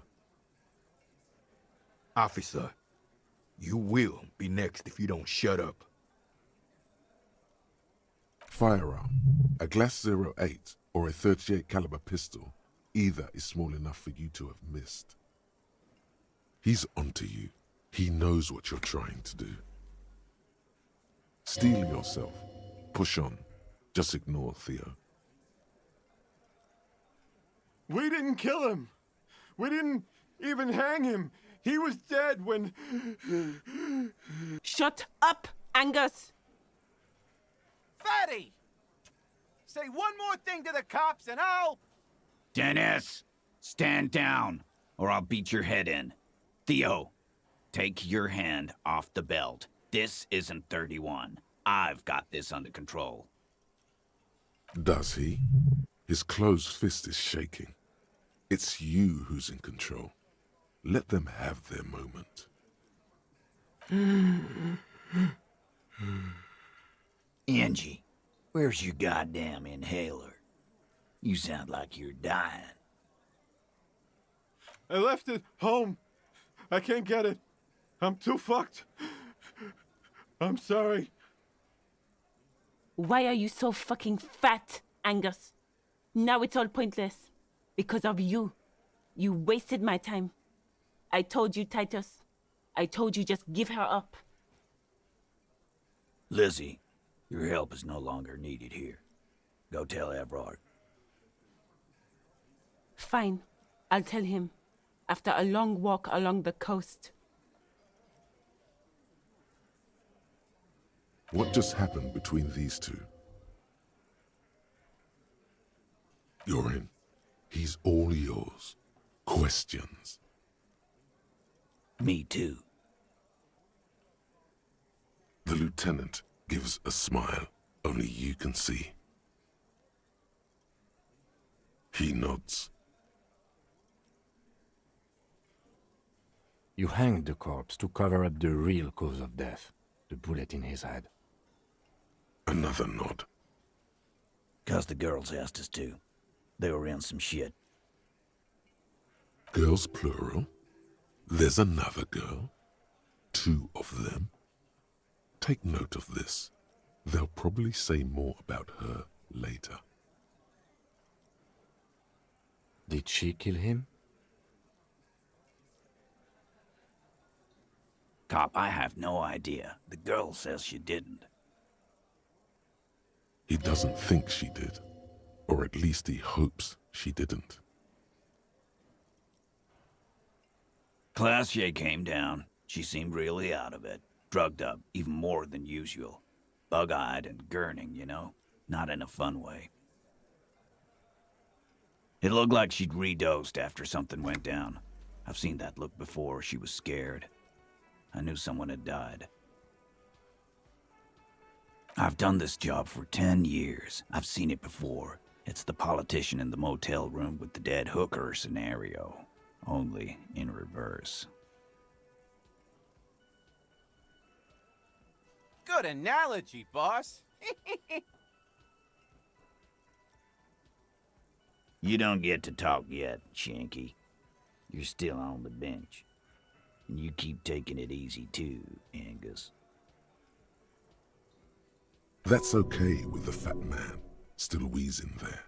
He couldn't speak if he wanted to. We went upstairs. Sure as day the Merc was dead. There was a bullet hole through the window. Fucking dirty sheets and bottles everywhere. He means they'd been fucking? Tibbs patched the window. And the corpse. We hanged. Nah, he's my brother. He's in the window replacement business. Tibbs. That's short for? Yeah. Good man. Bet their father's name, Atticus Hardy. Lucretia Hardy would be their sister. Anyway. You may have noticed our girl's in some shit of her own. Yeah, she wouldn't. She's fucked if she shows up on police radar. They're powerful, connected to the moral intern. She's clearly afraid for her life. Says if she showed up in your systems, she'd be ghosted away. That's all he knows. That's all she's told him. And why would you help someone like that? By taking on a murder? Why would I? I guess we abide all sorts of runaways and losers here. It's a Martinez thing.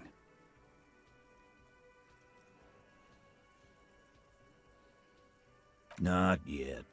Just some ideas. She says the shot came from outside, behind the window somewhere. So that's a clue. I'm thinking someone's past caught up with them. Either hers or his.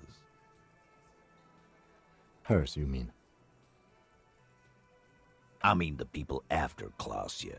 Maybe the shot missed. Maybe it was meant for her.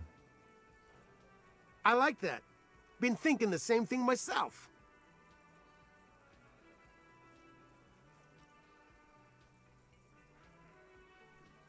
My dude. One of those mercenary buddies of his could have done it. They got guns, training, years of bad blood, probably. Or it could have been someone else from Crenell. Tell you what I'd do. Check out the coast for vantage points. Maybe consult with a ballistics buddy of mine. That's what I'd do if I wasn't too busy doing this clown dance with you. He's calm now, threw all that turmoil away and became himself again. These theories, not bad. Don't buy either one, but still, this guy's not as dumb as he looks. In a manner of speaking. Remember the two girls? He may be talking about the other one. That's right. It was her idea to hang him. I liked it for political reasons. It sent a good message. The big guy turns to Glenn, who's about to say something. The blonde shuts his mouth before a word escapes. I'll say it again. All the Hardy boys are right here, cop. That woman is just affiliated with the Hardy boys. You don't know her, anyway. Nope. You're not getting to her. It's Klaasje you want to talk to. You know, that's right. The blonde. I'll say it again. Glad you understand that. You do that. Hey, cop. Before you go. Suddenly, the wind picks up outside. You hear it rattling the large windows in their frames. It carries newspapers, circles the whirling in rags in a warm column. Klaasje, came to Martinez to hide. Many of us did. This is where you wash up when there's nowhere left to go. The Union takes you in. Now, she refused that protection, but... Still, after all this headache... That's right. If we didn't take care of the people who end up here, this place would just be a couple of ruins and some cargo containers. We'll take that into account.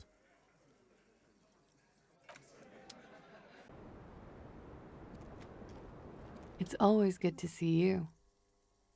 Something in her demeanor has changed.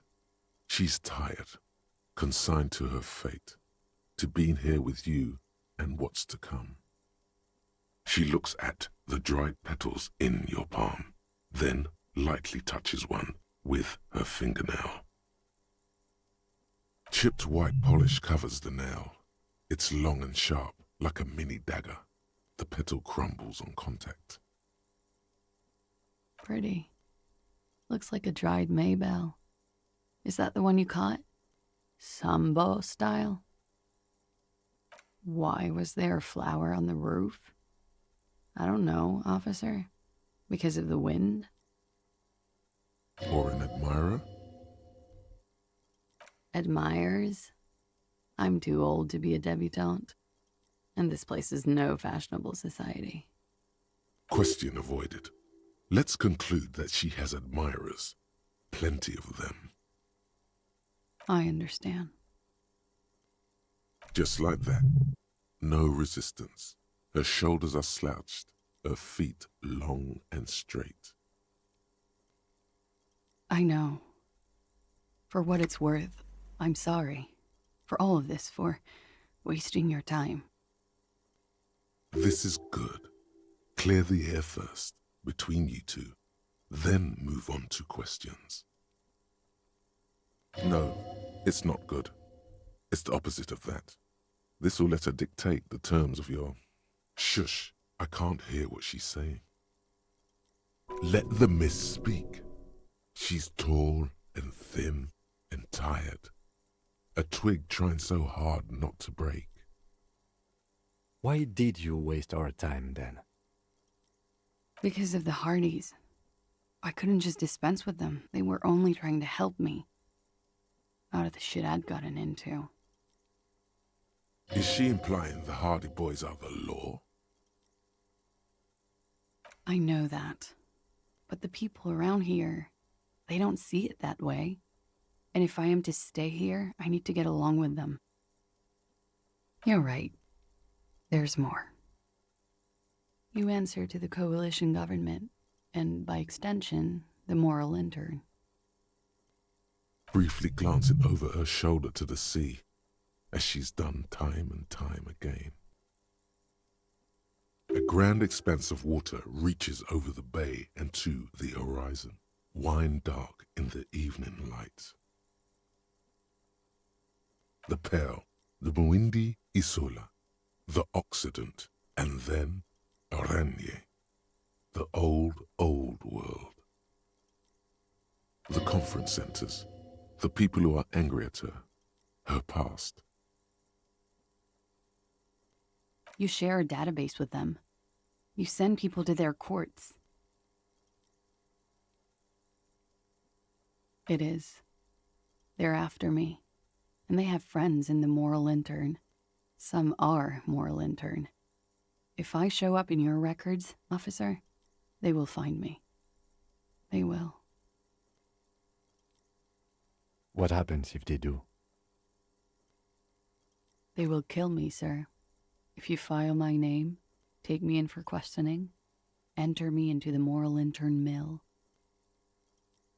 Well, then I'm fucked. For nothing. This murder didn't have anything to do with me. Fucked? People after her? Moral intern people? This isn't Oranese lit. Here we go. For once, you seem to have her off guard. Actually, this murder did have a little to do with her. I did. I also had a side job selling insurance that I was really good at. Got picked up by a bank. Competitive intelligence, they called it. After that, I sort of, transitioned out of the whole culture scene. It's not nice, but it's not illegal. Not here in Ravachol, or even in Oranje. What exactly did you do? Industrial espionage. I joined a business collective with the intention of betraying them. I did my job well enough to be asked to do it again. With a bigger company. The kind you really, really don't fuck with. I took their ledgers, 2 decades worth of accounting. I need the names of the companies involved and who hired you. The job was Loosdoen County Savings Bank. They sound small, but they're part of the Looscop conglomerate. That was the second job. The first was some printer company. You wouldn't know them. But she really destroyed them. She still feels it.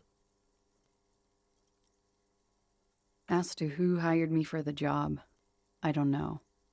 But they're after me too, along with Looscop and their friends in the MI. Once you're done in the competitive intelligence circuit, you don't have allies. You're radioactive. Lowe's cap. These people engineer financial disasters in second world countries. The conglomerate also includes the Bank of Consecration, Airberg, and the popular Papalolo line of dairy products. Yeah, Papa fucking Lolo wants to kill me.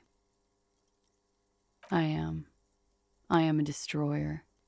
People lost their jobs. Good people. Not just C-suite assholes. And the way I got into accounting. A lot of people got hurt. But that's just more of my shit you shouldn't have to deal with. You're solving a murder. That can wait. Look into her eyes. There's more.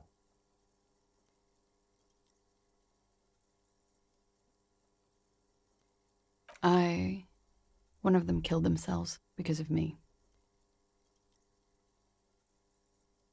She says it quickly, like she said it 100 times, to herself, to get used to the idea. Out of guilt. I don't. How do you live with yourself? That would do the trick, yes. Around her, a drop in the atmospheric pressure. Not long from now, it will get dark. The rain will come, and the air will start moving faster, circling the box she stands on. She's already in prison here for what happened, and she's prepared to never leave, even after his death. It's not What is industrial with a bigger. I need. The job was But she asked to. Lowe's cap. These people engineer financial disasters in second. Papa Lolo is not real. He's a picture on a milk carton. Real people lost their jobs. Not C-suite either. Good people. What I did to get to accounting. A lot of people got hurt. But that's just more of my shit you shouldn't have to deal with. You're solving a murder. That can wait. Look into her eyes. There's more. One of them killed themselves because of me. She says it quickly, out of guilt. How do you deal with anything? It's all just by bargaining then. I do that too. It's not all that effective. Around her, she's already in prison here. It's What? And with a big. I need. The job was But she. asked to who? Lowe's cap. The. Sure. I'm not a war criminal, but it was bad. People lost their jobs. Good. A lot of people got hurt. That can wait. Look into her eyes. She's out of guilt. The young woman looks at her cigarette with melancholy. It's almost gone. We were there. Together. In bed, I mean. Okay. He was in a kneeling position. He had just entered me. I was on my back, looking at him. I heard the window behind me shatter, and I turned to look. There was a hole in the glass. I turned back to him. His eyes were looking through me, and his mouth was open. Dumb. I could see. I could. A great pain moves through her, a dark and indefinite wave. She continues in spite of it. I knew he was dead before he fell down on top of me. You were right. He did enjoy the moment of his death. I don't. How did you know that? You asked her before if he enjoyed it. She avoided it. How did I not discern it was a lie? You know how. He just had a hunch. Detectives have those sometimes. Another hit. The lieutenant looks at you in acknowledgement. He was heavy. I pushed him off and he fell to the floor. There. He only had his boots on. I bit the pillow, not to scream, then ran downstairs. I waited for the second shot to come. For me. I thought there would be one. It never came. She's forgotten about her cigarette. The butt has burned right down to her fingernails. Oh. I'm not lying to you. You may sometimes be bad at reading her, but this time, truly, she's telling you how it really went down. What time was this? When did it happen? It would help us if you could be as precise as possible. 11:30 to 12:15. I don't know the exact time. Around midnight. It's okay. Were you inebriated? Not as much as usual. He'd done a line, plus other things. I was drinking. Wait. Titus said she was gurning her jaw off, much more than usual.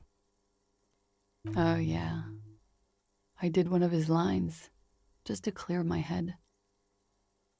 Good thinking. Clear your head. You should clear your head. Get into his mindset. Did you hear or see the shooter in the course of this? No. Nothing. I was trapped. I was stuck in my room downstairs. I got some clothes on and crawled back up, drew the blinds. Blood was coming from his mouth. Not a lot. Just a little. He was still on the floor, slouched. I couldn't be there with him anymore, so I ran down and out of my room, into the hallway, down the stairs. I knew there would be people there. Run, woman. Run past them and out into the streets where it's dark and people move. To the lorries at the intersection, as far as you can. I already ran. I ran from an entire Isola. I can't run any further. Not with these people. This is as far as it gets. Sylvie was tending the bar. A lot of people were there. The Hardies were at the table in front of the stage. I think the Union box was full. Ruby was there too. They were having such a good time. I sat down and they all welcomed me. I didn't even have to say anything. Ruby knew something was wrong. Ruby? Ruby. You know, the leader. The leader? Of what? The Hardy Boys. Well, nominally, yes. Ruby's the one they go to when things happen, like things they need taken care of. She's the organizer. This Ruby, in her phrasing, is entrusted with great power. She trusts her. So do the others. Does she also party with Ruby, however? No.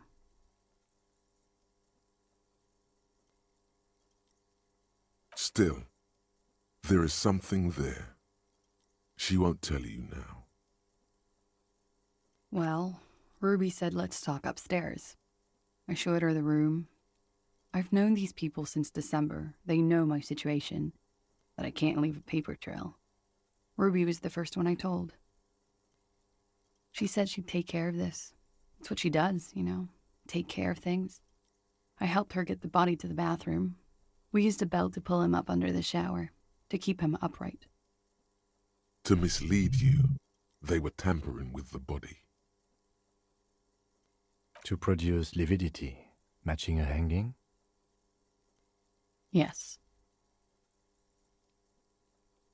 This is concurrent with your doubts at the autopsy about the coloring being.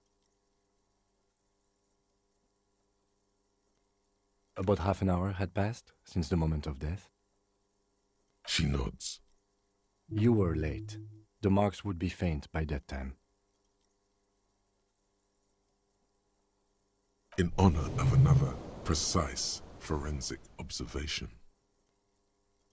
You have it in you to be a champion. Keep your head in the game now.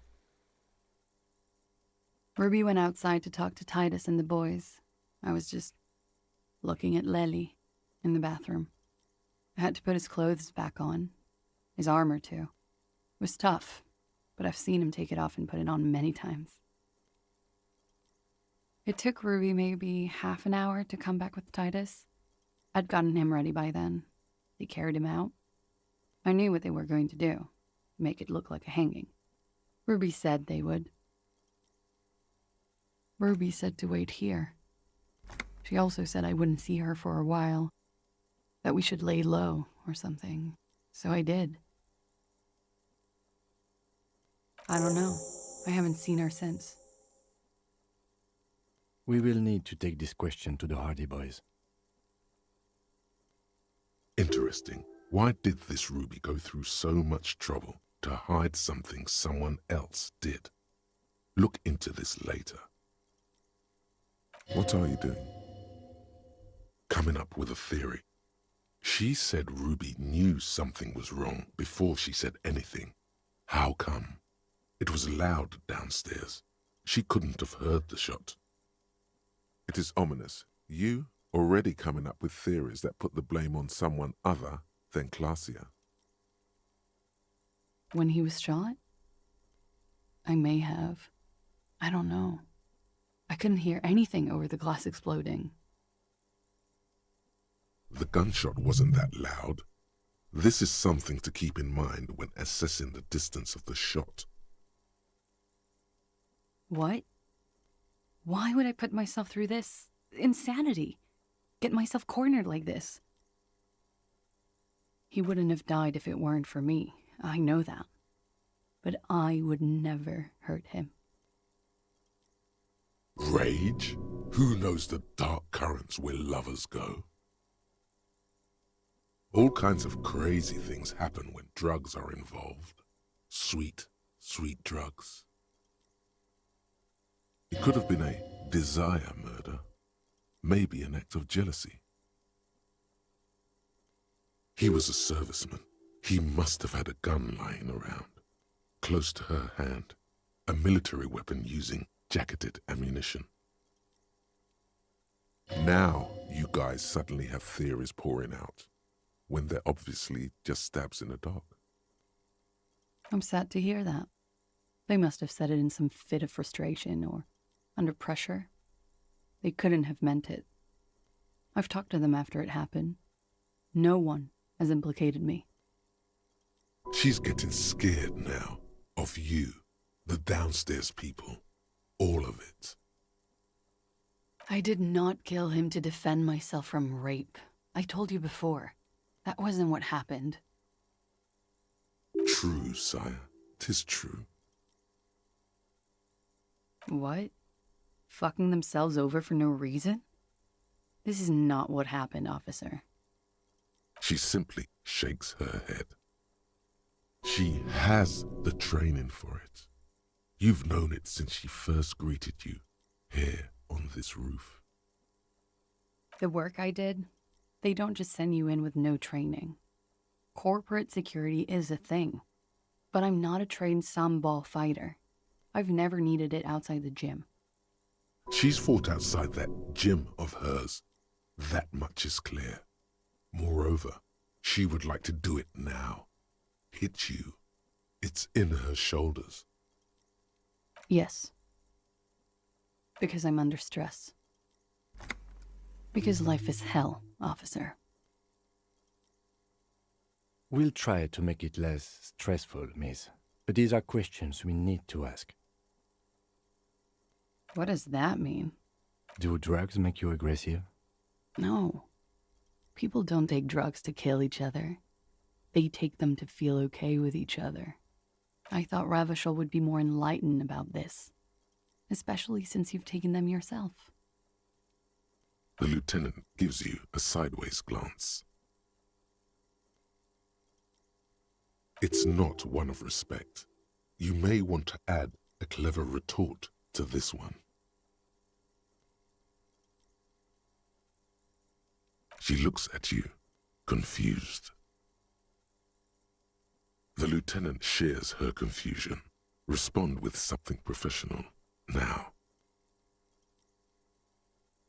What does that mean? Do drugs? No, I thought Ravachol... The lieutenant, it's not one of respect. You may want to add a clever retort to this one. Of course. I'm sorry. I withdraw my statement. I'm under stress here. What is... Dude. No, I thought Ravi... The lieutenant gives you. It's not one of respect. I'm sorry. I withdraw what I said. What is... Dude. No, I thought... The lieutenant. It's not one of respect. I'm sorry. I withdraw what I said. What is... No, I thought... The lieutenant. It's not one of respect. She takes a healthy, nay, giant healthy, drag of her menthol cigarette, waiting for what's next to come. No. I specifically asked him not to carry firearms when he was with me. He only had his stupid armor. I don't know. His friends have rifles. Maybe those psychos did it. Coalition military have rifles. I'm not a munitions expert, and I did not shoot him. She might have been a tad disingenuous when she avoided talking about the bullet in his head before. Look who's waking up from 1,000 years of sleep. I've said I'm sorry. What more do you want me to say? I did my best not to lie. It didn't always work. Like what? That's the first thing that went through my head when I heard the glass break. I thought they'd found me. They've killed him to punish me. All last week, I've tried not to talk to anyone or be seen with anyone so they wouldn't be hurt. I've come to understand, however, this is paranoia. What happened didn't have anything to do with me. I just don't know. I don't know anything. We can't go after Loose Cap. Not yet. There are other, saner leads. I don't ask you to, Lieutenant. If there's one thing I know, it's that you'll get nothing from there. If they want to kill me, they'll kill me. If they want to toy with me, they will. She's come to this conclusion weeks ago. Because I'm an idiot. Which is an indicator of truth. Idiot. She's nothing of the sort. You have to understand, the people around here, no one was making the call, and he kept rotting. And then they picked his clothes off, and that little fucker threw stones at him. Her jaw is clenched. Her throat moves. It takes all her strength not to cave in and sob. Once. Just one time. He kept throwing stones at him for 3 days. I could hear the thud. Thud. So I called you. I hope with all my heart it's not the last thing I do in Ravachol. She definitely called the cops. That was task complete. It could not have been a lie. That is impossible. Oh God, that was a lie too. Who made the call then? She did, of course.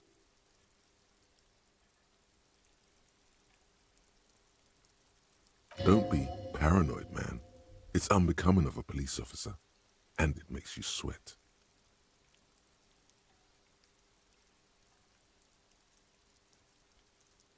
Last week, Angus and Titus's brother, I think he's called Tibbs, took care of it. I told you I'm a horrible girl. I told you things break around me. You should have another look at that window after this. Reconstruct the scene. It's right there. Yes, you see the glass sparkling out of the corner of your eye.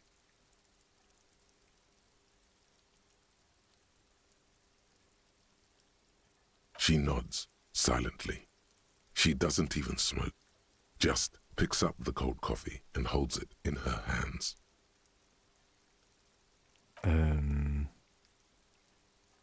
He's thinking, are we done here?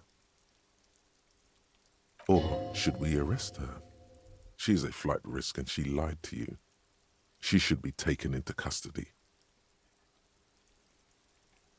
No, that won't be necessary. Just leave her alone. She's been through enough. She doesn't need this police brutality.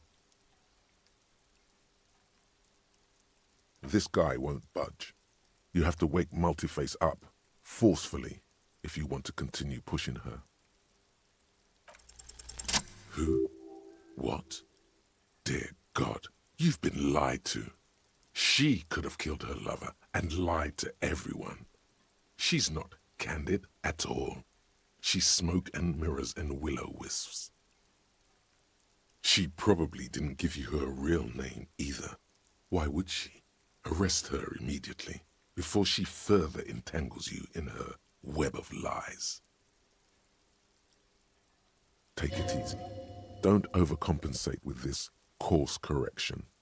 Ask questions first. Yes, start at the top. Choose at the bottom. It's how we've always done it. No rush. See?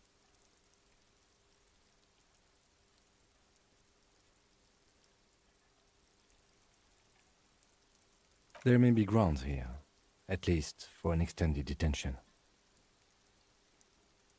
This bastion of willpower here, his watchmen have been sleeping too. You can be absolutely certain now, but he's coming around. A little whimper. The young woman hears you. She's looking around. What? Her hand trembles. She's only pretending she didn't hear you say, devil woman. I did. What is this? I called your desk or whatever it is. The numbers are all over town. Call 8-100-2 for emergencies. There was an older woman on the other end. It sounded like she was smoking. She took my complaint. She coughed. That is the emergencies desk number. Anyone could know that, sire, by looking around and calling the desk. I don't believe a single word she says. What time did you make the call? Thursday night.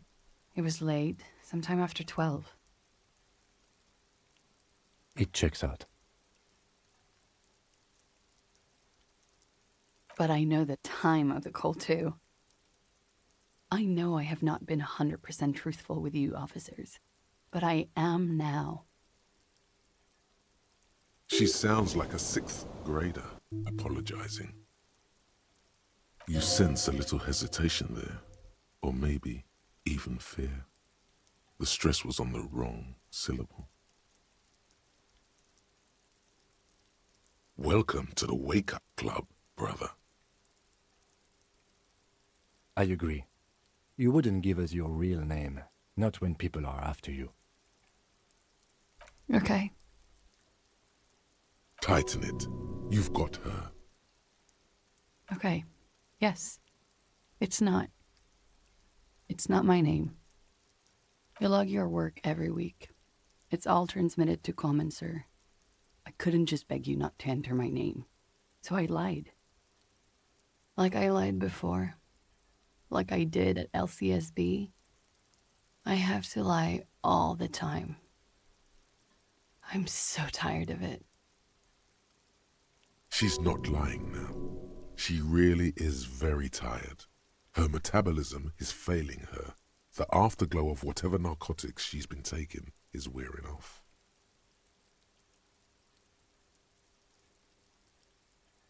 No. It's submerged in a plastic buoy on the coast, in the reeds. It just doesn't say Klaasje Amandu. It says Anouk Mea Smit. Falsified documents? Passport and visa.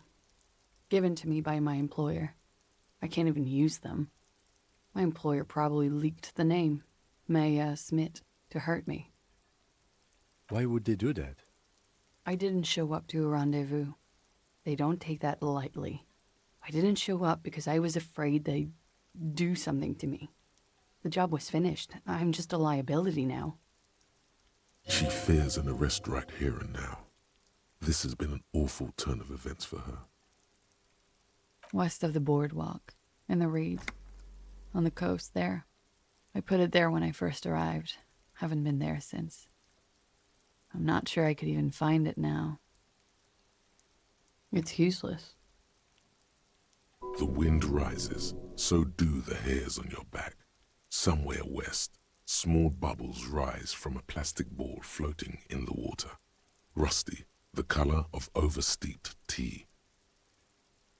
Long, spindly arms are spinning the boy around, turning it, inspecting it like a magic 8-ball, trying to find a way to snap it open. Nothing is useless. The lieutenant makes a note of it. You're welcome to it. It's in the reeds northwest of here, past a broken sewage pipe, right near the waterline. It's Katarzyna Lazie. It's a Grad name, Jimsk or Yugo-Grad in origin, not Occidental at all. Smells of motor oil, tiger, economic desolation, and rock music-infused alcoholism. It also makes Klaasje almost an alacronym for Katarzyna Lazie. It was a sentimental thing.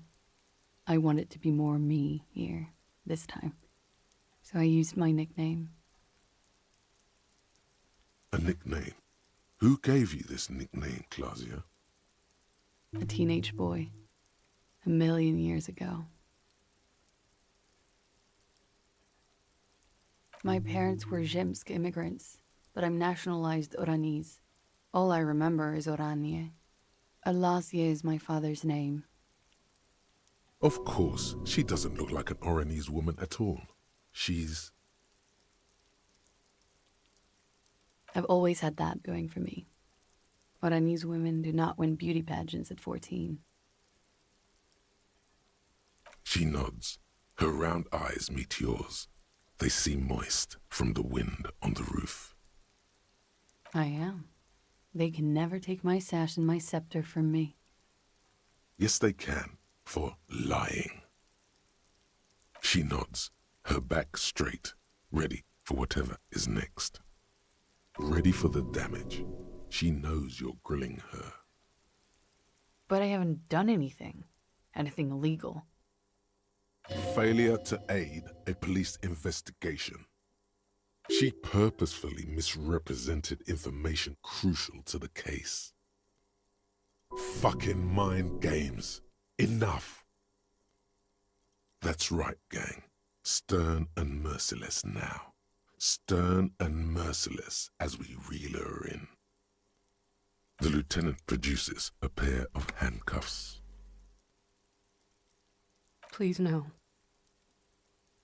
But there's nowhere to go.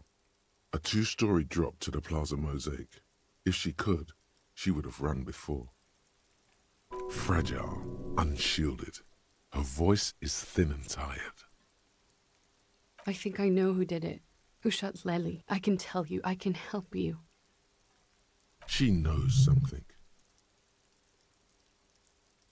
She's silent for a second, as if looking into herself for certainty. Then, in a hushed voice, she says, gearing up for this betrayal is hard for her. Ruby.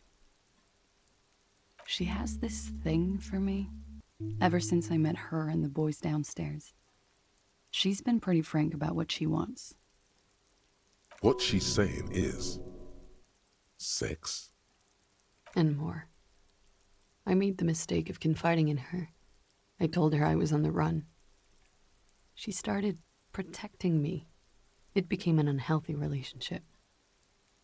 When I started spending time with Lely, she told me to end it. Said there would be shit if I didn't.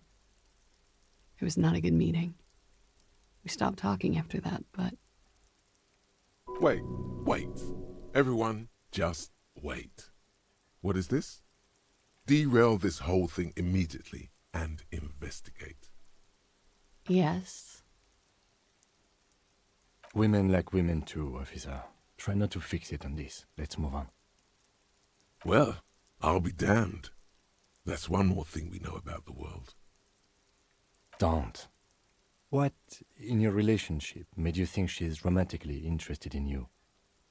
She said she's in love with me. She even asked me to run away with her when I told her I'm a fugitive. She started developing notions about our relationship. And you led her on? A little. I was flattered, you know? But then I had to let her off, and it was not easy. I came to regret being friendly with her. We maybe kissed, nothing more. Yes, but what was their relationship outside this unequal power dynamic? I know what it sounds like. That's why I didn't want to tell you before. But she knew what had happened when I came downstairs. Somehow, she knew Lely was dead. She wasn't surprised at all. When we came up here, she was calm as a stone, too. She cleaned it all up like she had a plan. This is a familiar theory. You had it too, remember? Could it be that Ruby was covering up after herself? The lynching? Yet again, you're coming up with this. The worst thing is, it may be true. She came over one night, drunk, said she'd turn my life into a living hell. I've been threatened before, so I can tell when someone knows how to do it. And she's a pro. She must be. To keep the Hardies in line. I tried severing ties with her after that. I thought it had worked, but... Some of that fear is still with her. She exhales sharply. What are you talking about? She's afraid you'll arrest her. You said there was a secret route there, right? She could have come up through there, then taken this shot, right here, where I stand. It was too dark outside. I wouldn't have seen her. Then slipped back downstairs without anyone noticing. That is possible. Interesting theory. Did she know that door exists? Had you been out there with her? Yes. She's been up here many times. She used to come to drink on the roof when, The peephole. The peephole. My bed is right next to... She would have seen us. You mean to suggest she made it? No. No. Why would she do that to herself? No, I just remembered you told me about it, and... She's not really sure. It was right above the bed. She could have seen all sorts of things from there. Don't let your imagination run wild here, sire. Keep it on track. Okay, and what? Arrest the liar now. Why? She told us some pretty interesting things there. Don't arrest her. Push her a bit more, but then let her off. That Ruby theory was solid. And she's beautiful. She's stuck here. She's already in prison. Look around. She's only trying to help you. Her. Stop letting her distract you. Still? After all this, sir, please. It's a shitty world, and I know I'm shitty too. I know. But I don't deserve to be sent to the moral intern and ground into paste just because I disturbed the sanctity of accounting. That's some multinational... She's gearing up for a last stand. This is it. I don't know. To spend my days with smoke, and drink and dance, wallowing in shit. Just like everyone else. You have those station calls, right? where I have to show up at the station or I'll become a fugitive. You can write me one. You don't have to take me in right now. I promise I won't go out anymore at night. I'll be right here. I know you can do that. Just let me come in on my own. In 2 months, or maybe even 1 month. That's all I need. I do have a form. That's it. I'm calling it. Kim is beyond compromised. Definitely, sire. Everything could change. This city, the extradition rules, the people after me could be in jail. Or maybe Revachol. There is desperation there, in that silence. A cornered animal looking for a way out. Maybe Revachol could be free. I could be tried in a free Revachol. An independent state that doesn't hand its detainees over to the moral intern. A free Revachol. There is a low, distant rumble on the motor tracks. A great machine shaking the pillars down south. Electricity runs up your spine. I find that hard to believe, miss. It's coming.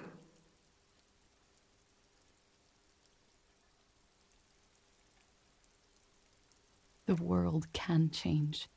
It's changed before. Her political overture has succeeded, we see. This was her last card. There is nothing more she can say. The final decision is yours. You alone stand on the throne of your mind. Everything. There is maybe a free. I find that hard to believe, miss. Don't.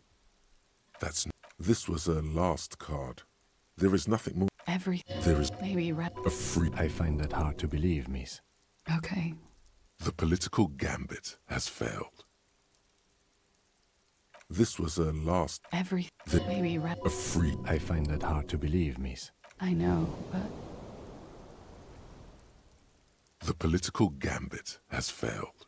This was her last. She looks at you in silence, her face filled with fear, lips parted. Wait.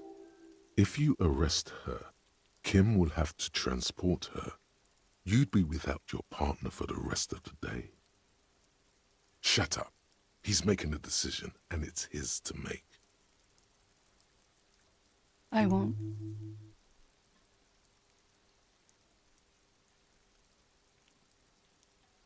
This may have been a grave mistake, sire. Maybe, maybe not. Mercy is rarely a complete mistake. I promise I will be right here all the time, nights too. I'll help you any way I can in this investigation, and I will be at Station 41 in 6 weeks. I promise. She slowly lights another cigarette and steadies her breath, as if in the presence of some tiger. You are. This is not the end of this.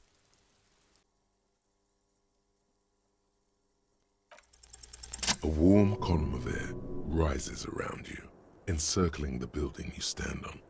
You feel its twisting shape, bits of paper and birds on the thermal, along with several million liters of water, all rising up into the great Insulindian sky.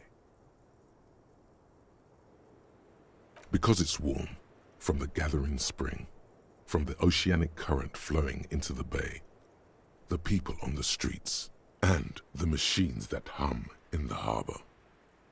Heavy fuel oils, too. From the vapor, a great cumulus is formed, a cloud castle 1,000 meters high. A flock of seagulls screams, hitchhiking on the thermal. They too are part of the procession, the Honor Watch. For her, the guest, waiting. As safe as you keep her. For Gloria, soon these clouds will all fall down as rain. Spring will come. 2 more months, maybe less. It's time. You mean here in Martinez? I'm waiting for the miracle to happen. It'll take one to get me out of the mess I'm in. And what would that miracle be? The return, of course. Now, I know I'm not from around here. I would only be hitchhiking. The return is a big hit in the industrial espionage circles. A lot of desperate, seedy types there. All screwed in this unipolar world. Don't you know, sir? I thought you were from around here. You look like Mr. Revachol. The return, well, it's part urban myth, part political science. It's a fool's hope, sir, and it's also all I've got. They say there will be an event, that it will happen somewhere here. In Revachol West. They say it will happen soon, and that it will change everything. Le Retour. As I said, there's talk. In the competitive intelligence crowd, a lot of people, like me, who need a new color on the map. It's all blue, you see, and that blue doesn't like us. No, I came all this way on a false passport and some money. To hide, mostly. In the most volatile part of the Real Belt, where it's easiest to disappear. Where the walls are still porous and you can slip through. This is just something to get me through the night, you know? A little espérance. Still, the story influenced her choice of where to run. It must have some hidden layers. Soon. But it's been soon for almost half a century now, so don't hold your breath. No need to worry, Lieutenant. I'm sure the streets will not erupt in seditious violence just yet. These streets? I'm not so sure, miss. Of the king, of the nation, of communism, return on investment? I don't know exactly. It's meant to be vague, as promises generally are. But at the same time, I mean, things can't go on like this forever. Something will give. It always does. It's an empty vessel, an amphora waiting to be filled. Something always returns from the past. It's how the future happens. Many guesses turn out to have been right. Yeah, I guess it is. So she thinks, at least partly, that this return will feature a self-governing Revachol. She has already placed her bets. I do. I agree, Detective. Something is coming. Trouble. It will be a hot spring. I don't know what exactly, but... Something is happening in this city. I can feel it when I'm out here at night. Her thought trails off. The wind picks up again. Above her, a great cumulus cloud rises, ready to fall down as precipitation. April will come, then May. A month, maybe 2 from now. You shudder. The feeling dissipates. The thought ends.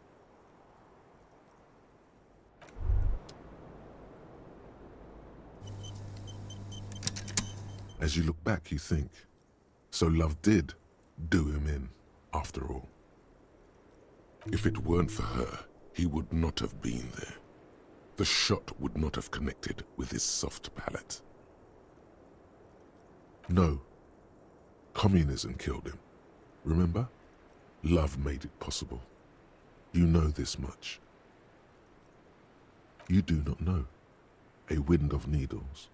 Airships flutter in the stratosphere. Who knows? It's getting cold out. You should go.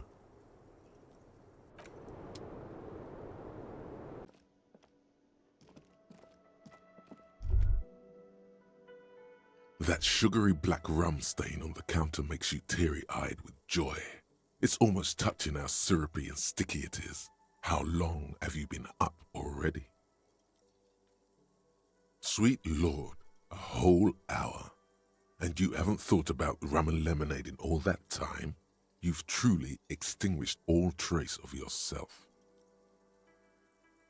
Maybe you haven't turned out well for your drinking. Have you thought about that? Get a goddamn rum and lemonade into yourself, boy. Or better yet, lick that stain off the counter. You press your tongue against the counter. The stain is crusted at first, but after a couple of licks, it starts to melt like a snowflake. If snowflakes were made of spiced black rum, maybe it's your imagination, but there's already some lemonade in it too, and some human hairs. It would go well with those cigarettes. That's a great combination. Kuno saw you wield that can. Sweet graffito action, pig. Kuno likes that delinquent shit. Kuno's part is, you're just shit at life. Now what's your case with Kuno? Alright, so you got Kuno's kilo. Here is how we do it. First, you give Kuno Kuno's kilo, then Kuno gives you half back. That's how we split it. It's the best way, street way. Word on the street is, you sent your little friend in dressed as a hooker, distracted him. That's some sick shit. Tell your little slanty-eyed friend, respect from the Kuno. Kuno wants to hear all about it, but first we split the kilo, then we shoot the shit. Kuno knows what Kuno means. Kuno means gram. Wow, that's heavy. There you go. More than half in there. Kuno's fucking honourable like that. Now tell me, how the fuck are you still alive, pig? The fuck do you know about Kuno's life? Kuno's got plans. Get the fuck out of here. Yeah, we got plans. 6 meters underground, below piping from before the war, the collapsed remains of the Martinez storm drain system. There are 2 stolen flashlights with piles of batteries next to them, beside 2 bedrolls, in the dark and opening into the lower tunnels. Yeah, you do some Sambo shit, sneak in. Was the Beano-clad hooker thing real? Fuck out of here. Kuno made that shit up to demean you pigs. But is that why your hooker friend isn't here? Too ashamed to face the kun? Look, Kuno's not judging. Kuno gets it. Tactical approach and shit. Hooker style, covert ops, combat trauma shit. Whatever it takes, right? That room was so small. To be stuck in there with him, not an easy fight for a kid. What? His posture changes. The swaying rooster motion stops for a second. Then he gets it going again, reorienting himself. Fuck right. Kuno's dad was sleeping like a bum. Kuno told ya. Kuno's dad doesn't give a shit about anything. Fucking breaking and entering shit. That's nothing to Kuno's dad. You got lucky, pig. Kuno knew this. Kuno's fucking violent fiend dad's been drinking hard lately. Kuno knew you have a way in. Narrow window. Kuno window. Kuno window? Yeah. Kuno's dad is fucking nothing.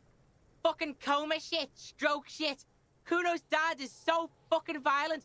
He's had a stroke many times. Shit. Kuno's gonna have one too. Gonna be just like Kuno's dad. Speed shit, crime shit, fucking on the bed. Kuno's gonna go out like Kuno's dad. Revachol West style. Stop saying all this sad shit, Kuno. There's a touch of grief in there. Fuck are you talking, sad? Kuno's got hard shit, death shit, nothing shit.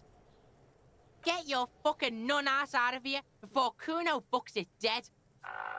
You think 'cause you brought Kuno 1 gram of speed, you're friends now? Kuno ain't turning into shit. Kuno is that shit. If he doesn't stop soon, he's going to collapse from exhaustion. He's red all over. Kuno won! Oh, you won, Kuno! He did not win. There is a crack in there now, and it's spreading across the face of his certainty. Yeah, you do some Sambo shit, sneak in. Was the Beano-clad hooker thing real? You got lucky. Kuno's dad was out getting more drink. Kuno knew that. That's why he sent you. Kuno cares about his pig. Doesn't want his pig to get hurt. Yeah, you do some What is this shit? He's fucked up on roids to drink more. You can't kill him. Kuno's dad says he'll die by his own hand. Die suicide style. In his mind, his father isn't vulnerable the way other mortals are. What? His posture. Fuck right, you got. Kuno window. Fuck you trying to do? Get the Kuno to stop. Kuno's just getting it on. A small lump forming in his throat.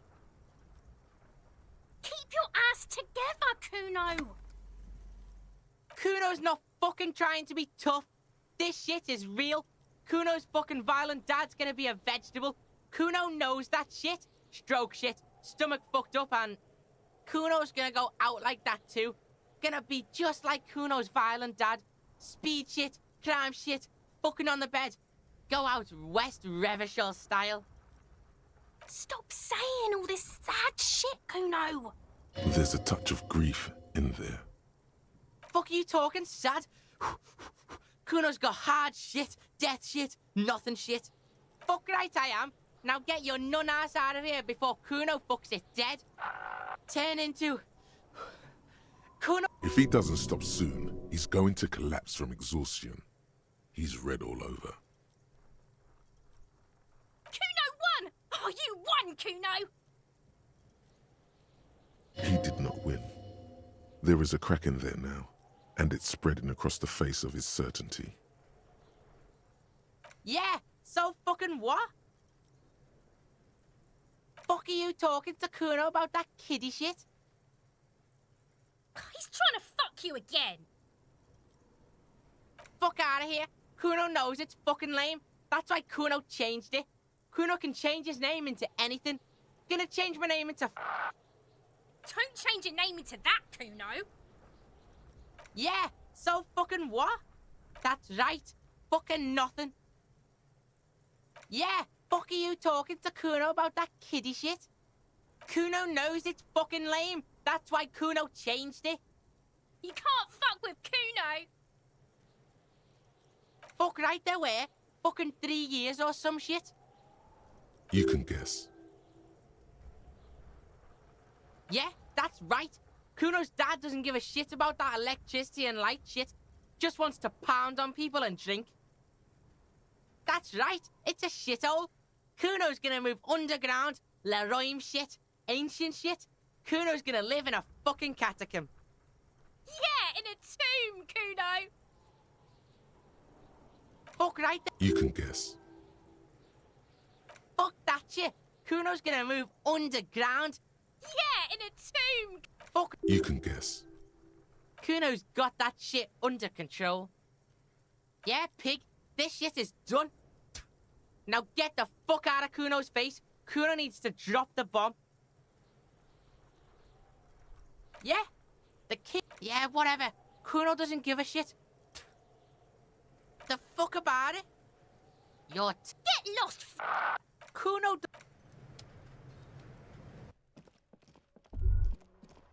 All around you, rain falls on the great city of Revachol.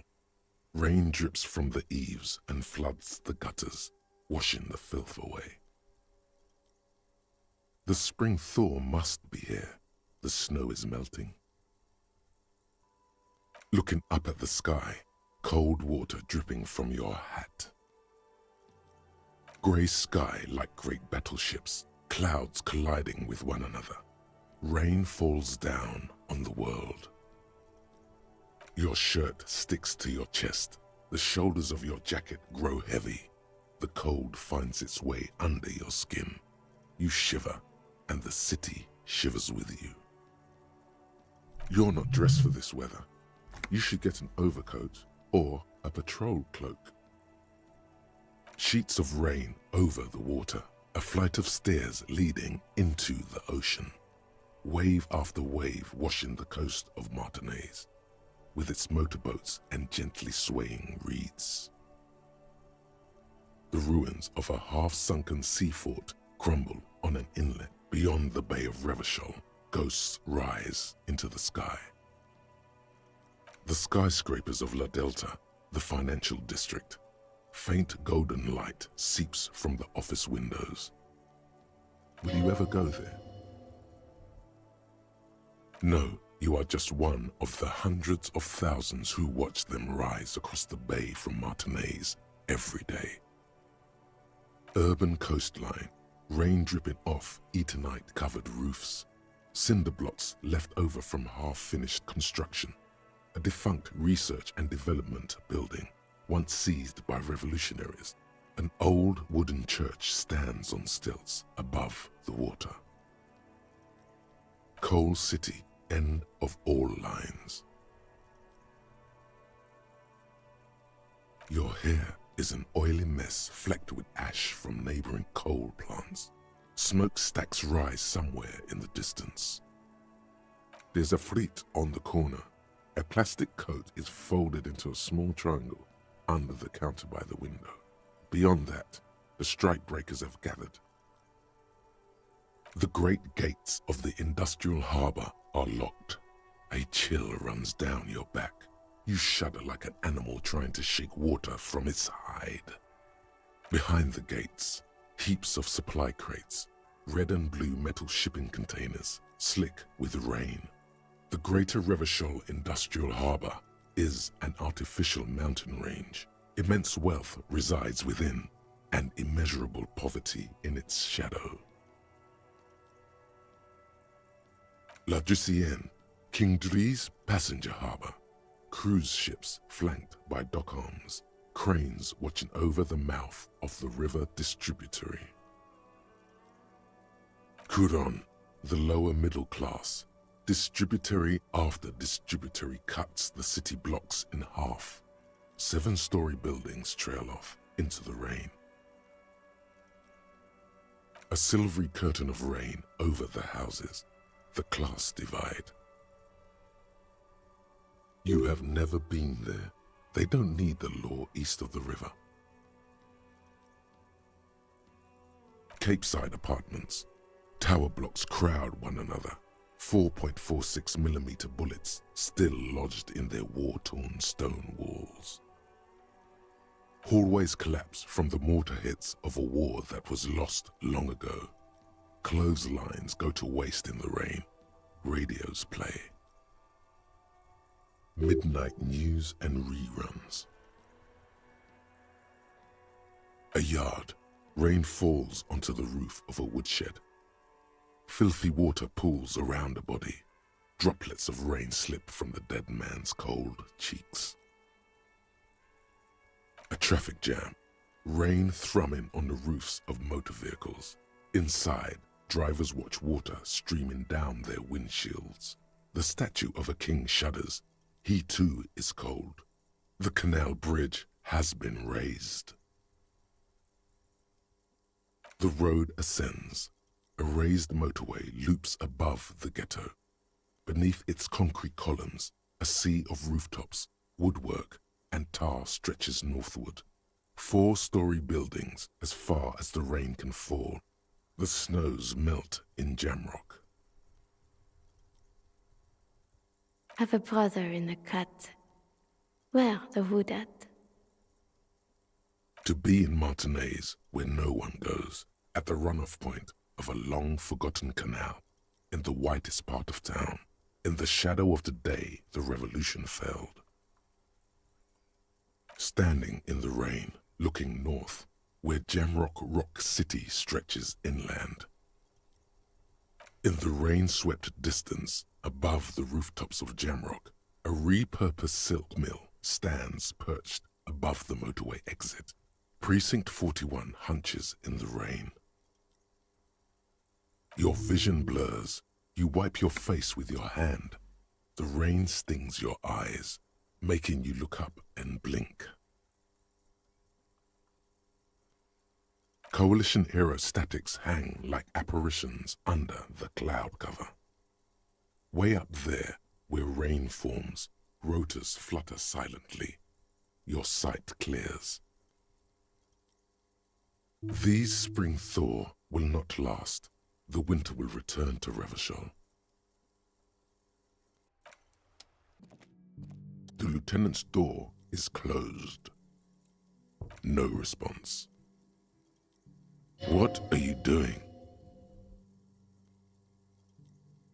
Still no response. Where is he? Isn't it party o'clock?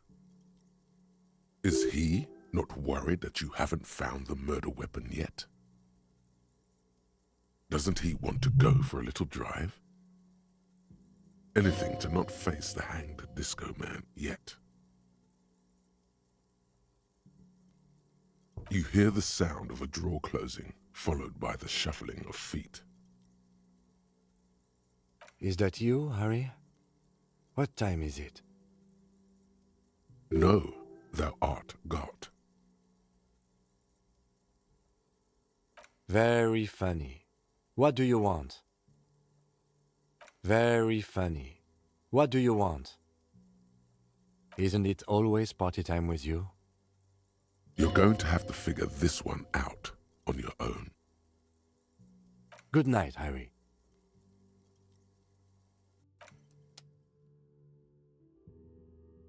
The lieutenant's door is closed.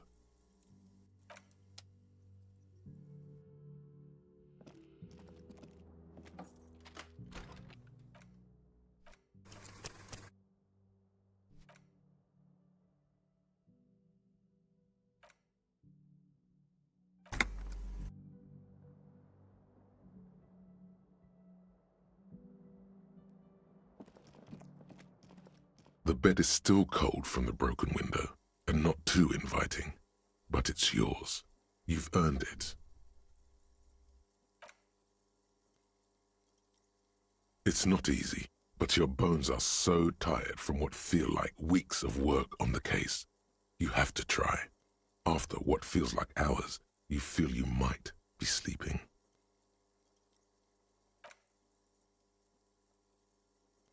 Thoughts, baby. A million little lights in the dark. You're one fine instrument, brother. All those faces and all those names. All that laughter and screaming and scheming around.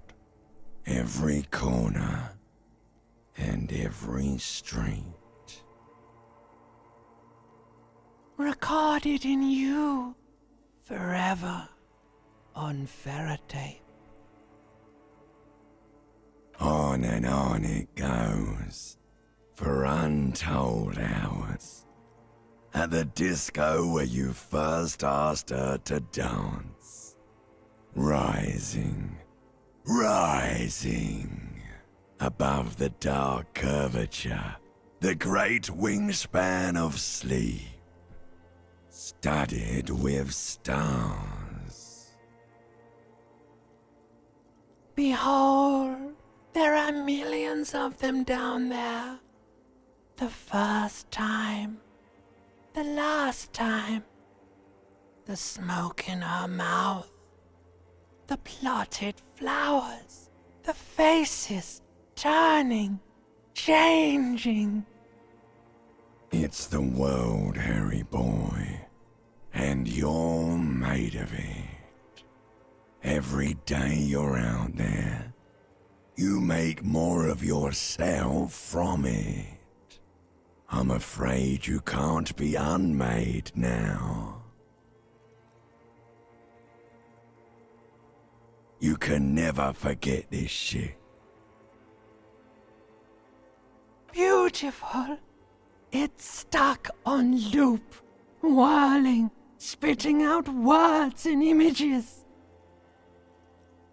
You're the son of the world again. Harrister, a ceaseless agent. Picking up litter and old newspapers, collecting your little bubblegum wrappers and idiotic picture postcards. Meaningless, meaningless keepsakes. Reading your awful letters and recalling things, aren't you? The endless names of the world. An address book you are. The map of a city. You'll go insane if you keep going like this. One more day, and you'll be in the loony bin. I just know you will. And for what, brother man? For the working class. For the money, baby. For the greater good. For Revacon, always and only Revacon. Solving your little crossword puzzles, doing your tasks, crossing names off lists, trying to become some sort of world detector. It won't make it okay. It won't put smoke back in her mouth.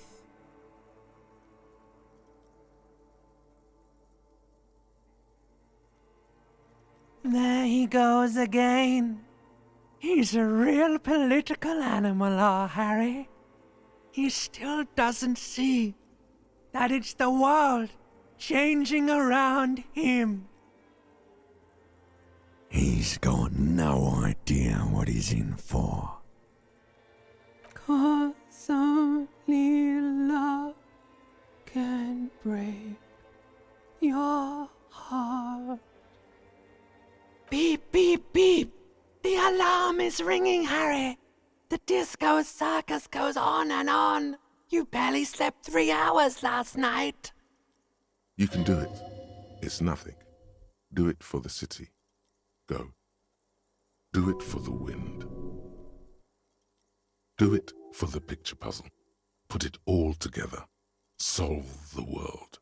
One conversation at a time.